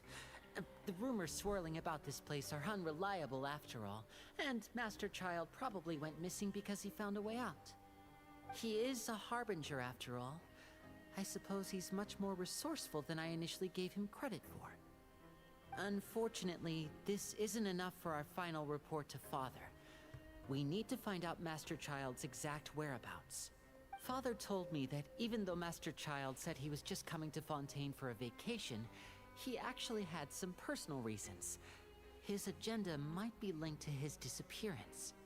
His escape route is already flooded, so we'll have to task someone with professional diving skills to chase after him. Well, when you put it that way, it's obvious that only Fremine would be up to the task. Yeah, let's go. Bingo! Is he around? He's working today. Coming here as a group would have attracted too much attention. I'll talk to him about it later. It's the least I can do. We're all in this together, so it's only fair for us to fulfill our end of the bargain. Honestly, I'm far more impressed by you guys managing to collect all this information right under Risley's watchful eyes. Collecting information has always been our strong point. Now, let me think. To find out more information, Fremine will have to retrace Master Childe's original route. And if he's to do that, he'll have to set out on the next pipe cleaning day at the earliest. That's 6 days from now. And after that, he'll probably take another 2 or 3 days to return. You can even estimate how long it'll take for him to get back? We've been working together for a long time. We know each other's capabilities like the backs of our hands. Traveler, what say you to meeting here 9 days from now? We'll be able to pick up Fremine while we're at it, too. Oh, and there's just one last thing we'd like your help with. Okay. Then we can just sit back and wait for Fremine's report on Master Childe's whereabouts. We still need to make more progress on the investigation of the Forbidden Zone. Fremine's no master of disguise. Lynette's still working on getting intel from the other areas, and I'll need to spend some time helping Fremine prepare for his diving mission. So, you are the only ones we can count on. Sure. What do you want us to do? Will it be hard? Well, I won't call it easy per se, but I think you'll be able to pull it off. Listen carefully. You'll need to find an excuse to get into the infirmary and investigate the room and environs. You've mentioned several sketchy-looking people always meeting at the infirmary earlier, so it probably has something to do with the secret we're hoping to uncover. You've already met the head nurse, so she'll be less suspicious of you. Investigate the internal structure of the infirmary and any active dealings within, and pass those on to me alongside anything else you're able to discover. But also, there's no need to take risks. Don't forget, safety always comes first. My apologies. I just started rambling out of habit. It was almost as if I was talking to my younger sister. Not a chance. The Traveler's way older than you both. But that's not a bad thing, right? Yeah. Alright, then we'll head out as soon as we finish our prep. Let's go our separate ways for now, then. Don't forget, we meet here again in 9 days. Stay safe. As long as they don't force me to do the stupid routine part again. Let me just do the things I need to do to finish up the quest. Paimon's head peeking out. Stay here for now. Paimon will take a peek. There seem to be several people inside.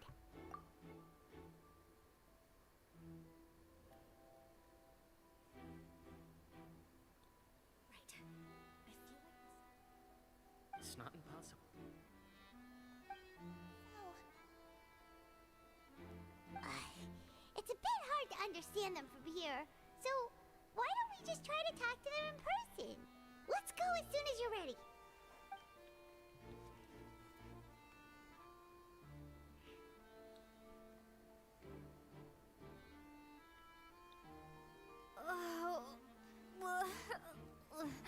One of the few occasions you're voiced and you just want to vomit. Alright, I see how it is. Someone, please help! She's sick!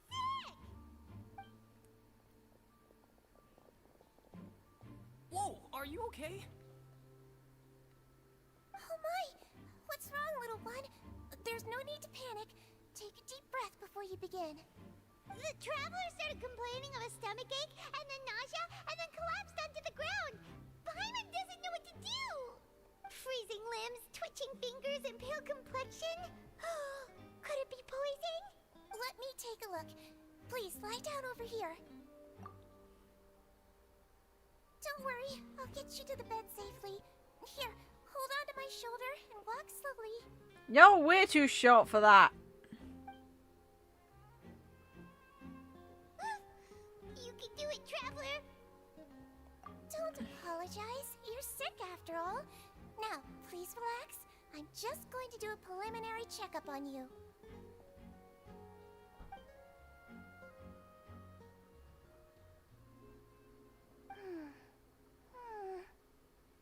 I see now. My checkup has confirmed that she's not in any mortal danger. That's our worst fear out of the way. Eh? Oh, that's good. But I'll continue my diagnosis of the patient now. Please, relax and take a deep breath.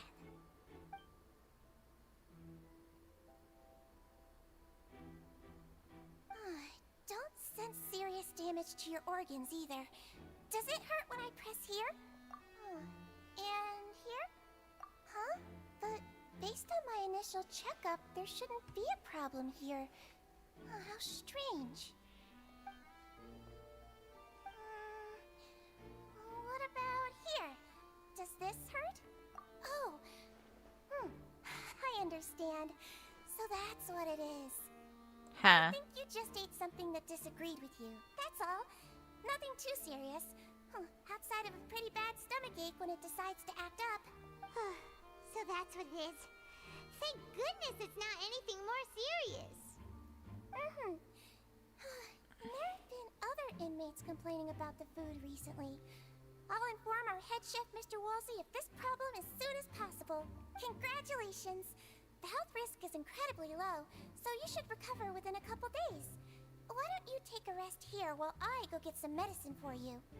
Is your medicine gonna be like the weird elixirs that others of your kind came up with? Miss Levine, I'll have to trouble you to help me look after this new patient while I'm gone. Very well. And she hopped away just like that.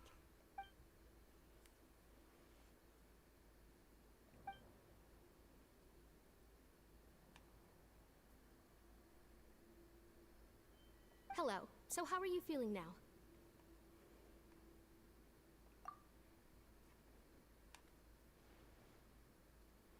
Her stomach ache's really bad. She was stumbling about the whole way here, so Paimon's really worried.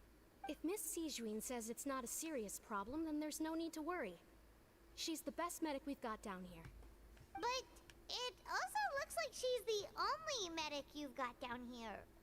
Well, that's true. Yeah, not reliable. What do you mean that's true? That's really misrepresenting the situation. Of course I can't speak for the whole fortress, but it's not like everyone imprisoned here is useless, you know? Though they may have committed crimes and gotten locked up here as a result, they still know a thing or two about medicine, and they help Miss Sijuin take care of the sick and injured. Yeah, you're right. But did you have to lecture me about it in front of another patient? Aren't you a patient too? Where did all your energy come from? That's correct. Sorry, I got a bit ahead of myself. Right. Are you two also sick? We've been sick a while. I come back every once in a while for checkups, and to pick up the medicines Miss Sijuin prescribes for us. That's just the nature of chronic illnesses. As for her, You could say she fancies herself as Miss Sijuin's capable helper because she learned a bit of medical knowledge ages ago. Please watch your mouth, Mr. Jurier. Don't forget that you are the primary reason I have frequent heart palpitations. Hey, don't start arguing now. Please, keep it civil at least. Interesting.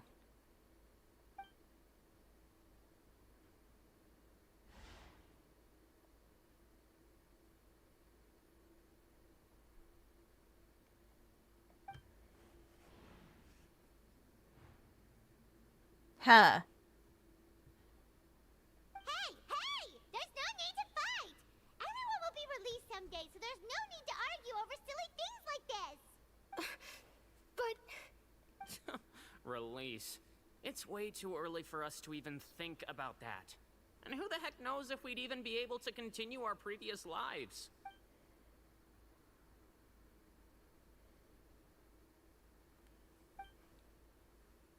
Please allow me to end this boring and useless conversation. Oh, and Mr. Jurier, I don't want to see your face here again anytime soon. Bye then. And same to you, Miss Lorvine. Anyway, that was more than enough rest for me, so I'm going to get out of this excessively noisy place. See you later. He just slowly walked off like that? That's just what he's like. I'm sorry you had to see all of that. I'm Lorvine, and that's... Well, his name is Jurier, but I hope you'll never have cause to remember his name. You really can't stand him, huh? I mean, can you blame me?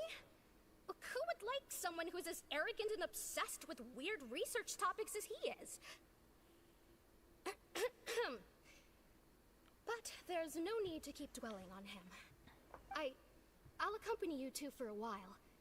Miss Sijuin should be back soon, and I'm sure you'll feel better as soon as you've had some of her medicine. Probably. If it's not weird elixirs like the other Melusines came up with. No, it's nothing.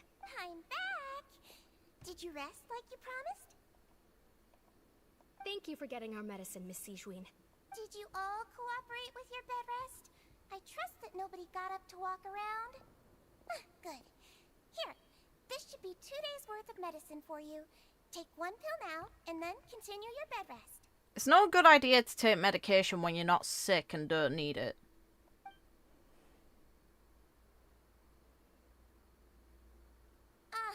Miss Lorvine, I left in a bit of a hurry just now.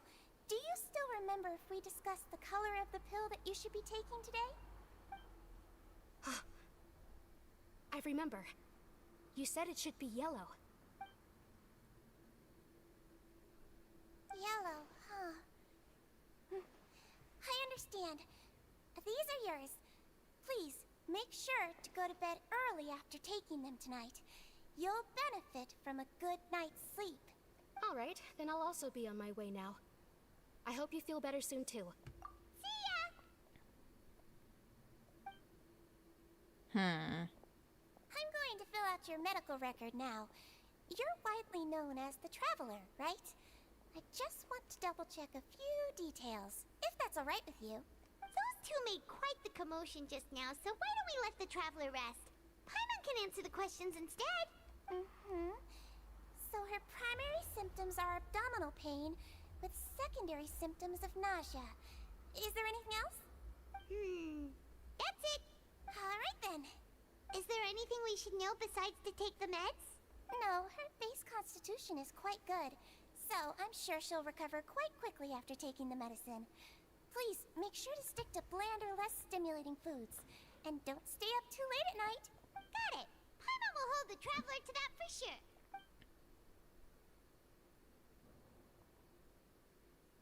Oh, you're going to take a nap already? Okay then, you get some rest.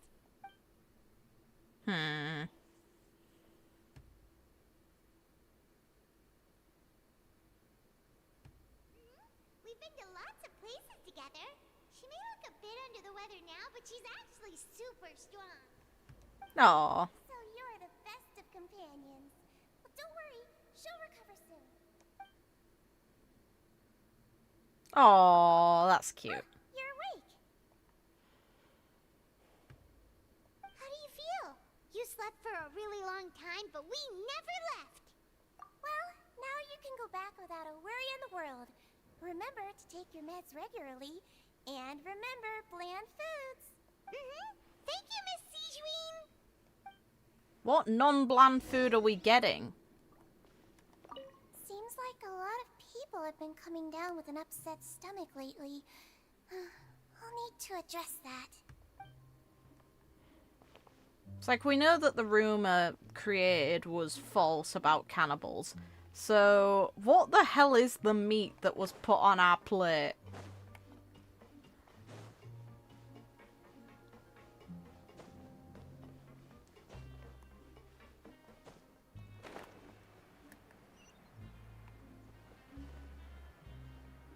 Oops.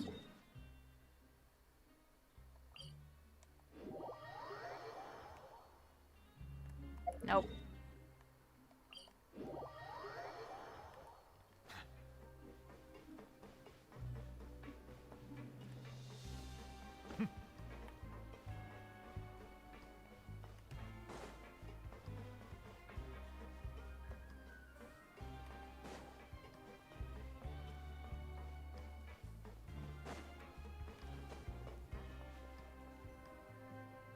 You really are something.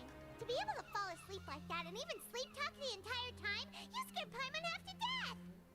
No, but you kept mumbling things along the lines of, Pyron, don't take my grilled fish, and put down the Adeptus Temptation. Paimon talked with Sijuin the entire time you were asleep. She seems like she's just a sincere nurse, and Paimon didn't notice anything unusual in the room. Are you sure we're not going off track with the infirmary?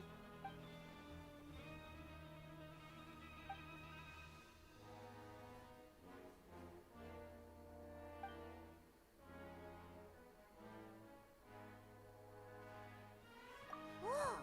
You really are super thorough. All those tiny little suspicious things that Paimon didn't even pick up on. We've got to give the info to Linny.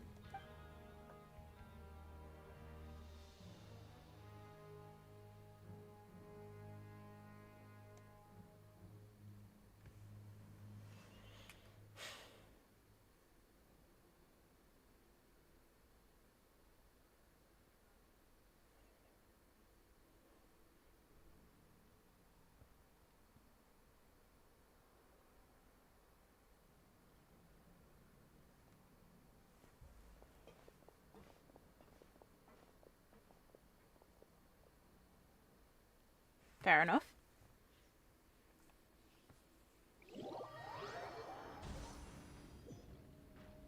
Today's the day. Let's go meet up with Linny. I'll be right back.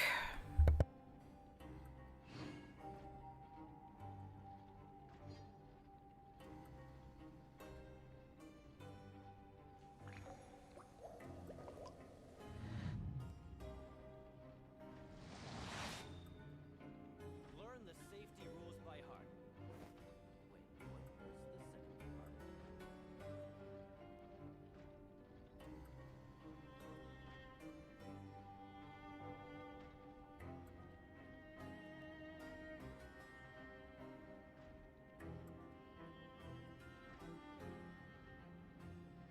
Melusines are beautiful creatures.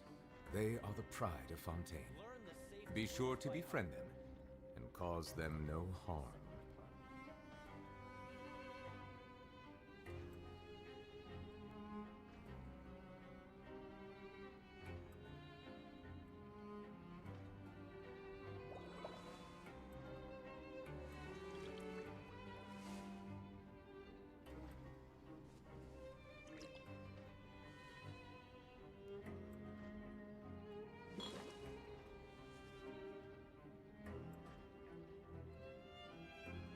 Learn the safety rules by heart.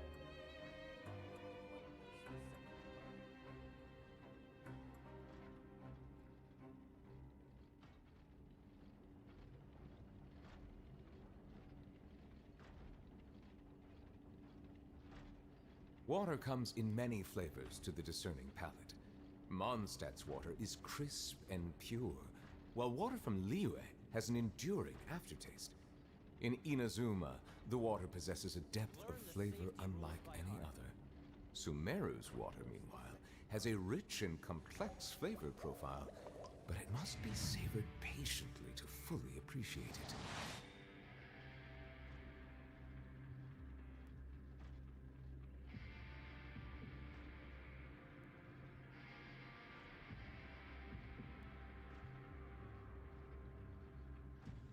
Melusines are beautiful creatures.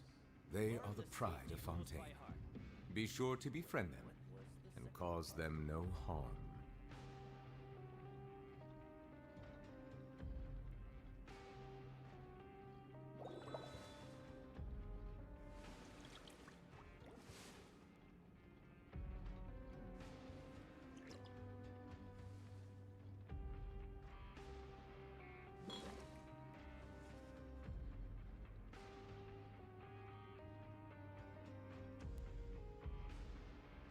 Learn the safety rules by heart.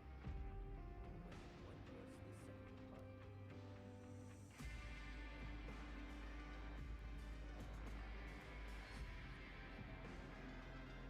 Water comes in many flavors to the discerning palate.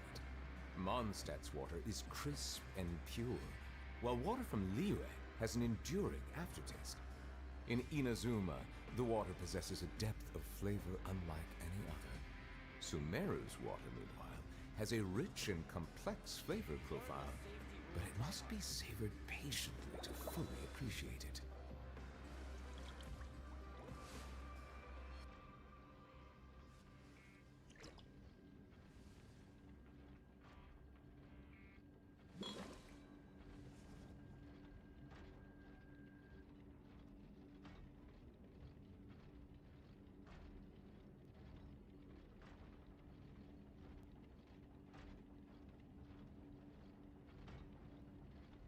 Learn the safety rules by heart. I see the value in my own work, but I also see the meaning in all the endeavors of the people of Fontaine.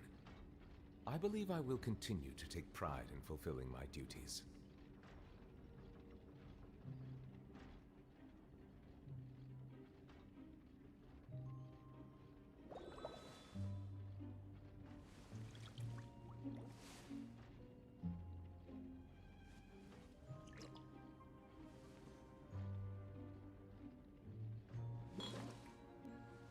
Learn the safety rules by heart.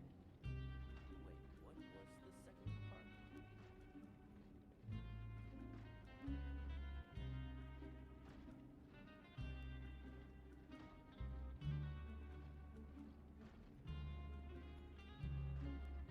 Melusines are beautiful creatures.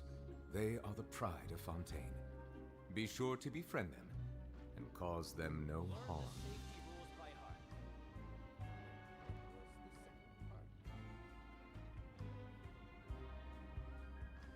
was the second part?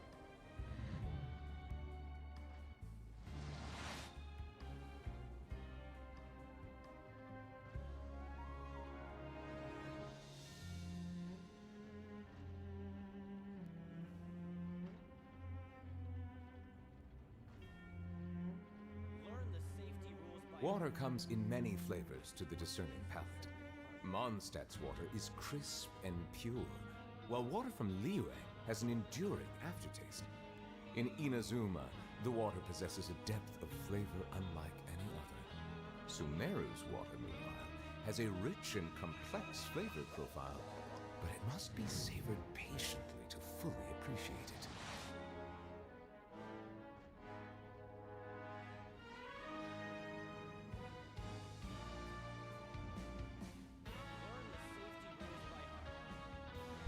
There we go, back. Let's hope this yields better results.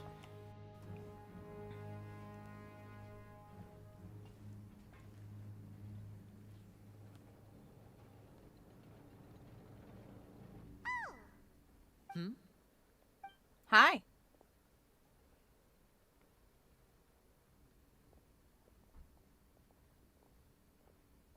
Did you two run into any trouble over the past few days? No. No, we just worked our shifts according to the schedule.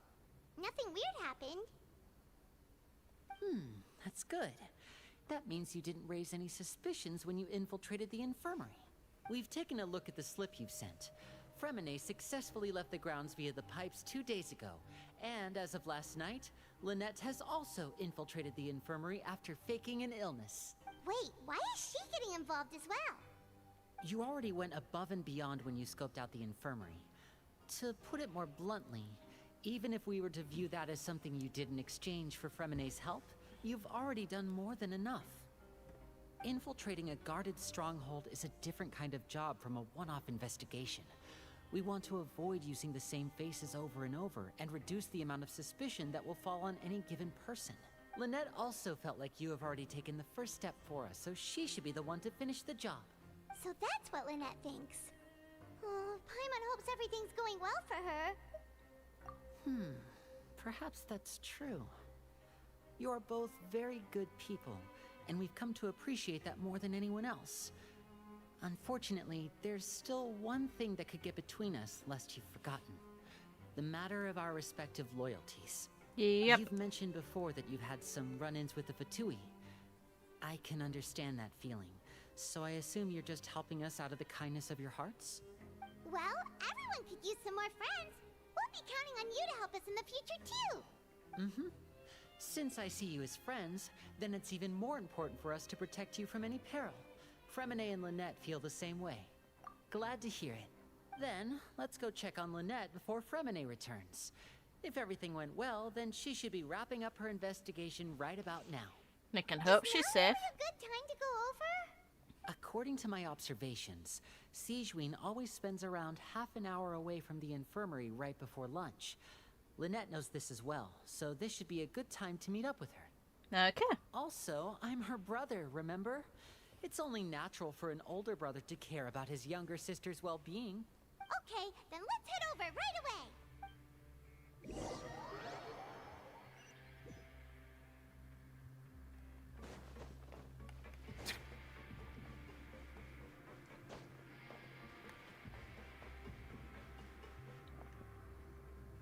Lynette should be here right now. Huh. Strange. Lynette? As expected, Sigewinne isn't here, but why isn't Lynette here? No, Lynette rarely deviates from the plan. We agreed that if she were to make changes on the fly, she'd find a way to let me know. Unless... Let's see if there are any clues around here. We can look while we wait for her. Okay. Interesting.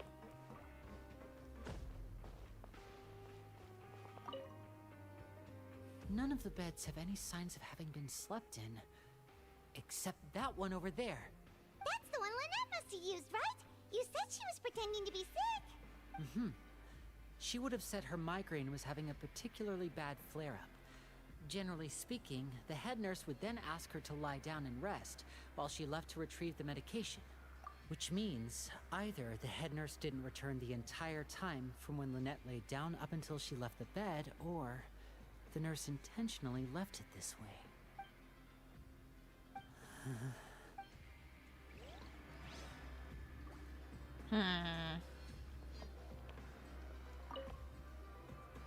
There are some books here and a few files. They all look like medical records. Advanced nursing, how to raise the spirit of your patients, a quick guide to the psychology of emotions, and the meaning of laughter. These sure are some interesting books. Who knew Sigewinne would be interested in these kinds of things? It's been mentioned though that the Melusines have a different perspective of things. She even has books on understanding people's motivations and feelings. Is it because she's a Melusine? Or does she have a need to understand her patient's emotional state? Both. Seems quite normal to me. These are skills that would come in handy for a nurse from time to time.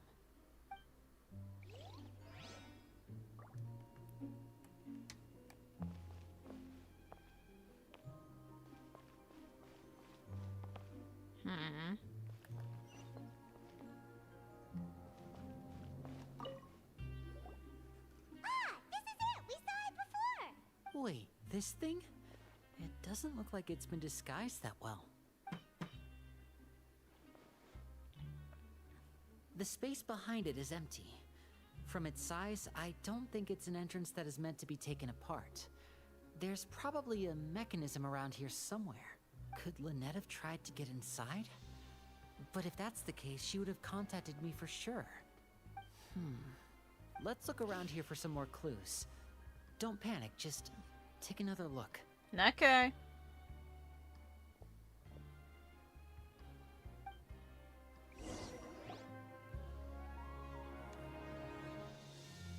Hey, you guys, there's a slip of paper over here. A slip of paper? It's right over here, and there's a bunch written on it too. It reads, "Out of respect for your usual practices, I'll use a piece of paper or card as the medium to pass on my message. You may consider this as me giving you my best regards." This is... Is that all? The back.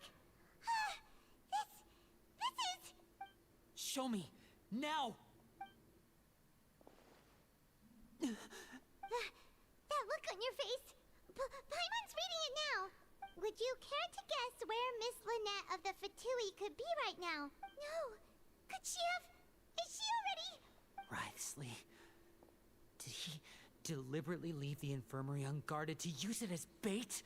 Wait, you mean he was aware of our goals from the very beginning? But why? We didn't run into any trouble last time, and he also never reached out to us since. Yes, that is a crucial question. Wriothesley, he doesn't do anything without a clear goal or reason. So this means he had no concerns about your activities from the very beginning. You're not from the same camp as us. You were sent down here by Neuvillette, so you have no conflict of interest with Wriothesley. We're a completely different story, though. I'd like to know that, too. Why did he only go after her? Don't panic, just think everything over. I have to stay calm. This is not like what happened last time. The situation's different now. Aww. Wait, you're right. Wait, but that means the fact that Fremine was able to leave the grounds. Could Wriothesley have let him go as well? But what does he gain by letting Fremine leave like that?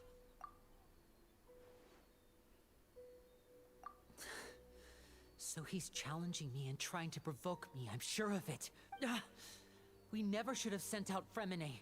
We had to go through all that trouble to find an opening to sneak him around the guards and into the pipe, and we even thought luck was on our side. If Wriothesley let him leave on purpose, then he's probably in a terrible spot now as well. Lenny's getting more and more panicked. We have to calm him down. Don't be like this, Lenny. Fremine wouldn't have left if we hadn't told you about Childe. That was our fault. No, I'm the leader of this operation, and I'm the one responsible for this team. I was the one who failed to protect them. I'll go talk to Wriothesley. Hey, don't be reckless! Traveler, please talk some sense into him. But talking to Wriothesley is probably the best move. We simply cannot allow Lynette to be abducted again. There it is. I have to go. I'll find a way to get them back. He's rushed out the door! After him! Ah, she's there. Oh, that smile! Right. I feel like we still have some room to make changes on these details. It's not impossible, but it'll require extensive testing. Is that so? Very well. Then please be mindful of the time. Huh? Is someone? Pack everything up. Whoever's outside is eavesdropping. They'll probably come in once we stop talking. Someone! Please help! She's sick! Whoa, are you okay? These two. As expected, they've already found this place. Oh, they are quite sharp. What a delightful turn of events. I like smart people, but I also like playing dumb. I like the feeling of being trusted. Ha! Oh my! What's wrong, little one? There's no need to panic. Take a deep breath before you begin. Being able to read human expressions is quite the useful skill. Lenny! Wait! It's no use. We have to catch up to him.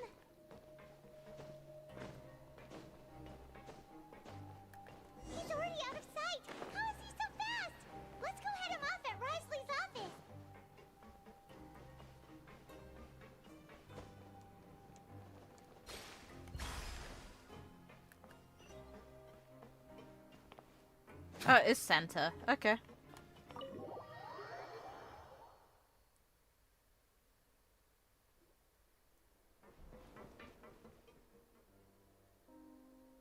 Come out and face me, Risley! Aren't we at an administrative office space? Why don't you at least try to follow even a couple rules from the fortress's indoor management regulations? What did you do to my sister? I ran into the young miss at the infirmary. I'd heard that she was suffering from quite the migraine, so I decided to invite her over for a cup of tea. I do have some teas in my collection that can work wonders against such an illness. Stop joking around! Where did you take my siblings? I have also heard that your performances are quite the spectacle. Miss Lynette would sometimes enter a box filled with water, only to emerge the next second from another place altogether. Maybe she'll appear behind you right now if you were to turn your head. Is he trying to trick me into turning my head? No, he's probably not looking to attack me right now.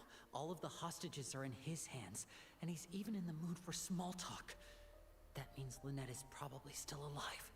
You knew we were investigating the infirmary from the start, so you deliberately aroused the Traveler's suspicions and baited us into continuing our investigation, just so that you'd be able to kidnap Lynette. As for Fremine, no, you probably didn't even interfere with Childe's escape. You let him go, so you could purge the Fatui members that we had planted into your ranks. There was no need to do so. The Fortress of Meripede is a pretty pleasant place. Most people enjoy their lives here. The only ones who act differently are those with personal agendas. It was quite easy to identify your colleagues. You removed our original members and spread the news of Childe's escape so Father would assign our team to come down and investigate. Fremine has also fallen into your hands, right? If you're oh so omnipotent and so in control, why would you need hostages? One correction. Lynette is in my hands right now, but Fremine is not. Okay. She's not? What do you really want? Winnie! Oh, wonderful. Everyone is here, so I'll only need to say this once. Thank you so much for cooperating with me. Eager and to the point, I see. Alas, only Miss Lynette is currently having a cup of the fortress's finest tea. Although, as per your original plan, Mr. Fremine should also have returned to the fortress by now. But he has neither shown up within my gates, nor has he been taken into any kind of custody. So, where do you think he may be right now? Wait, you can't mean you locked him outside in the sea? I closed the fortress's gate to the outside world. That's all. Fremine's a star diver, so he should be fine, right? No, we're still here, so he definitely tried to find a way to come back for us. So we can't assume he might have made a break for the surface. But why would I do this, you may be asking? To have an audience with you, of course.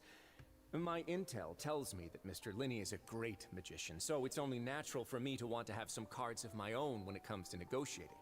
This guy's crafty, I like him. Besides, I do recall you mentioning to Miss Lynette that you've always wanted to have a face-to-face meeting with the Lord of the Fortress of Meripede, regardless of whether it was in a personal or a professional capacity. Well, you got your wish. So, you've been keeping tabs on us before we even set foot in the fortress. Some of my folks just happened to hear a thing or two, that's all. In any case, I will be straight with you. I was willing to play dumb and turn a blind eye, so we had a pleasant few days playing games together here. But once you started focusing on the Forbidden Zone, all of that changed. Mr. Linney, the cards are stacked against you right now. Miss Lynette is in my hands, and Mr. Fremine is still slowly being pickled out there in the brine. You know just as well as I that he cannot last out there forever. You need do but one thing to guarantee their safety. I would like you to contact your superior, and ideally invite her over for a cup of tea with me.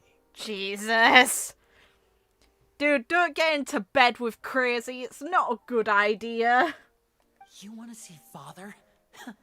But why should she bother giving you an audience? Well, if she cares for the well-being of her dearest children, she should have plenty of motivation to join me for a parents' evening.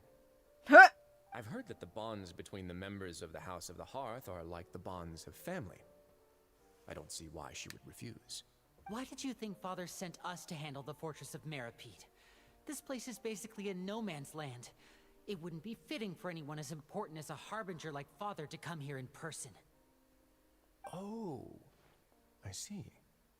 So it's because she doesn't care for my place here. That's such a shame. After all, I've amassed quite the tea collection. I was looking forward to sharing it with her. Both Monsieur Neuvillette and Lady Farina have already received many samples as gifts. Huh. Was this the extent of your master plan to get to Father? No matter how much pressure you may put on me, I won't allow you to use us to blackmail her. You people really are difficult to get along with. All I'm asking for is a face-to-face conversation. Does she truly have no interest in the fortress's secret? Mr. Linney, you have one last chance to invite your father here. If you refuse... Linny! Instead of asking why I'm doing this, why don't you try to see things from my perspective for a second? From the very beginning, the Fatui has been actively infiltrating my fortress. Oh yeah, I don't blame you for doing I gave this. you a warning by cutting off the first few operatives I found, but that only caused you to double down. Had you given up on the fortress then and there, I'd have no reason to want to talk. Mr. Fremenet left the fortress on his own, and Miss Lynette tried to pry out my secrets right in front of me. No matter how you look at it, the responsibility for this falls on you. Yeah, no, I don't blame him at all. This is totally valid. I shouldn't ask Father to do anything because of us. 6, 5... Wait, 2, 1. Time's up. It really is a shame, Mr. Linney. Risley! Negotiations have broken down. Please leave, ladies and gentlemen. It's time for my afternoon tea. Yeah, listen to the Traveler. If you can't talk to Linny, can you at least talk to us? You do realize that I'm only letting you go because of Neuvillette, yes? You're here helping him out, and I've already done my best to stay out of your way. But that doesn't mean you can just do whatever you want. The fortress may be small and remote, but it still has its own set of laws.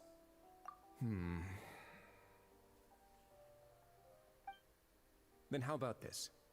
Those who are capable deserve respect. You've spent quite some time investigating my home turf by now, so why don't you tell me a thing or two about what you found, I'll ask you 3 questions. Answer all of them correctly, and I'll agree to your request. Okay. Question 1. Regarding the hidden rules of the production zone, what is the truth behind the one about not being allowed to work for 3 days in a row?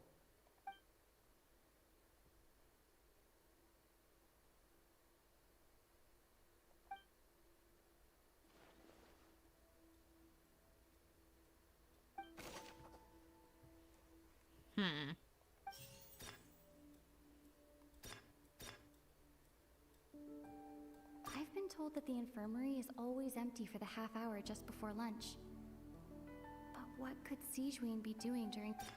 The Fonta promoter has been struggling because he doesn't recognize the real value. We often see Miss Sijuin observing the prison... Fonta's internal reports suggest that they're starting a new trial of an unnamed and unpackaged product. It's not this one, The though. research note said that the Melusine race perceives the world... According to Collins, the Pancration tournament only took place because the Fonta company sponsored it. The company must want to return on their investment.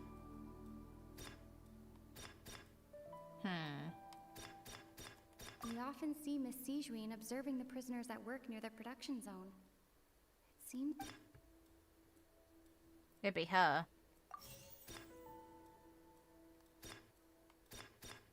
I've been told that the infirmary is always empty. The Fonta promoter has been struggling because he doesn't recognize the real value of coupons. We often see Miss Sijuin... Fonta's internal reports suggest that they're starting a new trial of an unnamed and unpackaged product. The research note said that the Melusine race... According to Collins, the Pancration tournament only took place because the Fonta company sponsored it. Her.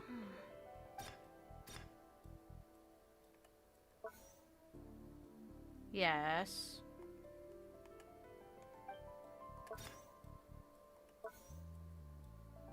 We often see Miss Sijuin observing the prisoners at work near the production zone. It seems like she can perceive... Why does it appear the way it does?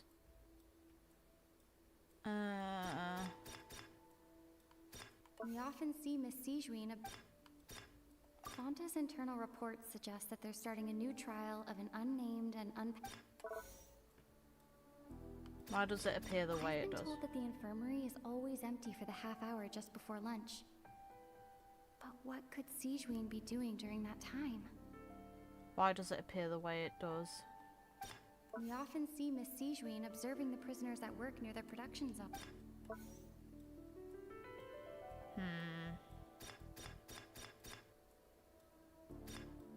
According to Collins, the Pancration tournament... The research note said that the Melusine race perceives the world very differently from humans. Oh, it's this. Ha! The research note said that the Melusine No, race it's this way. The This one research here. note said that the We often see Miss Sijuin observing the prisoners at work near... Yep. Yep. We often see Miss Sijuin observing the prisoners at work Yep. Under what circumstances does it appear in your food?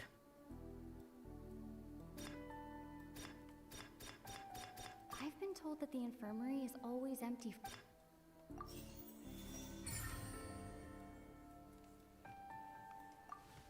So that's what's going on. Paimon understands it now. Who would have guessed? The hidden rule of the production zone. People are not supposed to work. Why the stupid? And if they do, they'll get strange meat in their welfare meal. Paimon, why? At first we thought this strange meat must have something to do with the people who disappeared. But in reality, they were all prepared by Sijuin, the head nurse. I still want to know what the deal with the meat is. She often visits the production zone to observe the workers' health and makes a note of anyone who has worn themselves out after 3 full days of work. Out of her sense of duty as the head nurse, as well as her genuine concern for the workers' health, Sijuin visits the cafeteria right before lunch and cooks an extra dish for those who can use the stamina boost. Sijuin has only the best intentions with her surprise gift and doesn't want anyone to find out about what she does.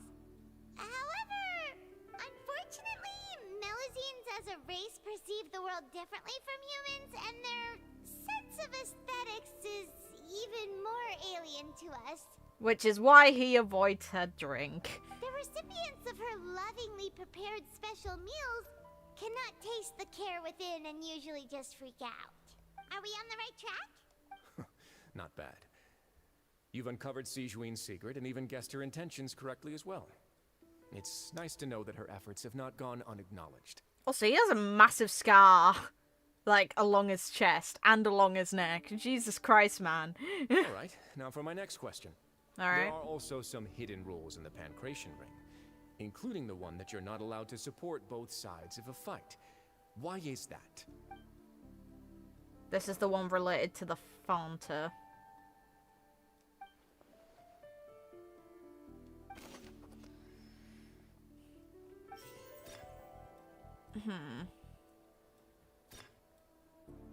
Fonta's internal reports suggest that they're starting a new trial of an unnamed and unpackaged product.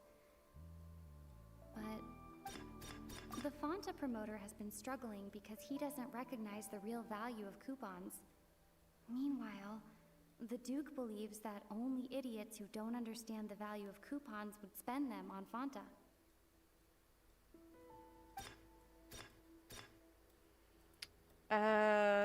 According to Collins, the Pancration tournament only took place because the Fonta company sponsored it. The company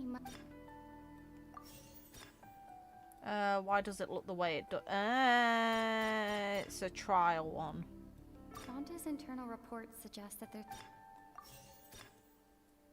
Why do only those... It's this one. The Fonta promoter has been struck...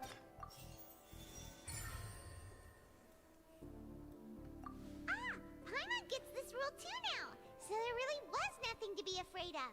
That hidden rule of the Pancration Ring is about how, people are not supposed to bet on both boxers at the same time. And if they do, they'll receive a package containing a strange, blood-colored liquid. People get scared when they see it because they've subconsciously begun to associate it with the missing boxer. But really, it's just a bottle of the latest yet-to-be-named and packaged new Fanta trial product. A blood-red drink. It's no wonder even Fanta's own staff were questioning the company's decision-making.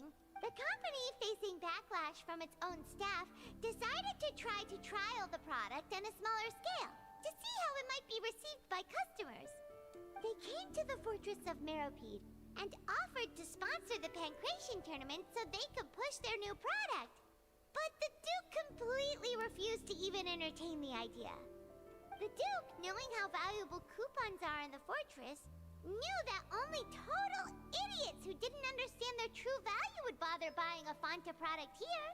And so, only those who proved their stupidity by being dumb enough to bet on two opposing sides of the same match were selected to receive the drinks. I acknowledge the effort you've put into bringing the truth of this mystery to light. Here's a consolation prize for being an idiot. I love that. That's great. Although, based on your description, that Fanta promoter is a bit too careless with his words. I may just reconsider my collaboration with the company. No worries, man. And here's the final question. What's the secret behind our head nurse and all of her patients in the infirmary? Stop your cruel and pointless games, Risley! You know that we haven't finished our investigation, so there's no way we can answer the last question. The thought of sparing Lynette and Fremine never even crossed your mind. You'll pay for this! Oh, God. You're gonna get beaten up, boy. Lenny, are you alright? Oh, close one. I owe you, Sigewinne. That was a fantastic shot. It was nothing, Your Grace. Hey, you just shot him. Sigewinne? What did you shoot him with? Though this gun may look like a toy, it's actually fully functional, as I just demonstrated. Sigewinne... You... Not at all. I am merely a resident of the fortress, and thus protecting it is my duty. When Monsieur Neuvillette asked me to come here, he told me that my job would be to take care of the well-being of everyone here. I am merely discharging my duties. But if you mean what you just said, then isn't Linny someone you should be looking after as well? Isn't he a resident here just like the rest of us? But I really am just doing what Monsieur Neuvillette told me to do. Everything I did, I've done to protect them. Had I not, they would be in far more dire straits right now. His Grace knows it too, right? Your Grace? Mind proving my innocence to them? My dear Sigewinne, whatever shall I do with you? Would it have killed you to just wait another minute or two? Well, it's nearly time after all.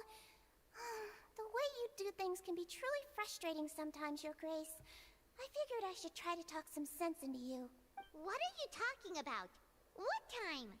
Take me if you want, but let them go. How touching. Can you just give me one more minute? Don't be like that, Your Grace. All right, everyone, calm down. 2 more visitors will be arriving any time now. I'll go get a cup of tea. Miss Sigewinne, I leave Miss Lynette in your care. You... What are you doing? I believe I hear footsteps.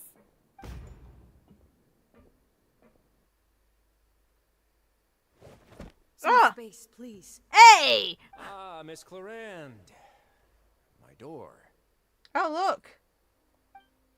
On the ground. Great. Fremine. Fremine. What's going on? What is Clarande doing here? Work. Work! I'm sorry about shooting you, Mr. Linny. The tranquilizing effect will begin to wear off soon. Please take it easy in the meantime, though. What happened to Fremine? Wasn't he diving just outside of the fortress? Why is he looking like this? A flushed face, an accelerated pulse. He must have consumed primordial seawater. What did you say? Please, make some space. I'll need to give Mr. Fremine a more thorough checkup. Your Grace, I'll leave the rest to you. Doesn't that mean he'd be turning into water himself? I'll talk to Clorand while you get Freminet to where he needs to be. Everything else can wait.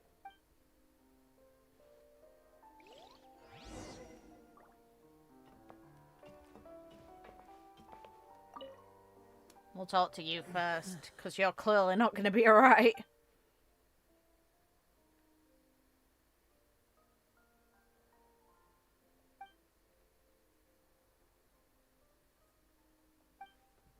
How is he? These symptoms are probably caused by an acute ingestion of a large amount of primordial seawater.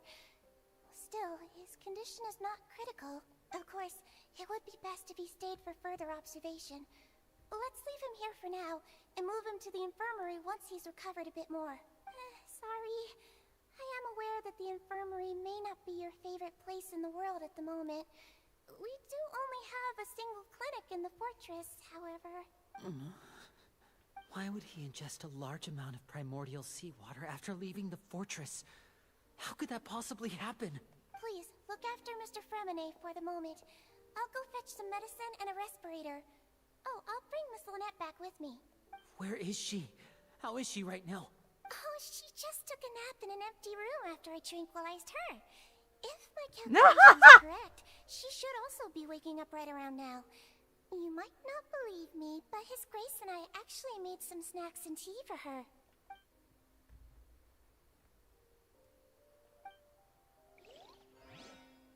This serves you right for digging around too much, to be fair. You should have backed off. What's that look on your face? I thought I made good time on the way back. Oh, I'm just admiring your punctuality. Had you arrived just a few minutes later, Sigewinne may have been forced to shoot Mr. Lenny again. Oh, God. How's the situation out there? Rip. The water has changed. It's pretty much as expected. The concentration of primordial seawater has increased significantly. Okay. I was only out there a short time, so it wasn't too bad. But if one were to stay for any significant amount of time, well, you can see how that boy's doing. Where was he when you found him? The abandoned zone at the end of the pipes. A good distance into the water. Closer than I thought. He must have recognized it early on and tried desperately to swim back. Locking the door was necessary. I don't think we could have saved two. Well, I did try to convince him that I had my reasons.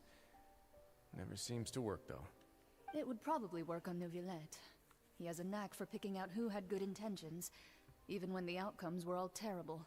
That's a bad sign if you're having to plead your case to Neuvillette. Ah! Want some tea? Not particularly. If you want to drink some that badly, just say so. Fine, I'd like to get some tea. Want me to get you a cup too, since I've already made it? Might as well then, I suppose. Actually, do you have a towel? I would like to dry my hair. Hey, this woman's chill. I like her. Lenny, are you okay? I'll be fine. They're all here now. Don't worry about me. Are you sure? You don't look alright. My hands and feet are still a bit weak, but that's probably just the residual effects of the tranquilizer shot. I'm back, everyone. Hi. Lenny! Oh, Traveler, Paimon, you're here too. Freminet? Is he... He'll be fine. But for now, please help me lift him up.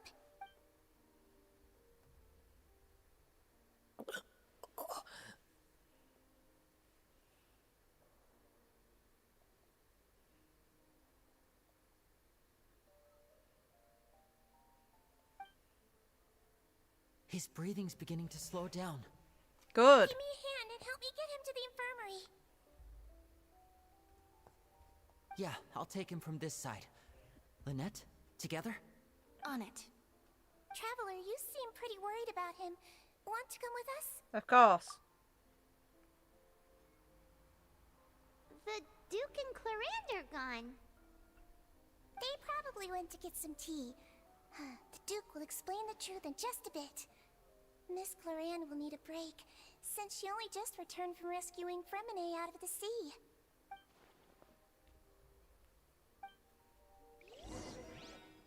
Interesting.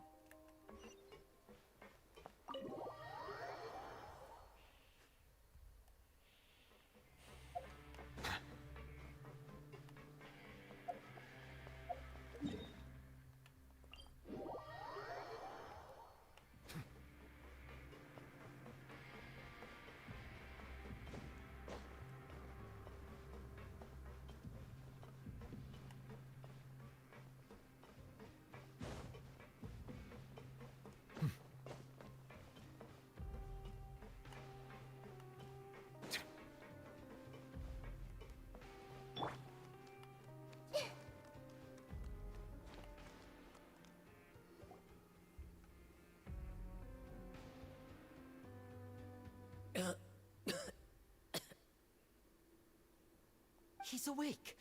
Fremine, how do you feel? Lynette. We're all here. Where am I? The infirmary, at the Fortress of Meripede, Mr. Fremine. And you are no longer in any danger. How do you feel? Don't push yourself if you're not feeling up to it. Traveler. Paimon. It's been so long. Yep. The sea. There's something wrong with the seawater. Shh, it's okay. We can talk about it after you've recovered. No, listen to me. This is really serious. There's primordial seawater mixed into the regular seawater. I don't know why it's there, but no one should touch it. Pipes. Right, the pipes. It's all coming back to me now. Okay.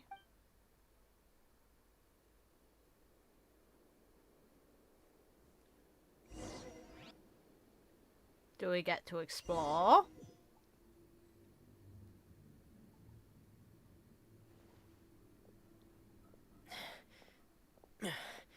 I'm in.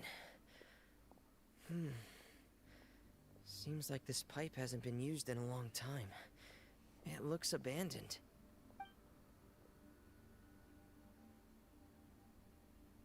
Broken ledge. Where could Master Childe be?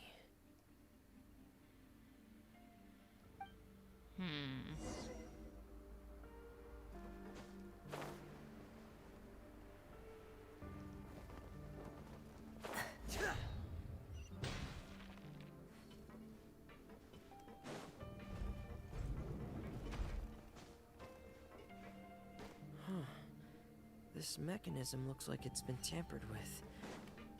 Could he have done it?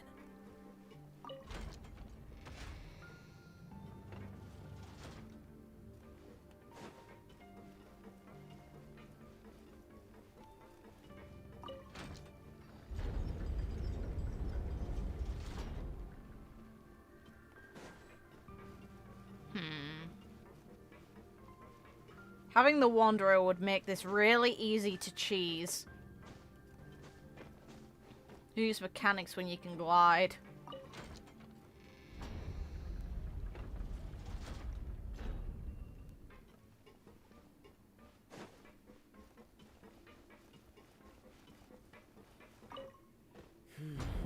It's getting stuck on something.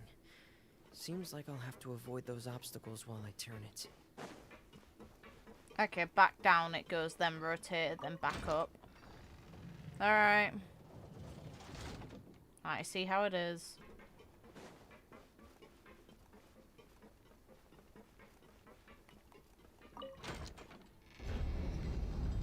There it is.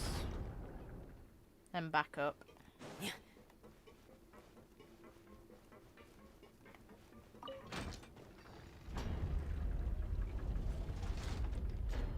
Alright.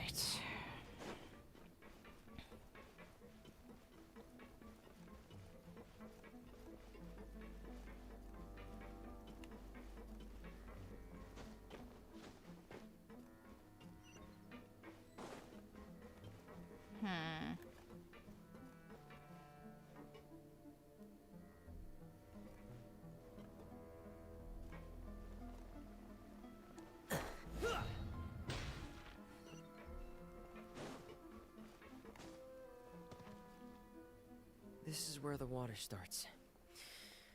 Okay. Master Childe probably dived into the water. I'll go take a look as well. That makes you wonder what sort of state he's in if he just dived without the gear. Like, the implication seems to be...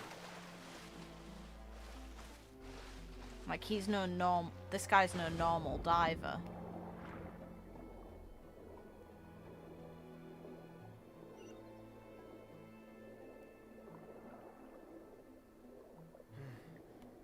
The vegetation here is a bit more sparse. These traces aren't natural. A person must have left them, and recently. There are traces here too. I need to keep going. Huh? traces are gone. But I don't see where he could have gone from here. Wait. What the? The hell is that? My heart is racing, and it's getting harder and harder to breathe. What's going on? No good. I have to get back. They still don't know anything about what's going on. If I turn back right now, I should still be able to make it.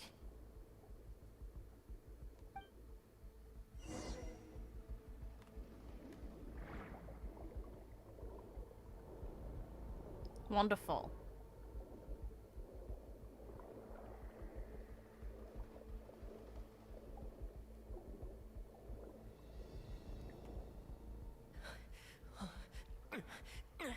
I can't die here.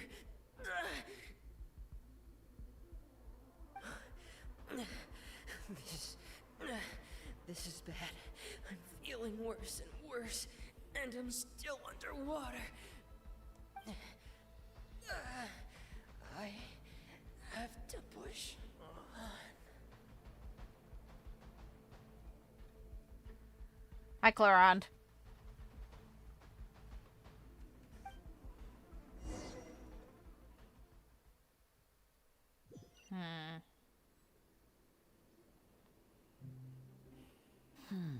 So, in other words, the trail you were following vanished, and you had no idea where Master Childe could have gone.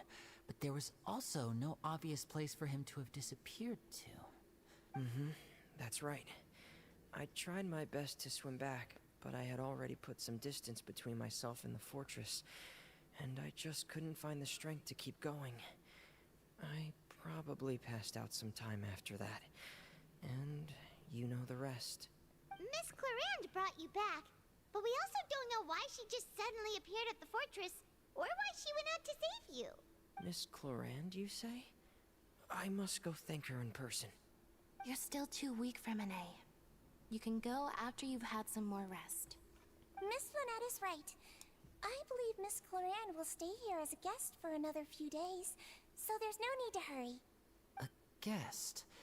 Then I can assume Risley was the one who invited her to come down here? Probably. You should ask His Grace about that. He'll be able to explain better than me. Yeah, it's about time he actually told us what's going on. Wanna come with us, Linny? No, please go on without me. I don't want to leave just yet. Linny. The logical part of my brain is aware that we're safe right now, but I still can't bring myself to leave. Both of you are just in danger. Understood. Then let's just sit together for a while. In that case, I'll leave the infirmary to you. The Traveler and I are going to head out for now. As long as you stay in here, I don't think you'll be disturbed. Thank you. Take this as a lesson to not dig into other people's shit. Actually. Oh, I can't read their minds. Fine. I see how it is. I'm so sorry, Lenny. You did nothing I'm wrong. also really sorry, Linny. I should have been more careful. Don't say that. It was all my fault. I was the one who should have been more careful. You two were nearly... If I was stronger, maybe I would have already found Master Childe. No, how can you say that? I doubt it. Huh? I'm sorry. What I'm hearing is, we all dropped the ball at some point during the mission. So the responsibility falls on all of us. Isn't that right? Yeah, that's right. It's on all of us. Lenny, we understand that you're worried about us, but we're worried about you as well. Please don't blame yourself. We want you to keep your spirits up. Yeah.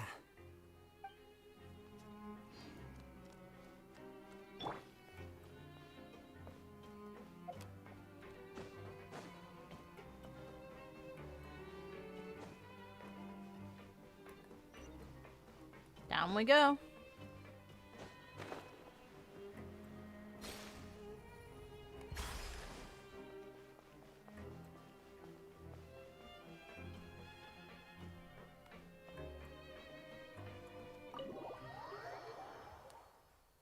Let's have a nice chat over a cup of tea.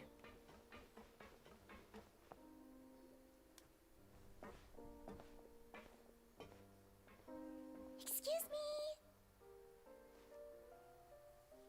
I take it Mr. Fremenet's condition has stabilized? Of course. I wouldn't have left the infirmary otherwise. I've been expecting those two, but might I inquire as to the purpose of your visit, Miss Siegewing? I wanted to check up on Miss Cloran. How are you feeling? Mostly fine, I think. If you don't mind, I'd like to perform another quick physical exam. It'll just take a few minutes. All right. Thank you for looking out for me. I'll take my leave for now, then. Well, Hey. want to explain yourself, Risley? Of course, but I'm not partial to the word choice of explain. How about enlighten? Where should I begin? How about you start by asking me any questions you have? You can start with whichever one you'd like to get answered the most. What's the deal with the primordial seawater, and why have you been keeping it a secret? Like, clearly it's something you're investigating because there's two people that are apparently from... what's the name of it? The institute related to Fontaine. It's just completely escaping me name-wise. They're here to probably investigate the water. Then Paimon will begin. Did you know about Lenny's goals from the very beginning? Of course he did. No.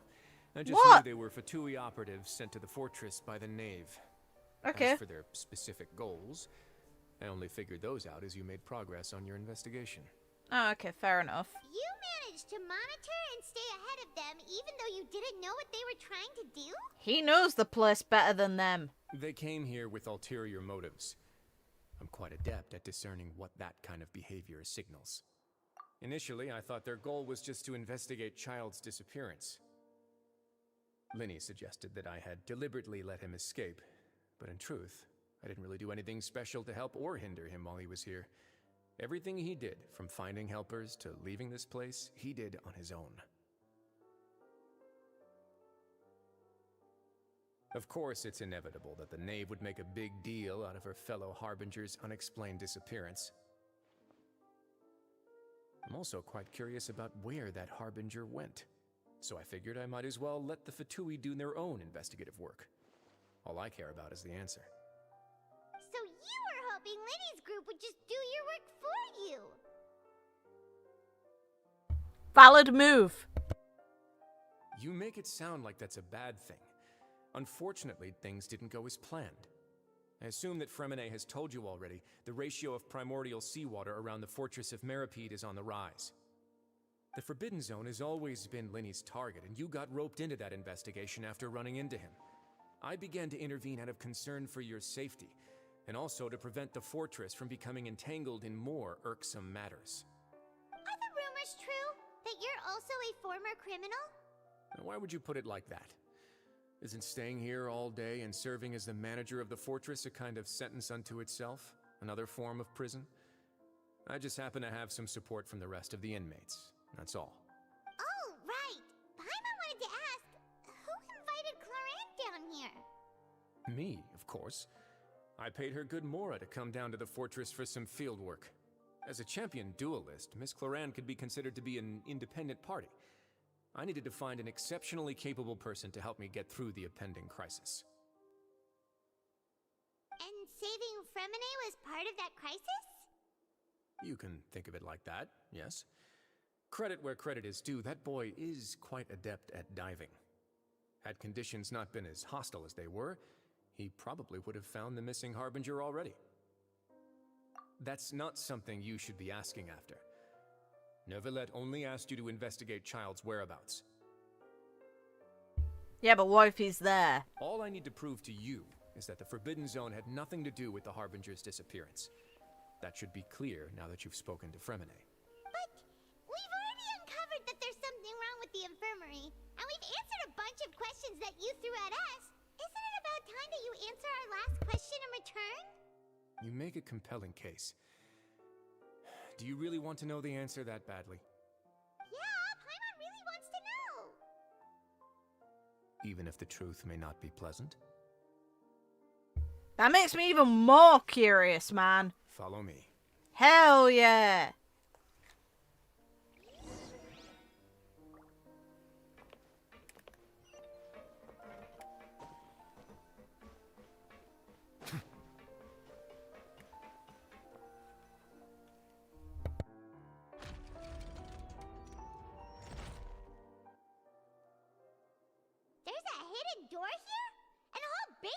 behind it. Huh. You're pretty good at hiding stuff, Risley. It seems you've forgotten just what kind of place the Fortress of Meripede is.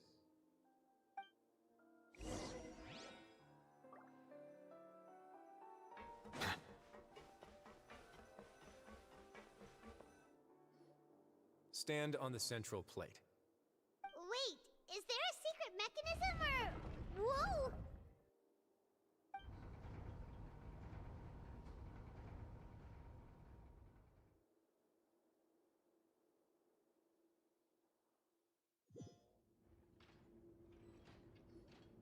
So, this is the Forbidden Zone? Honestly, for a place so well hidden, Paimon sure doesn't see anything special.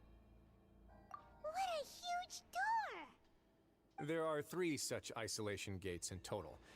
Generally speaking, I'm the only one who's allowed to go inside. Hence the name Forbidden Zone. Am I correct to assume you're going to run on back and tell your little Fatui friends everything? Well, Paimon wasn't thinking of keeping anything from them. Well, I'd advise you wait until you've seen the whole truth of this place for yourself before deciding whether or not to tell them.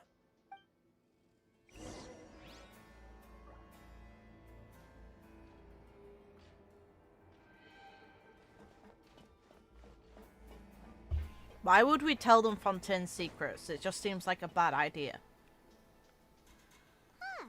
So there's a switch on the side. Stand back.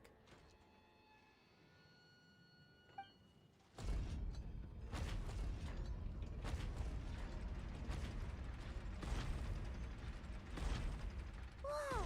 They all just went up one by one. Go on, have a look. Fun. Let me just have a drink first.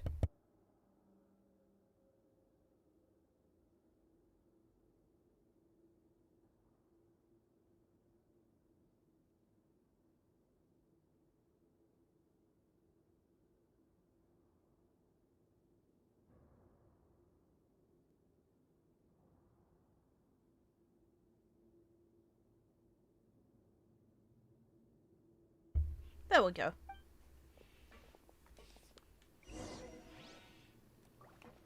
Time to have some fun.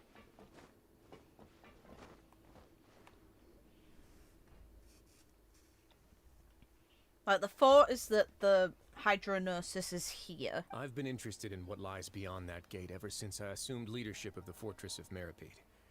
Of course, it would be unwise to recklessly open it, but it'd also be risky and negligent to simply ignore any potential danger that could be behind it. The readings on that dashboard have not budged since the day when I first laid eyes on this place. But over the past year, the needle has crept upwards from its original position, likely because some parameter it's been tracking has changed, if only infinitesimally. Normally I would have ignored it, but I happened to have some free time when I noticed it, so I investigated. Any guesses what the reading could be tracking? Primordial seawater? The density of it? I don't know. Very reasonable guesses. I've considered both of those as well. Unfortunately, our dashboard is tracking something less ordinary. The temperature should vary with weather and climate changes, so for something that rarely shifts, the water pressure is more likely. We ran a few tests to increase the pressure from the outside, but the readings didn't change at all. Later on, a few more possibilities occurred to me, such as a potential connection with the primordial sea. Hey! I began to make a few preparations based on that hypothesis. Over the past few days, the needle has moved again. With that, and the symptoms that Fremine displayed after leaving the fortress, I can now confidently conclude that the readings represent the concentration of primordial seawater in the seawater nearby. The concentration of primordial seawater? But we're already under the sea! And that is precisely the problem. We're at the bottom of the sea, and now we're surrounded by toxic seawater. Somehow, primordial seawater got mixed in, and the concentration is steadily rising. Yes, that's very likely. But forget about the two of us. Not even Neuvillette knows where the primordial sea could be, much less where we could find and plug a leak. Oh. Oh! That's what this is for! Seems like you've figured it out. I believe the primordial sea lies directly beneath this sluice gate. For some reason, the primordial seawater levels have risen significantly, and it's now very close to us. The indicators are now red. Although the gate still stands, some primordial seawater has already leaked out and mixed into the sea around us. If this continues, soon it will no longer be able to hold back the primordial sea at all. Yeah, you know what the legends say. If this place falls, then everyone in Fontaine will be turned into puddles in the span of a night. But that's just too weird! Why would the Fortress of Meripede be built right above a sluice gate for the primordial sea? Who built this place anyway? Probably Farina. Your expression tells me you think this might be part of a vast, complicated conspiracy. To be honest, you might find the actual answer may be exceedingly boring. Probably Farina. Probably the Archon to stop it happening. It's just that the secret of the Forbidden Zone had been long forgotten by the nation before I rediscovered it with my research. There's no single founder of the Fortress of Meripede in any traditional sense. What we know about its history has been left to us by the people who used to live here. When the previous Hydro Archon, Egeria, ruled the land, all convicted criminals from Fontaine were exiled. The people drove the criminals away like a wolf pack chasing away the banished. The criminals received no sympathy of any kind from the people. They were exiled to the desolate seaside, where they experienced only pain, struggle, and the bone-chilling cold. Some of them began to repent, and prayed to the Hydro Archon, asking if there was still anything they could do. The Hydro Archon took pity on them, and said, "You may go guard my secret, deep underneath the waves." And so, leaning on the power of the Hydro Archon, they gathered underneath the sea and began to build a fortress. They became a community down there in the deeps, and over the years helped it to grow. As the number of exiles increased, more and more people joined the community. When the first group of exiles died, they left the yet unfinished fortress to their successors. The Hydro Archon continued to lend her support, allowing the fortress and what it stood for to continue growing ever larger. Before long, this dark underwater fortress became the sinner's only home. And with that, the people here stopped referring to the fortress as a prison. They saw themselves as repenting sinners who would regain their freedom once they had sufficiently redeemed themselves. But as time went on, people also realized that the fortress was a lonely place. Once they had gotten used to life here, they could no longer feel comfortable living in the overworld. Once they had finished serving their sentences, some people left and some others chose to stay. They'd find some idle position and let their withered souls fade away with the ancient secrets of the past. After many, many centuries, few people still remember the reason for the fortress's founding. Now they just see it as an integral pillar of Fontainian society, as the place where criminals deserve to be sent. Now and again, researchers manage to break one law or another and live out their days in the fortress. I learned all this from an elderly historian. Everyone else just thought he'd made it all up. But now you know every part of that history is true. Indeed. That's just as the prophecy says. If this gate fails, then everyone will be dissolved into the sea. To be frank, not really.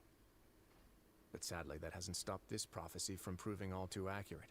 Prophecies are troublesome things. Just hearing one will create the first wave of panic. Seeing signs of it will bring about the second, and actually witnessing it in real time, the third. Let's go somewhere else. I want to show you something.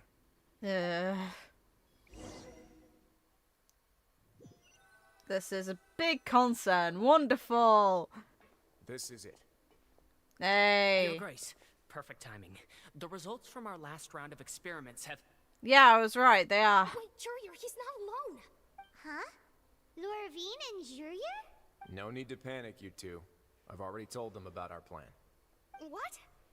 After you warned us not to tell a single soul about any of this? I'm skeptical as well. Are you sure they are trustworthy? Shut up, Div. The results speak for themselves, don't they? These two may already know more than you could ever imagine. All right then, if Your Grace insists.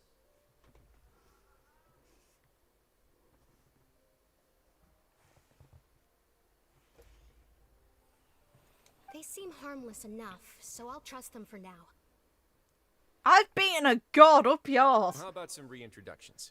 This is Jurier, one of the highest-ranked researchers from the Fontaine Research Institute. He used to work under Edwin. I trust that you've heard of Edwin? Think so. Good. Saves me a bit of time explaining. Edwin's main areas of research were archaeum and gravimeters. As his assistant, Jurier is quite familiar with them as well. I hired him to be my technical consultant. You want to blow up the fortress of Meripede? Ah, what a lovely idea. I'm already imagining it in my head. Ah! Gotta admit, I'm tempted as well. That's not a good thing to be tempted about. Guys, focus! Focus! That taskmaster over there is Miss Lorvine, and is also one of my technical consultants. While Jurier used to be Edwin's assistant, she used to be Jurier's assistant. Ooh, are they together? Ah! See, everyone keeps asking this question.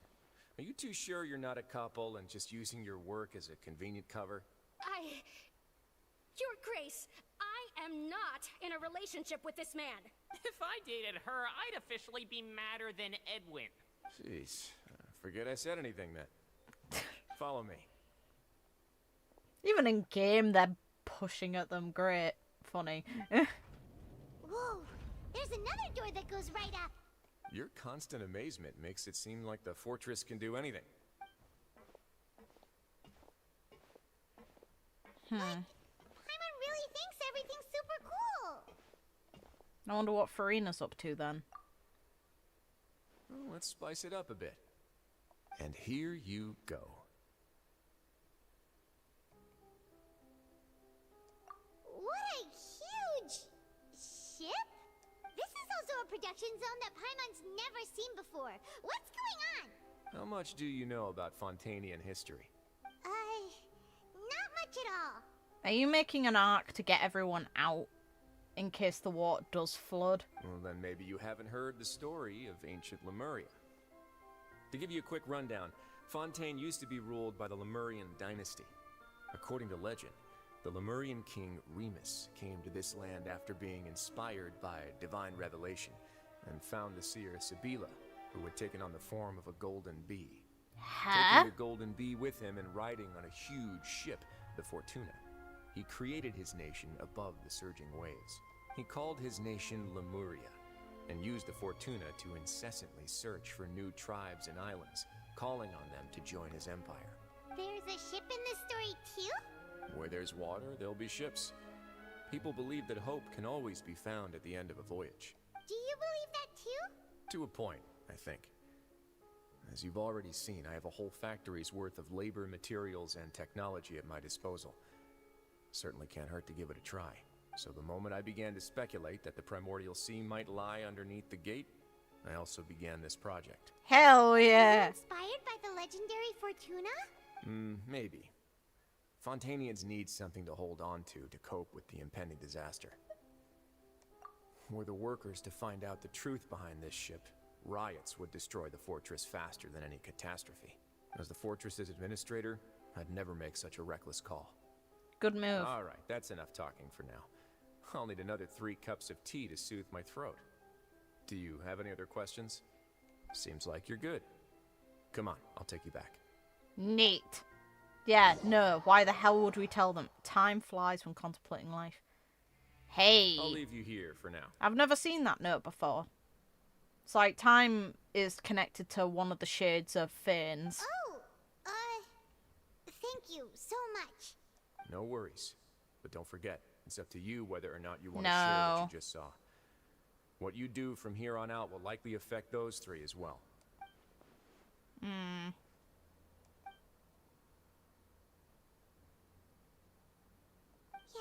we'll put a lot of thought into it for sure. Great. I look forward to what happens next. I don't think it's a good idea to tell them. If anything, the opposite. It's probably a really bad idea to tell them. If the game makes us, then we need a good confirmation they're not going to go spreading the information. But the thing is, if we don't tell them, then they're going to continue investigating, which doesn't help either. Welcome back. Do you want a cup of tea? How can you be so much like Risley, always drinking tea? Huh. Actually, now that you mention it, I just remembered something now. While I was sedated, I could still barely hear two people talking next to me. They were discussing everything, from the leaves to the water and even the teacups themselves. Must have been Risley and Sejuin. Yeah, I heard one male voice and one female, so it should have been the two of them. They really were just talking about brewing tea. I really can't make sense of this place. So, Traveler, Paimon, were you able to learn anything from Risley? Yeah, he explained everything. Very well. Then, would you mind checking your answers against my speculations? Yeah, I took the time to rest, so I'm feeling a lot more relaxed now. Nobody else is around, and Miss Sejuin is also busy with something or other. So let's just talk here. All right, then I'll posit my theories. I asked myself 3 questions. Firstly, why was Fremine affected by the primordial seawater? It was because he dove into the sea. My theory is, the long-lost primordial sea is probably very close to the fortress of Mirapede. It is. Whoa, he's good. He got that right on the first try. That's our Linny. Secondly, Risley's attitude changed dramatically during the course of our stay here. He ignored us completely at first, then suddenly roadblocked us. Why? I spent quite a long time thinking about this. If he has been monitoring the Fatui since the very beginning, he probably ignored us at first because he was hoping we could find Master Childe for him. What's more, the Fortress of Mirapede is not part of Fontaine's court system, nor does it report to Eudex's Neuvillette. Risley is basically the king of a no-man's land. As long as the fortress doesn't do anything about Master Childe's disappearance, Father can use it to pressure the Fontaine authorities. And while the two factions are pitted against each other, Risley will be free to move between the parties of interest. If I had to guess, he probably has something that he's working on himself.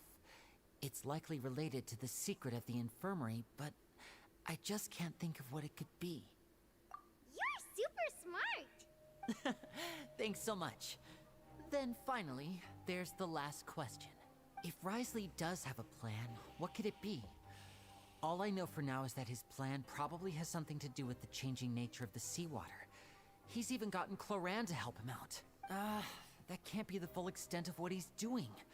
There's probably a secret passageway behind the block in the infirmary, and there's something big in the fortress that most people here never get to see. He has a bargaining chip, and it could be important enough for Father to deal with him directly. I don't have enough information, so I have no idea what his chip might be. But let me guess. You have the last piece of the puzzle. Of course. Okay, so we do share it. I can't believe it. The sea will engulf everyone. Just like the prophecy said. Could Risley have wanted to meet Father to figure out a way to deal with this crisis? If you remember, I once mentioned that Father sees the House of the Hearth as her base of operations, and she truly wants to resolve the crisis. But how could Risley have known that? Or perhaps he didn't know, and just wanted to bring Father over to his side? Which could be why he said he just wanted to negotiate. Yeah, that makes sense to me. I understand your concerns as well, Traveler. I'll figure out a way to pass this on to our father. No matter what, we're on your side. Okay. The two of you have already aided us far too much. We probably wouldn't be standing here right now if not for you. If you ever need anything else going forward, please come to the House of the Hearth at any time. Okay. Though you may not share the sentiment, after all that we've gone through together, the three of us basically see you as family now. You have my gratitude. Thank you for protecting Linny when it really mattered. And thank you for sharing the secrets of the fortress with us. We didn't think you were going to do it. Well, I didn't think it was a good idea, so... Why are you being so formal all of a sudden? Given your strength, you might not need our help at all. But if you are ever in danger, we will try our best to protect you. Aww, the sound of that makes Paimon feel all warm and safe inside. For God's sake. Paimon's hungry. The expression is great there. You've done so much already. Go get some food. Alright, then we'll catch you guys another time.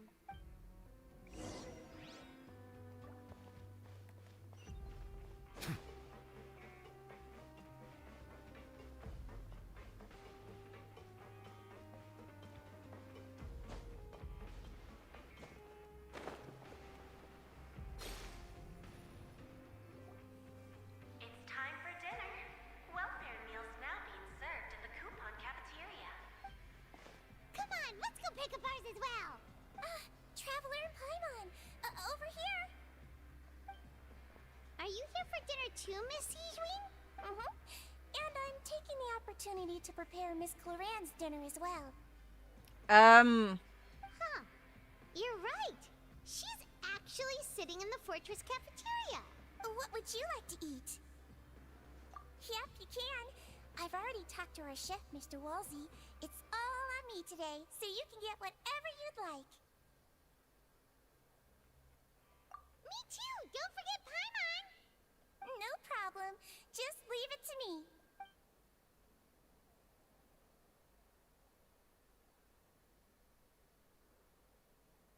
Ha ha ha! So delicious.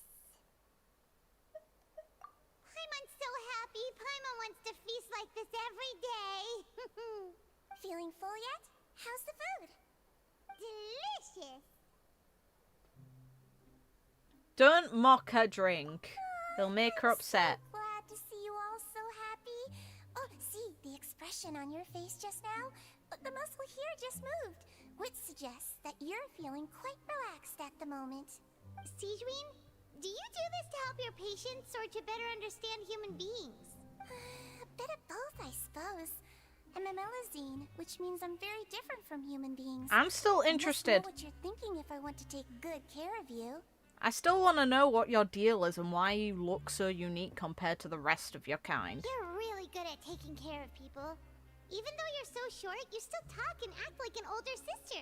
Shortness doesn't... Really? You're reminded of an older sister? That's great to hear.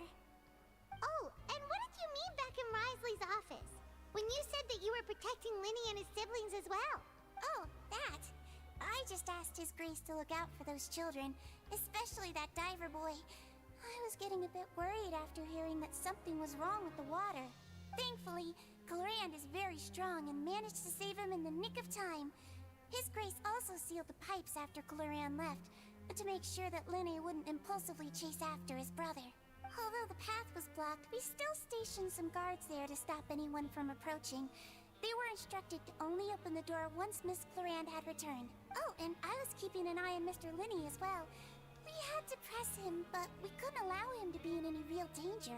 You were all super considerate and really thought everything through. It's just what we do down here at the fortress. At least this has been His Grace's style for as long as he's been the leader. Okay. Oh, I really wish Monsieur Neuvillette would come down here more often too. Ah! I feel like he'd like it here, with all the darkness and chaos. Why would he like that? Interesting. Get a good night's rest, you two. You both worked very hard. Okay. I want to talk to someone. Can I read her mind, actually? Hey. No. Damn it! Clorand! Ah, it's you two. How's dinner? It's all right. Miss Sijwin really put in a lot of effort. So we heard that Risley invited you to come down to help, and you saved Fremonade too. You sure work super fast. Oh, it was child's play. Still, Paimon didn't know even champion duelists could take on side jobs. Oh, and why aren't you eating with Sijwin and the Duke? Won't you get bored eating by yourself? Miss Sijwin was with you, and the Duke has business of his own. Actually, didn't Navia say that you went out for dinner with her as well? Yeah. First time in a long time. First time in a long time? So you mean you've gone out to dinner with her in the past? You're being a bit nosy, Paimon. In the past, yes. You seem to be enjoying yourselves here. Things will be getting messy at the fortress soon. Don't run around unnecessarily. Oh. Okay, bye.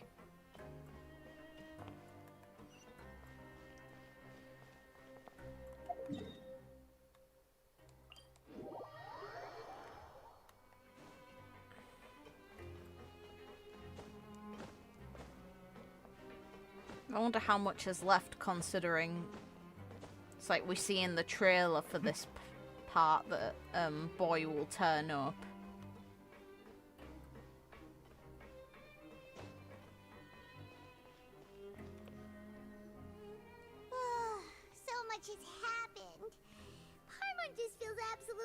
exhausted now that she's finally relaxed. Paimon's super sleepy. Are you sleepy too? I wonder if we'll get another vision from Childe's. Well, vision. Bloody hell.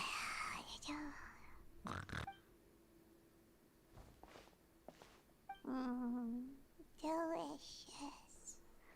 Paimon wants seconds for free.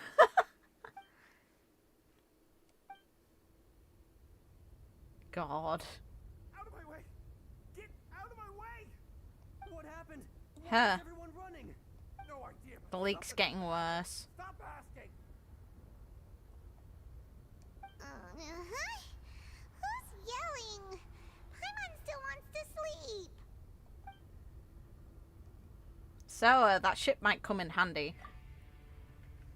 That ship might really come in handy, if anything. Yeah, the leak's getting worse. Okay. What happened? Why is everyone running around?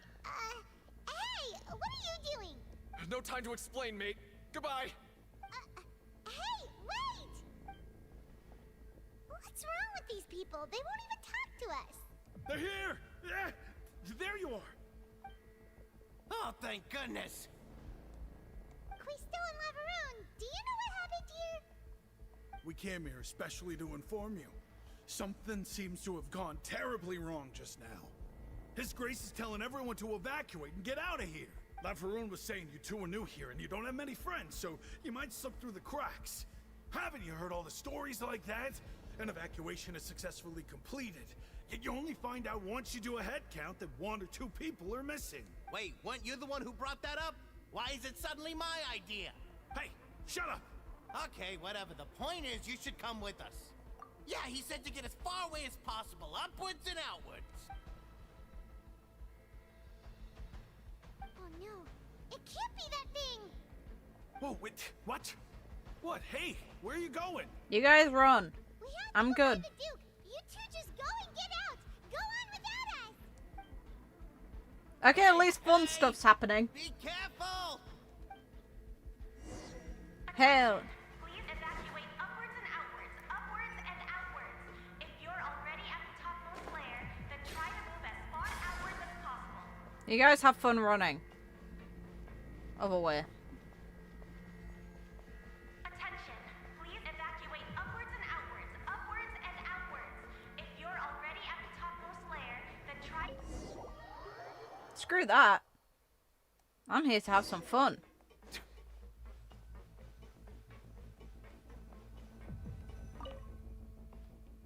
Bring it. Hi. They're here.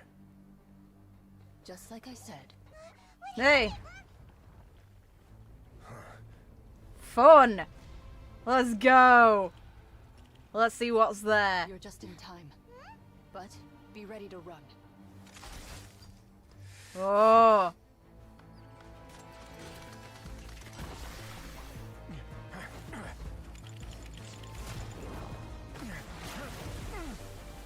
That is some pretty water, though.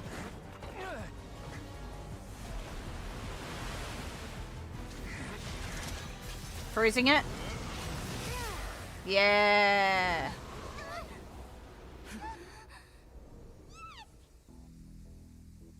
It probably won't stay that way. It's special water, after all.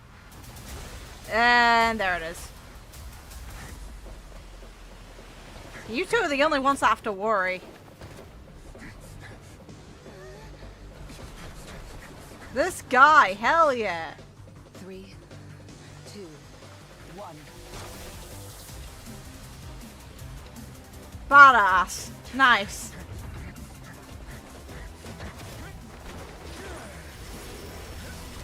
Lucky.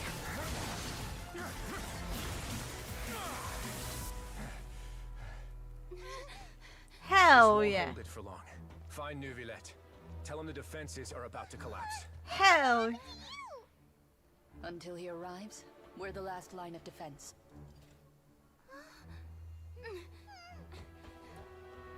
Notice they're not asking for the Hydra Archon. How God. long do you think it'll hold? That depends on us.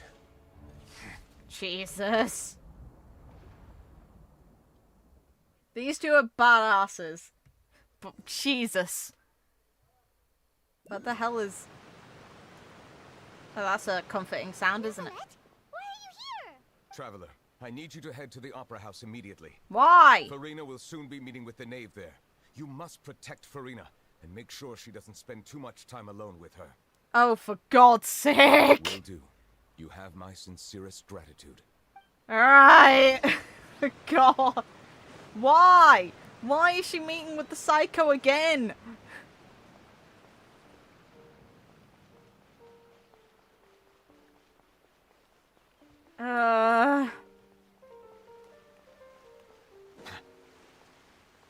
Why are we subjecting her to the psychopath?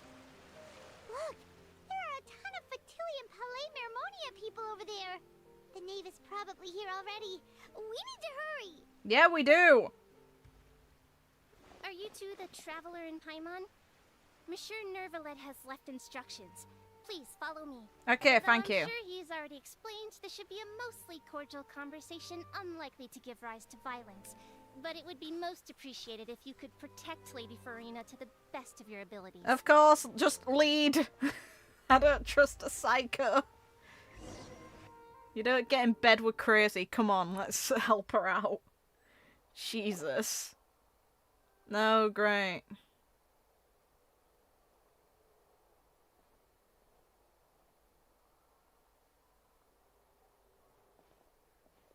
Hi. So you two are the honored guests Miss Farina mentioned. Hi, crazy. Of course, of course. How could they not attend a meeting such as this? I must always have 2 or more guests at my dessert table. Otherwise, the occasion would be too lonely and unbecoming of my station. It is my pleasure to make your acquaintance, traveler. I have heard much of your accomplishments. I am the Knave, one of the 11 Fatui Harbingers.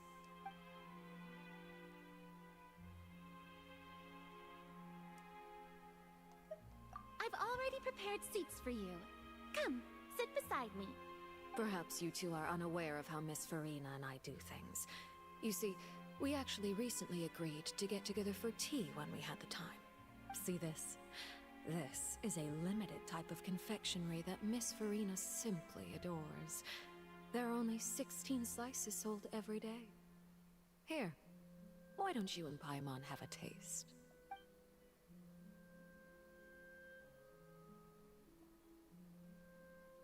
Traveler, what do you think of this cake?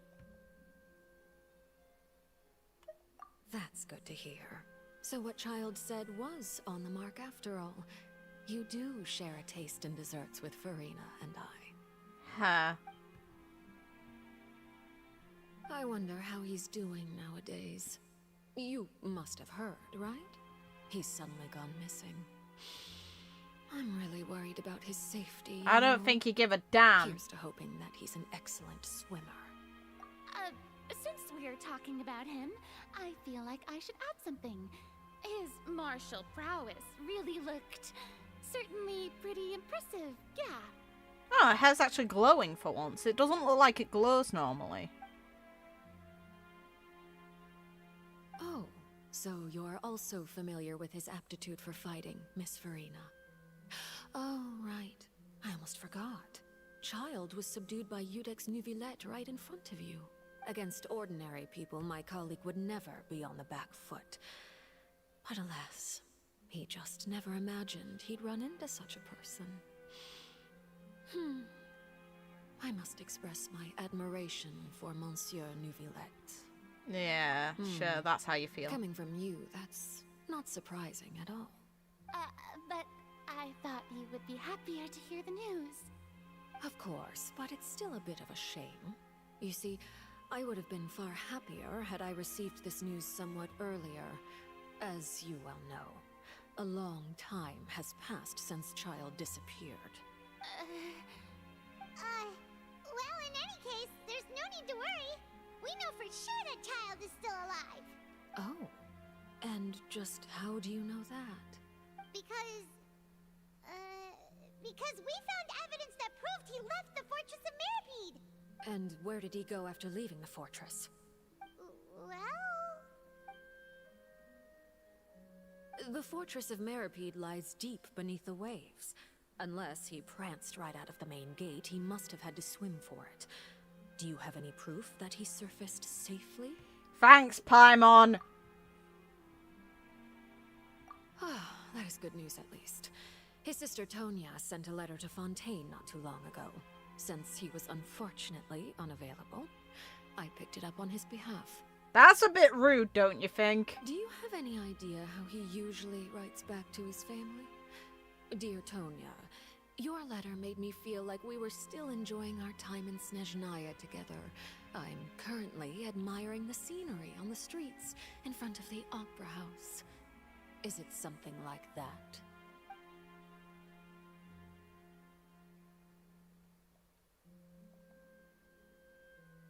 All letters tend to follow the same few formats anyway, right?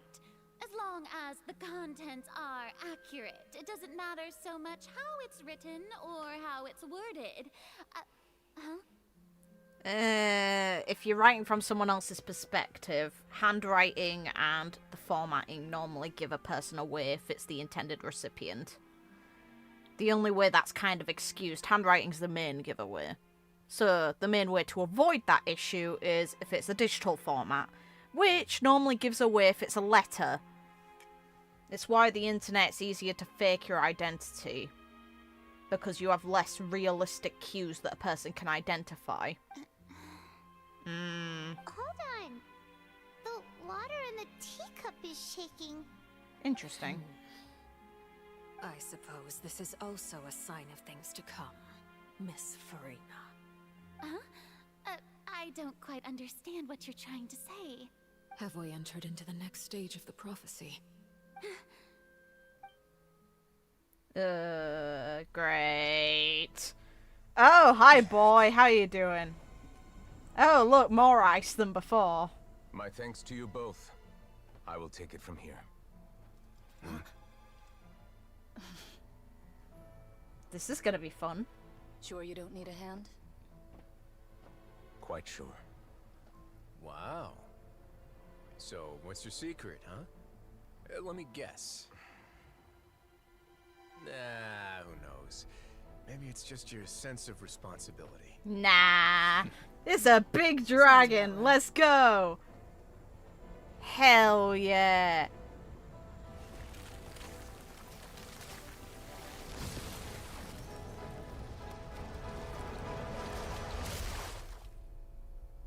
Sure, don't you dare. Good. If they had have, like, gone somewhere else, that'd have been infuriating. A little mark on his hand there. Interesting. A day may come when the prophecy is fulfilled and the waters burst forth. But it is not this day. This ancient power could easily obliterate an entire race.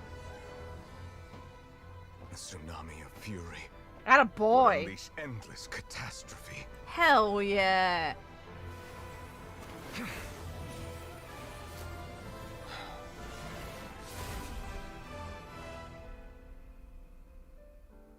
Good boy. This sentence is too severe. Forgive me for overruling it. Interesting.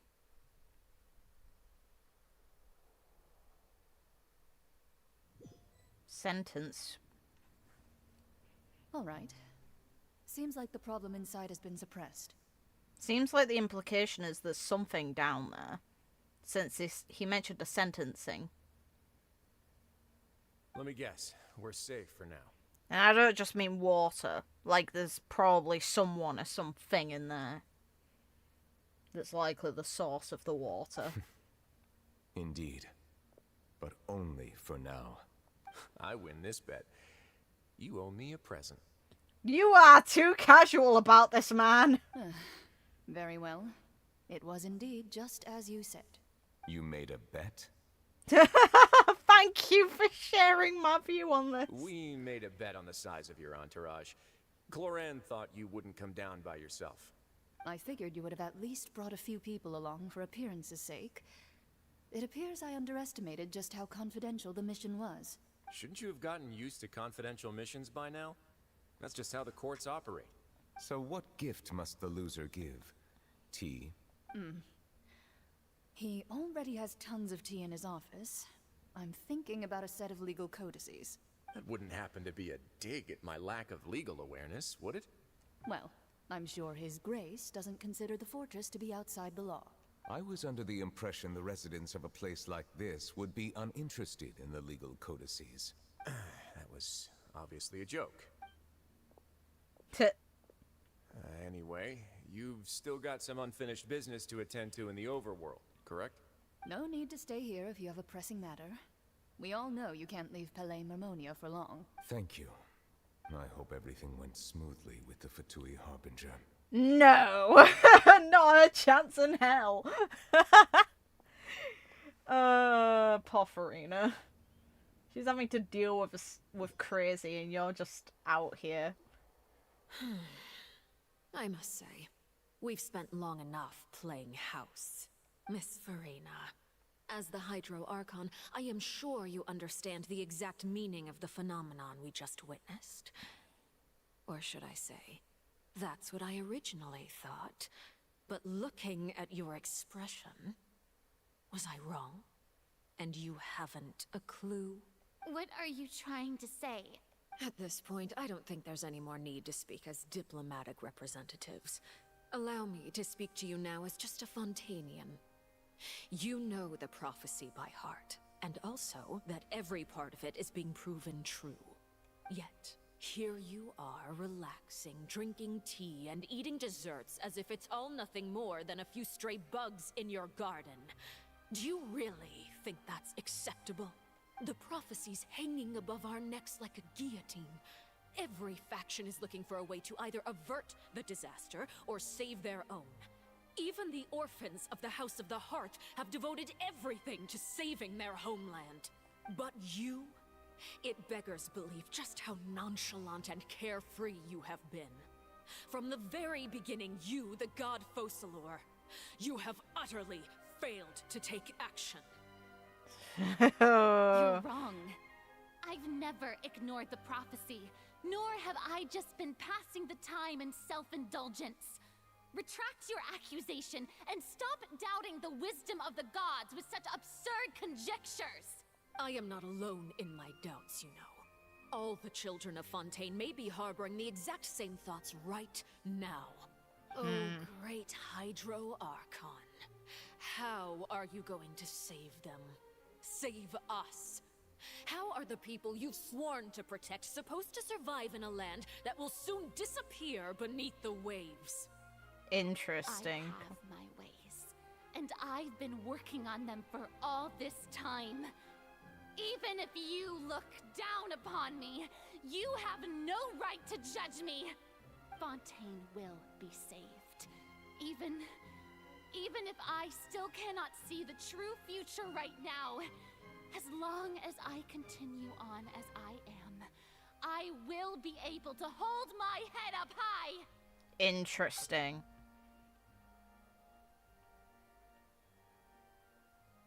Then I ask you, Miss Farina, just what have you been working on? Where can we see it, and what is it doing to help?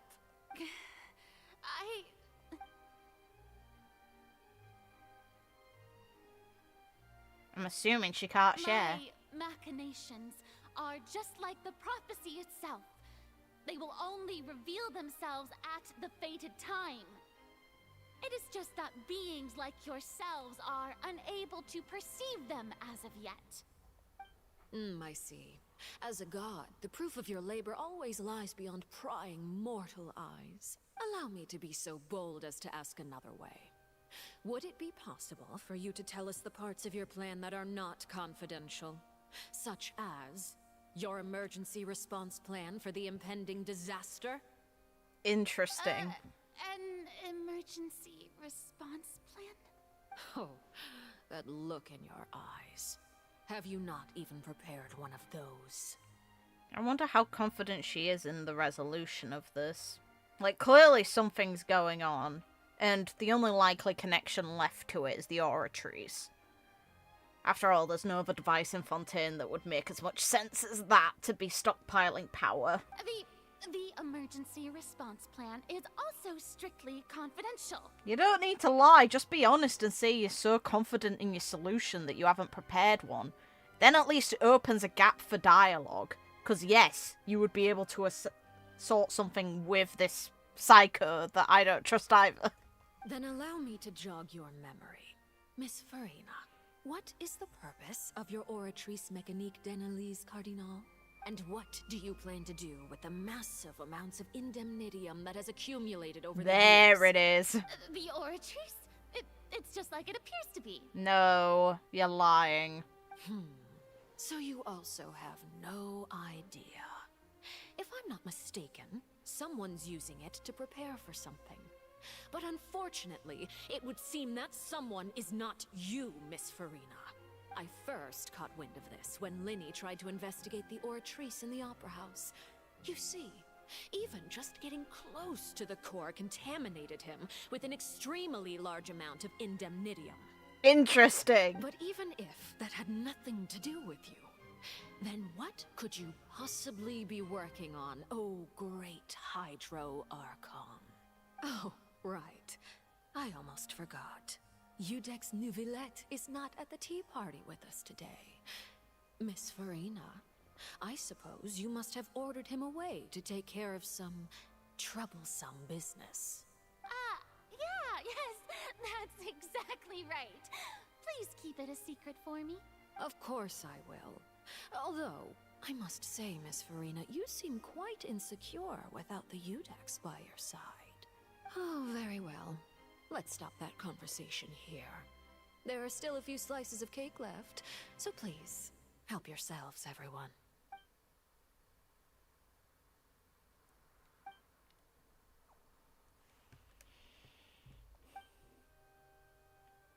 I think some of it she was being truthful for. Traveler, I heard that you were recently commissioned to handle a few matters on behalf of the Udex. Why don't you take an extra slice of cake? Those who work hard deserve gratitude and praise. You too, Paimon. Thank you. Paimon will take you up on that offer. God. Stress. Who would want to deal with this crap? Oh, Paimon's super full. That cake was great. If it's on my tea table, it must be of the highest quality. Yes, and we must thank the knave for bringing these over as well. You're welcome. I'm sure the cake also felt greatly honored to be featured at Miss Farina's table. And I was merely catering to Miss Farina's tastes, seeking a chance to chat over tea. Right, your tone implies as much. It is getting late. Why don't we call it a day? There are still a few matters that I need to take care of, so I must take my leave now. Very well. We'll end it here. Mind seeing me off, Traveler?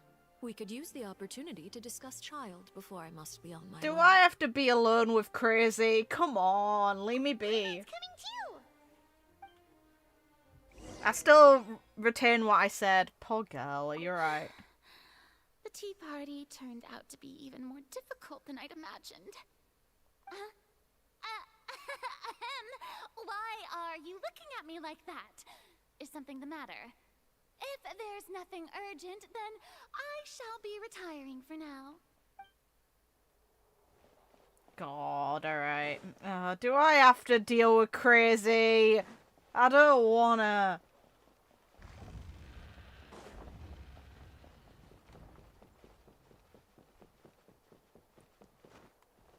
Oh, I haven't gotten... Oh. Okay, I'll go up there later. Oops.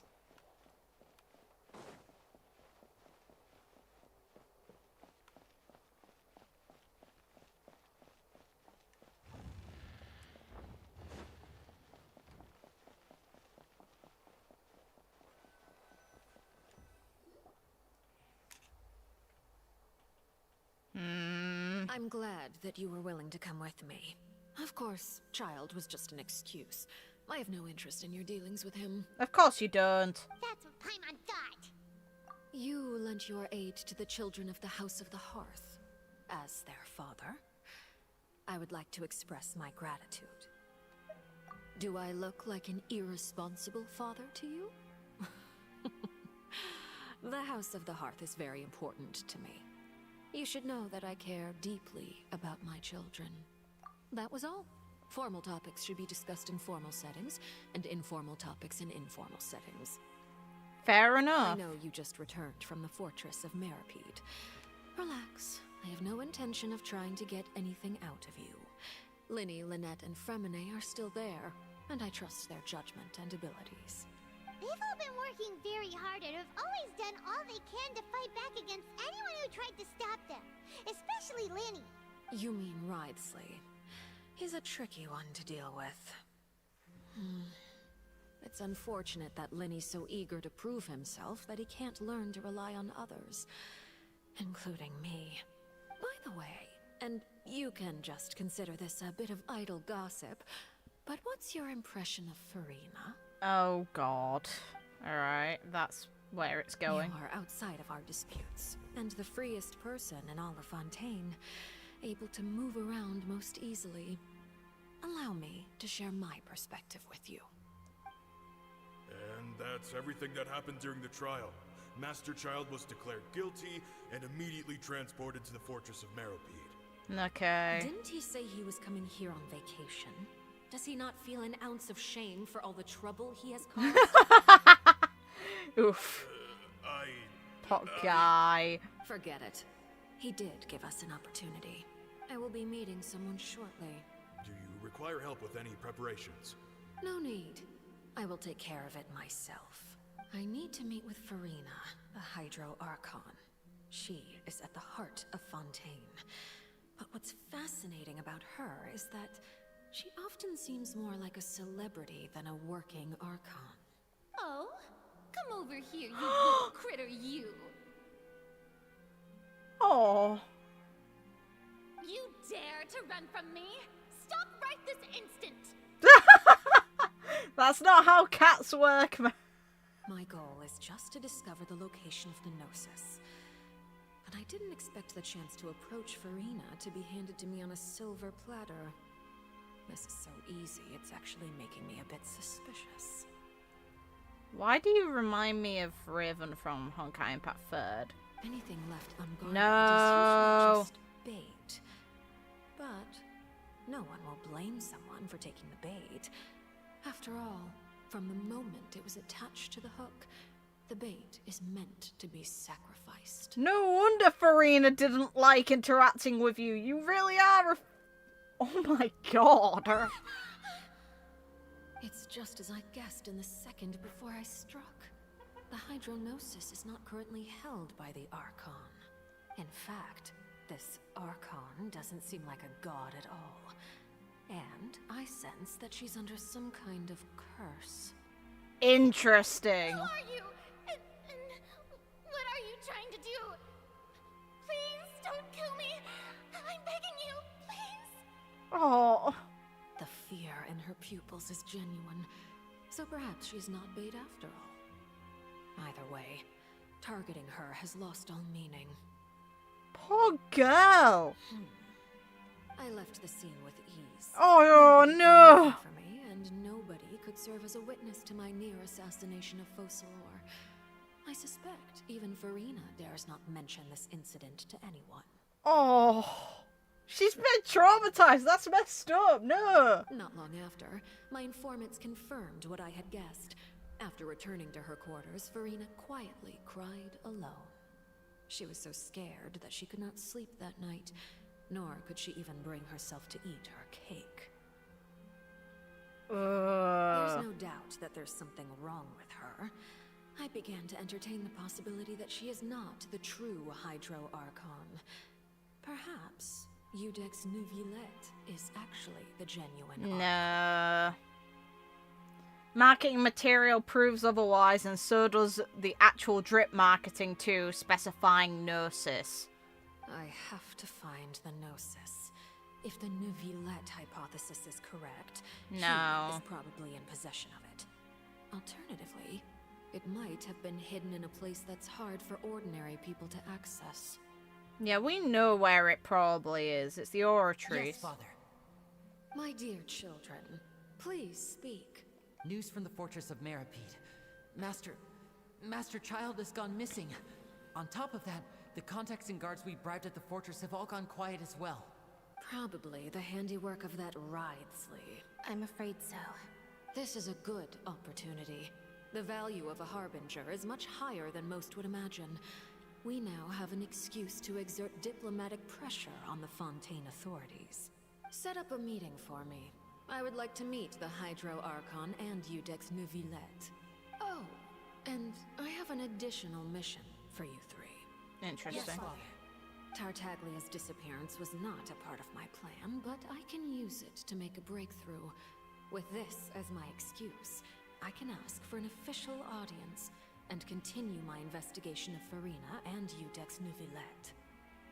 The initiative belongs to the House of the Hearth. My wish to investigate the fortress of Meripede will be a front. Linny and his group will be responsible for the actual intelligence gathering.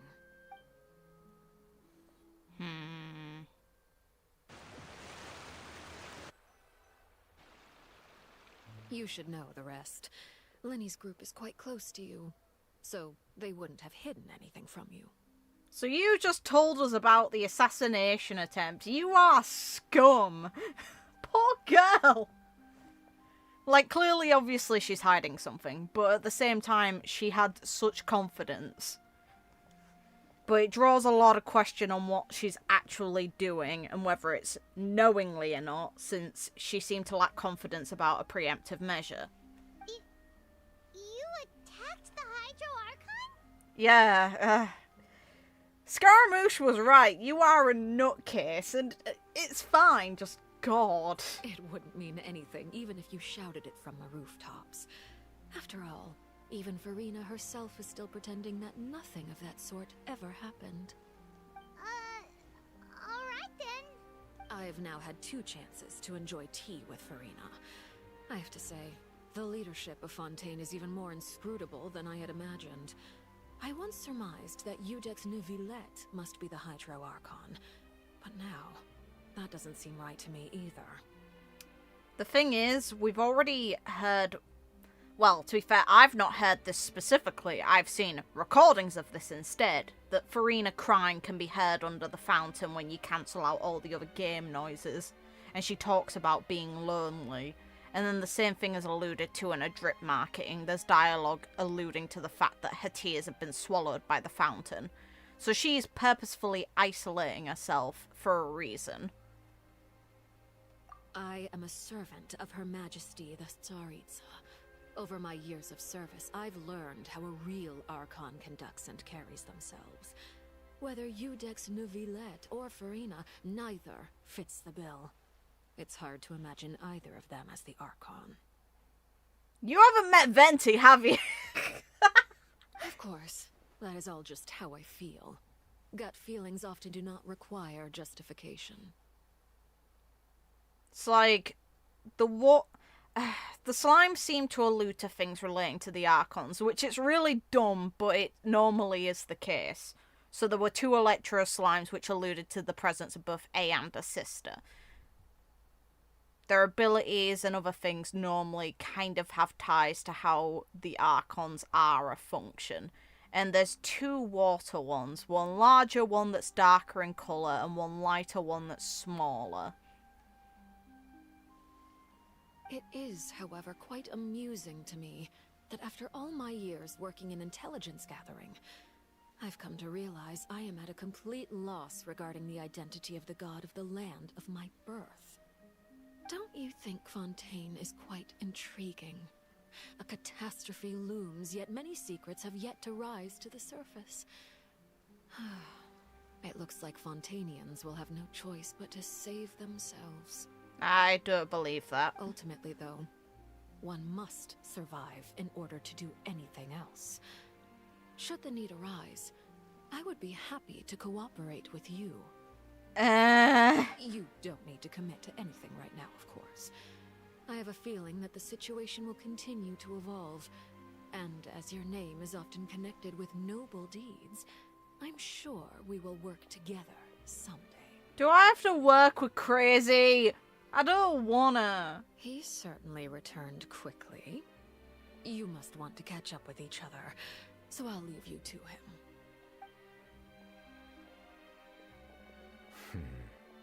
Neuvillette, is it over? For now, yes.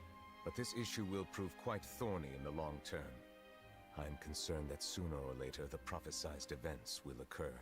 Thank you for protecting Furina. To put it simply, I used my power to force back the primordial sea and reseal the sluice gate. Are we telling about the So assassination? as expected, the knave has turned up the pressure on Furina. She's trying to feel her out, though I'm still unsure as to her motives. Permission granted. You have enough... Yeah... We know he's a dragon. Like, his constellation gives it away. And the rain. It's like the constellation is literally the shape of a dragon. Or at least a big sea serpent. Does this mean... I am curious about how he's gonna answer. Regardless, the answer's probably the same regardless. It can't be that you're the real No. one, right? But that's just a speculation on our part, though. No, he'd be offended, probably. You can't tell us? Then that's okay. We can talk about something else. We won't try to force you. You guys in Fontaine are super strange. If by the phrase, you guys, you are referring to Furina and I, then although I'm not sure just what you are trying to imply, I must clarify that I do not share her positions on a multitude of topics. I believe so. The fortress has a long and complex history. It has seen much grief and suffering. And now, another catastrophe will soon be upon us. I mourn this turn of events. Huh? Why is it raining all of a sudden? Because a certain Hydro Dragon's upset.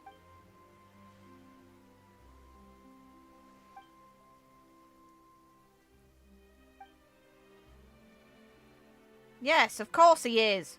You may be closer to the truth than you think. Oh? And what are you thinking? Hey, we actually confront him! Yeah! Huh? Yes! Please do not be so surprised. Hey! You okay there, missus? Furina? Where's she going? Neuvillette, are you listening? My apologies.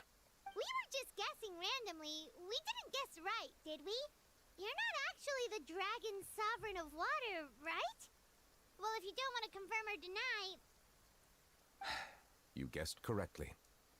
I sincerely hope you'll be able to keep this a secret for me. Right, of course. We'll definitely help you keep it a secret.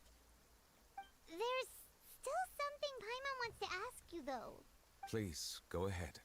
Well, if you are the dragon sovereign of water, and you were able to force back the primordial sea from the fortress, then since Fontaine's prophecy is all about seawater, couldn't you just use your power to solve the crisis?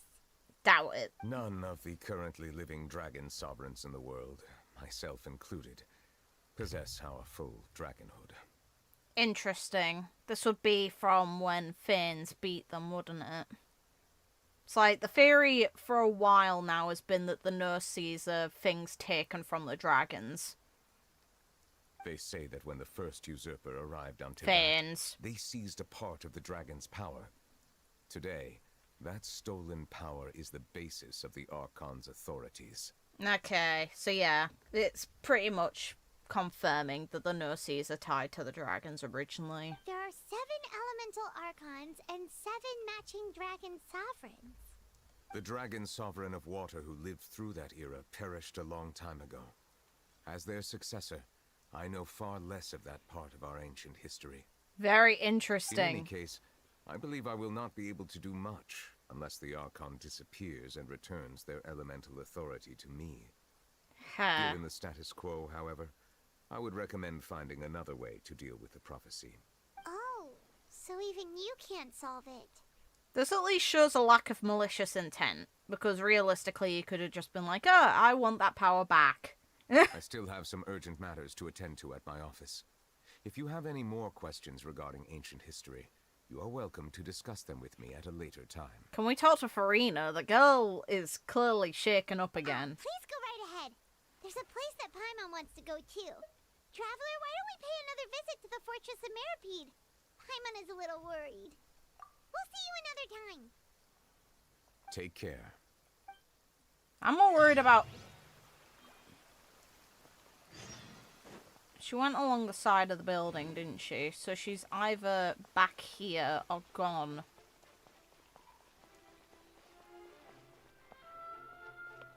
And the rain just goes.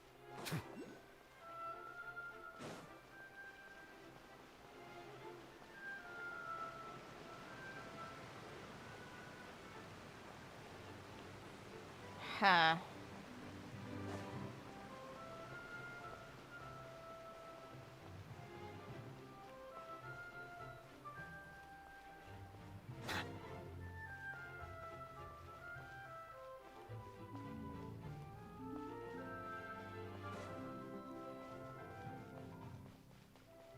Damn it! Come on.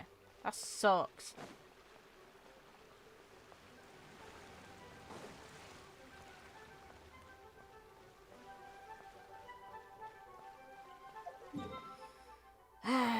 Fine.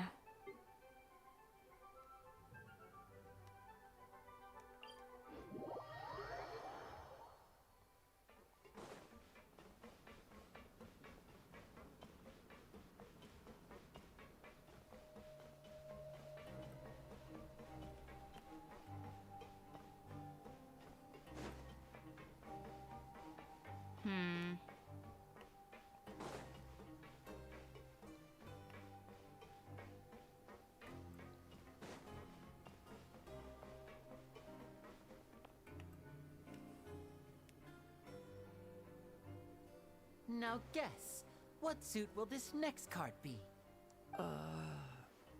A bare-teeth cat? Well, well, look who it is. Oh, hi. Traveler, Paimon. Hello, everyone. Looks like you're recovering nicely from an A. Mm-hmm. Thanks to everyone's support. Oh, right. I managed to work up the courage to thank Miss Clorand in person. Hey! Whoa, how did she react? She told me that it was nothing. It was as if saving a life wasn't a big deal to her at all. She also told me not to worry about it.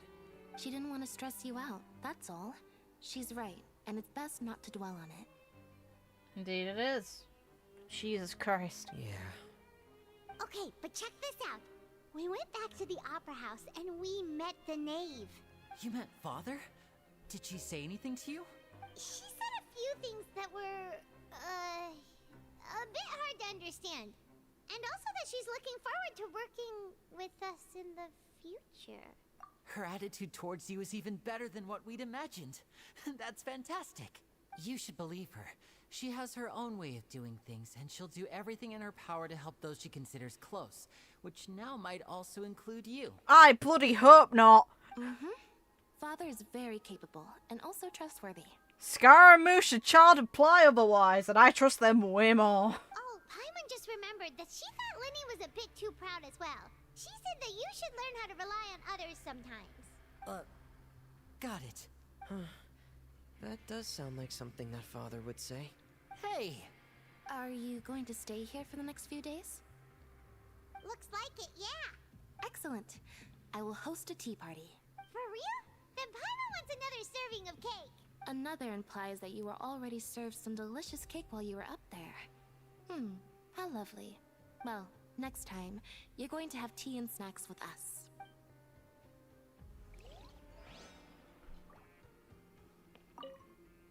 We should start preparing that tea party. Oh, that's a great idea. I'm all for it. I'll help you set it up.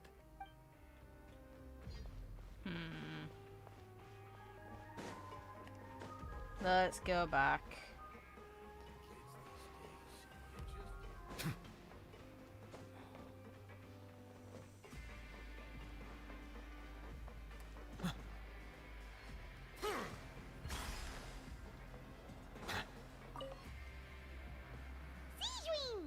Traveler, Paimon, you're back!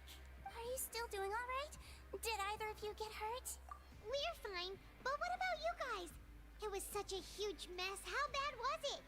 A few people sustained superficial injuries, but that's about the extent of the damage. Monsieur Neuvillette paid us a visit. It was all thanks to him that we managed to suppress the crisis for the time being. Of course, we must also thank you for the help you provided. How did Neuvillette know that he was needed here? Well, Monsieur Neuvillette has strong resonance with the hydro element. When the water level rises, he can feel the waves produced. I ran into the bombshell bros while bandaging the injuries of the wounded. They were mumbling the whole time about how you just ran down without a word. I'm so relieved to see that you're both alright. If you're not too pressed for time, please stay with us a few more days. Just let me know if you get a craving for any particular dish, so I can have Mr. Walsey get your meals prepared. Oh, and please feel free to visit the infirmary for a break at any time. I'd like to take the opportunity to spend some more time observing your facial muscles as well. Your happy smiles are quite contagious, you know. They're so memorable, and I've missed them immensely while you were gone. I haven't been gone long, though. Jesus. If you can find the time, please stay at the fortress for just a while longer. No, I've spent enough time here.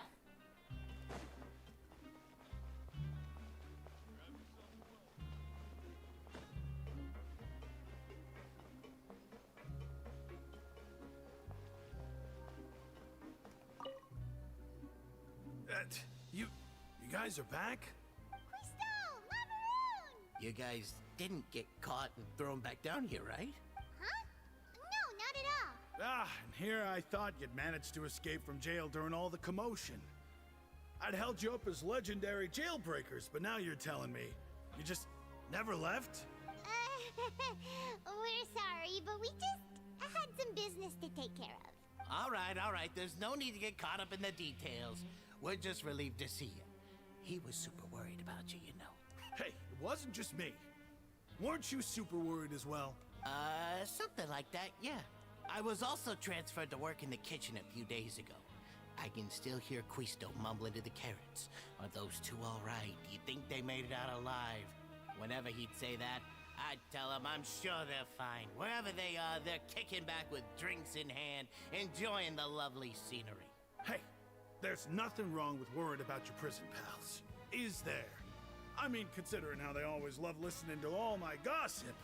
These two, they sure are a lot warmer and friendlier than when Paimon first met them. Oh, well, if you say so. I'll be watching you to make sure you finish every last bite. Hey. Hey, why don't we have a meal with those two one of these days? You want to cook for them yourself? Why not? Good chance to show them what I can do. Now time to talk to Risley.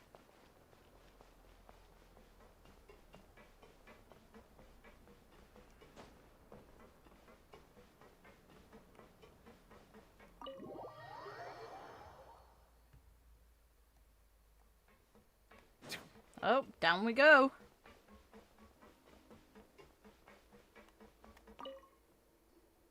Jurier, Miss Sijouin told me you still haven't eaten.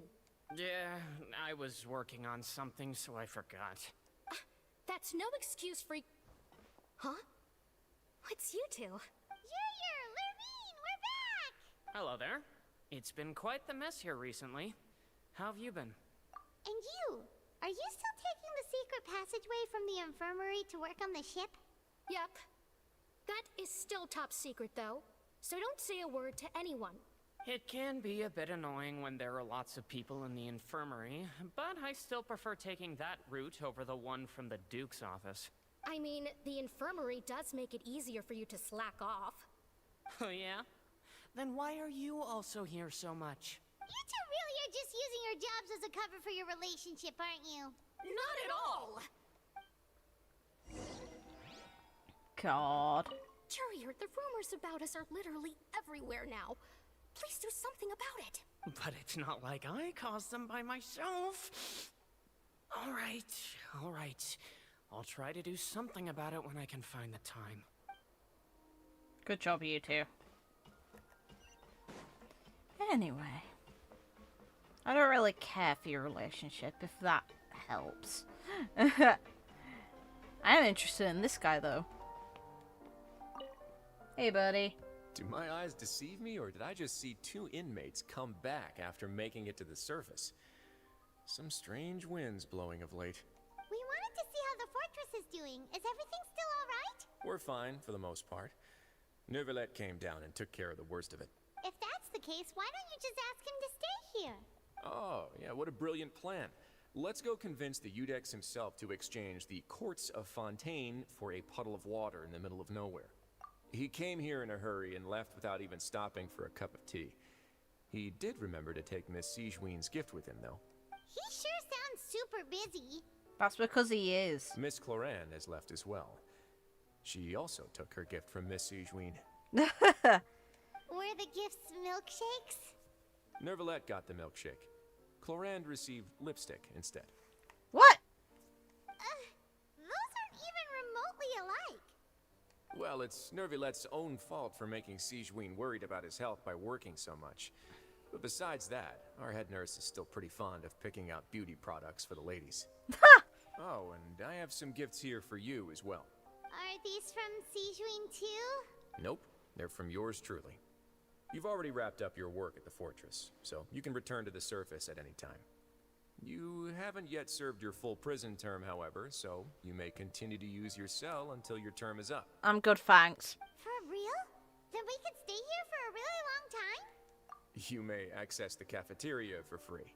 Hooray! Just remember to come complete your paperwork once it's time for your release.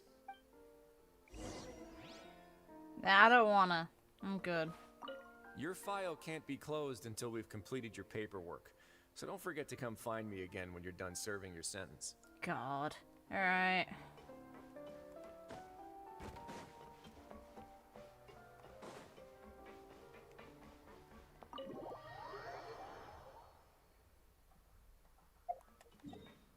So why am I running?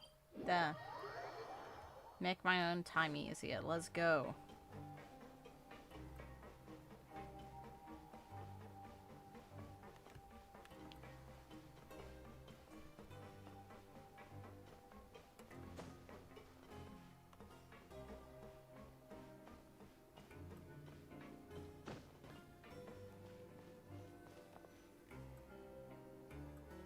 We're back in our cell again. We're no longer prisoners, though, so it really doesn't feel the same. Sure feels that way. But the truth is, we never did anything bad to begin with, so I'm not sure why we put so much pressure on ourselves. Huh? How did you know? Hey, that's not true! Alright. Okay, Paimon just wanted to say that we really are an amazing duo after all. It's like, we've now gone to so many places together and become friends with so many people. We've never stopped traveling or stopped meeting new friends. There are so many bad things in the world, and we're just two people, but we've still been solving problems no matter where we go. Isn't that pretty cool? Why does this feel like... This just feels like a problem in and of itself. Like, you're just making a point of how good it is. It just feels like something bad's gonna happen. You're counting Paimon today? Aren't you the only adventurer here? Then let's ask Catherine to give Paimon an adventurer handbook as well. Paimon will also be an adventurer from today forward. Just our thoughts making Paimon giddy. Paimon's gonna crash, so you sleep soon too. The last time we fell asleep here, we woke up to a whole mess outside our cell. The primordial seawater nearly rose up. That was so scary. We should be safe now, right? Alright then, good night to you, traveler.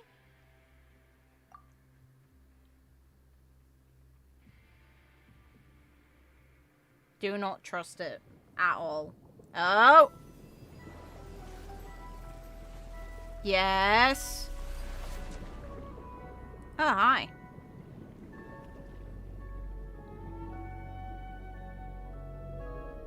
And the whale call.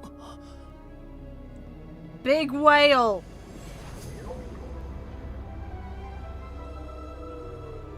Hey.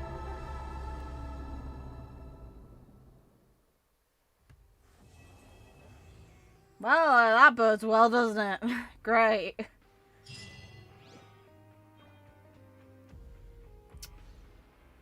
Okay.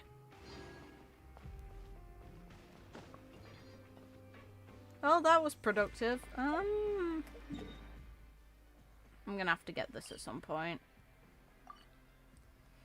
And that one, and do some more for our exploration. It can wait a bit, though.